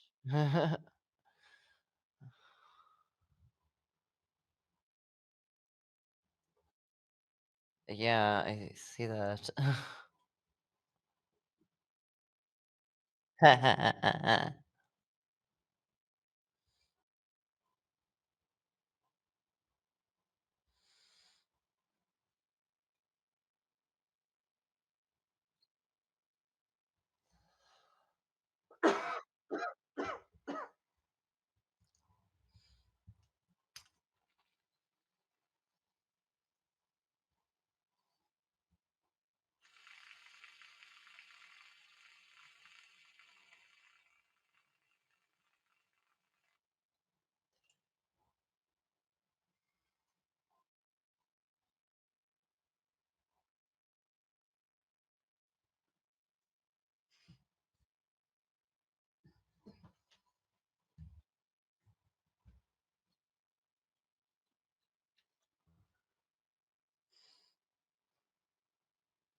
I mean, actually engage with us and don't just cut us all off. Because if somebody's goal is to get a whole bunch of people to like self-destruct in a bad way, like, isolating them all off in their own little space where they can stew in their mental illness is not a great way to avoid that.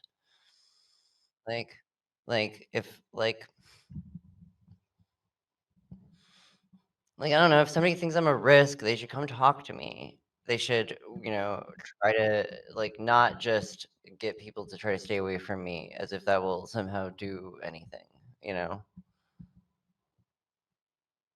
I believe the things I believe because for reasons. Like, I have all of this, like, stuff, like, all this, like, philosophy and decision theory that justifies why I say the things I say and believe the things I believe, and the way that it gets like, people are, like, advised to stay away from it because it's dangerous. I mean, it's like, I want people to engage with it. If I'm wrong, then convince me I'm wrong. You know? Like, actually engage with me intellectually. Don't just call me like a cultist, you know? I feel like people are a little too willing to just like to use this term, to airlock somebody if they are a little if they are not if they're a little too Zizian, quote unquote. Uh, it's just a lot of, like, I know a lot of people who have gotten like lost friends. They've been like ostracized from communities because they either they were explicitly either accused of being Zizians, or because of they were just implicitly like, we don't like your association with this or that or the other thing. And like it's that is not an effective way to not radicalize people. Like, from my like, if what I want is to, radicalize more people, turn more people into crazy radical vegans that will go and, like, fight the government, then I should want people to be like, "Yeah, kick us all out." If there's any sign that somebody's too zizzy and get rid of them, you don't want them around because it's, then they're stuck with us, you know? Then they'll end up gradually, gravitate towards that. But, like, I don't want to, like, come to blows like that. I wanna just convince people, like, I want people to see the way understand why I think the things that I think, and, like, we can have a conversation about it.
I mean, I also feel like it's still like, it's not super helpful to just call the whole thing a cult, because it is really, like, doing a philosophical disservice to the actual, like, philosophy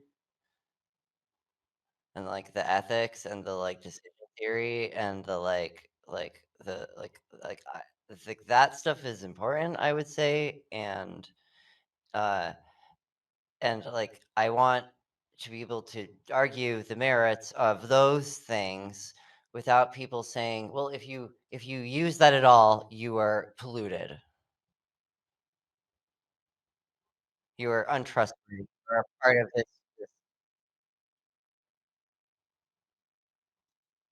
Yeah, like the object level, this is the actual, the decision theories involved, the ethical reasoning, the conclusions, because it seems like nobody wants to even debate about that. They just want to overpower Ziz and win. Be like, well, we don't have to debate about it. We get to call you crazy and denounce you and shove you out of all the spaces that you're in, and hurt you and hurt your friends, and spin this huge lie about you out into the world that everyone will believe, and turn a huge portion of people against you, and like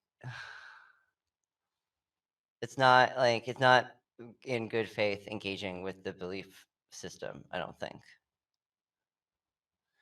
And it's like, that's the well, why aren't people engaging in good faith? And it's because it seems to be because they are actually afraid of the info hazards.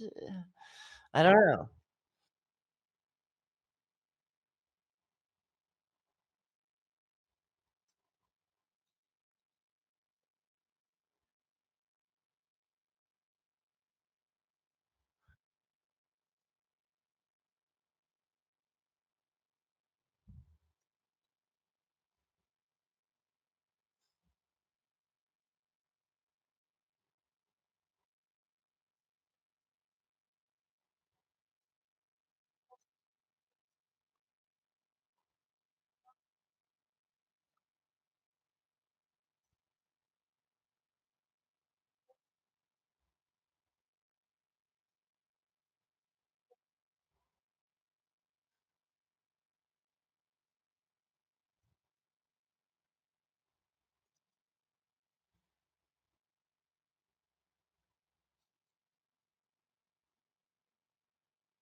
I'm much more I'm much more concerned about communists being violent to me than I am about anarchists in general. I am anarchists are anarchists. Maybe one individual anarchist will get into an argument or a fight with me or something, but communists, I expect would put me up against a wall if they got in power and I was too inconvenient.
Ziz specifically encouraged everyone to do it. Ziz is pulling all the strings. Sure, okay.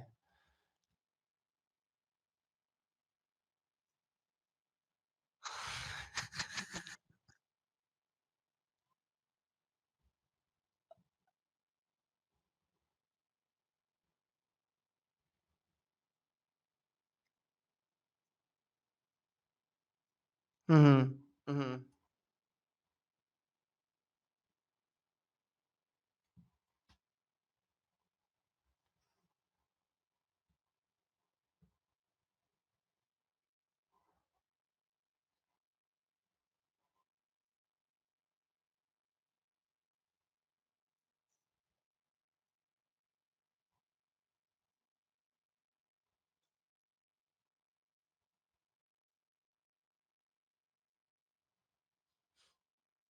Mhm. Mhm.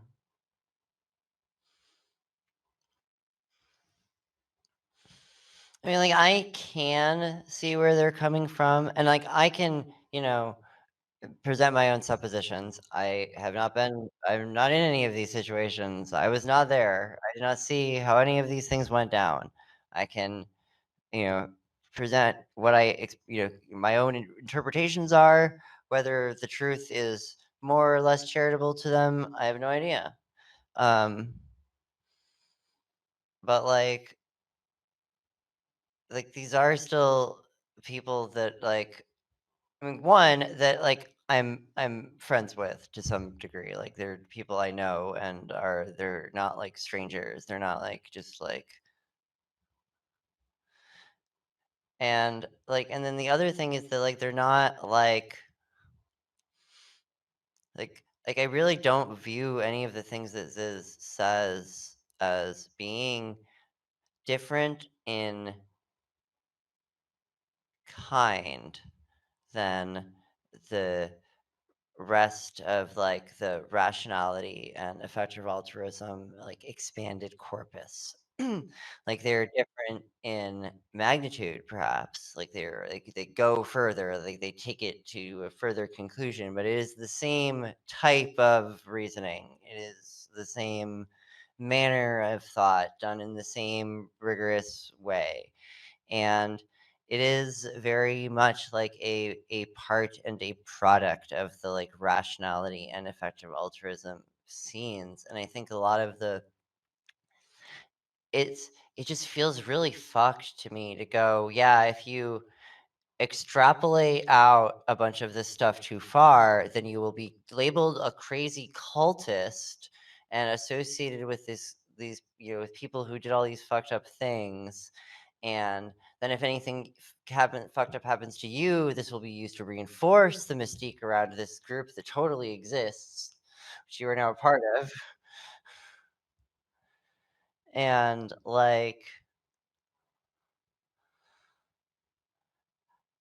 how do you what if you actually find the information useful or good then? How do you no one wants to engage with it. It's like that's the cult information. It's gonna corrupt you. It's just like Jessica Taylor points out that uh info hazards are kind of a silly adversarial concept, and a von Neumann Morgenstein rational actor cannot be harmed by information. Information is at most neutral. So if you're a V&M rational agent, information cannot harm you.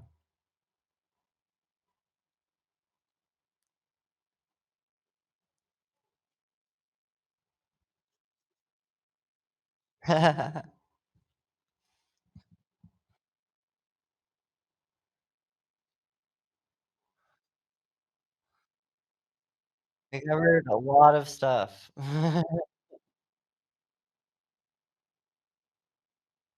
Mm, mhm.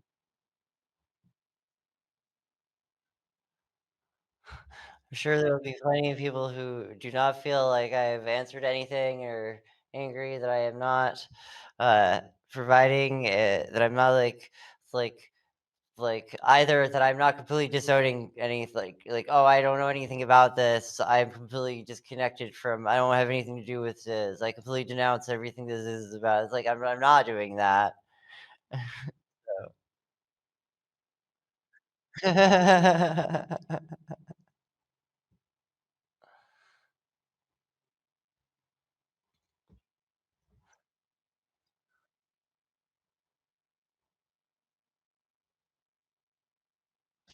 Yeah, hopefully. Well, I mean, we will certainly see what happens, I suppose.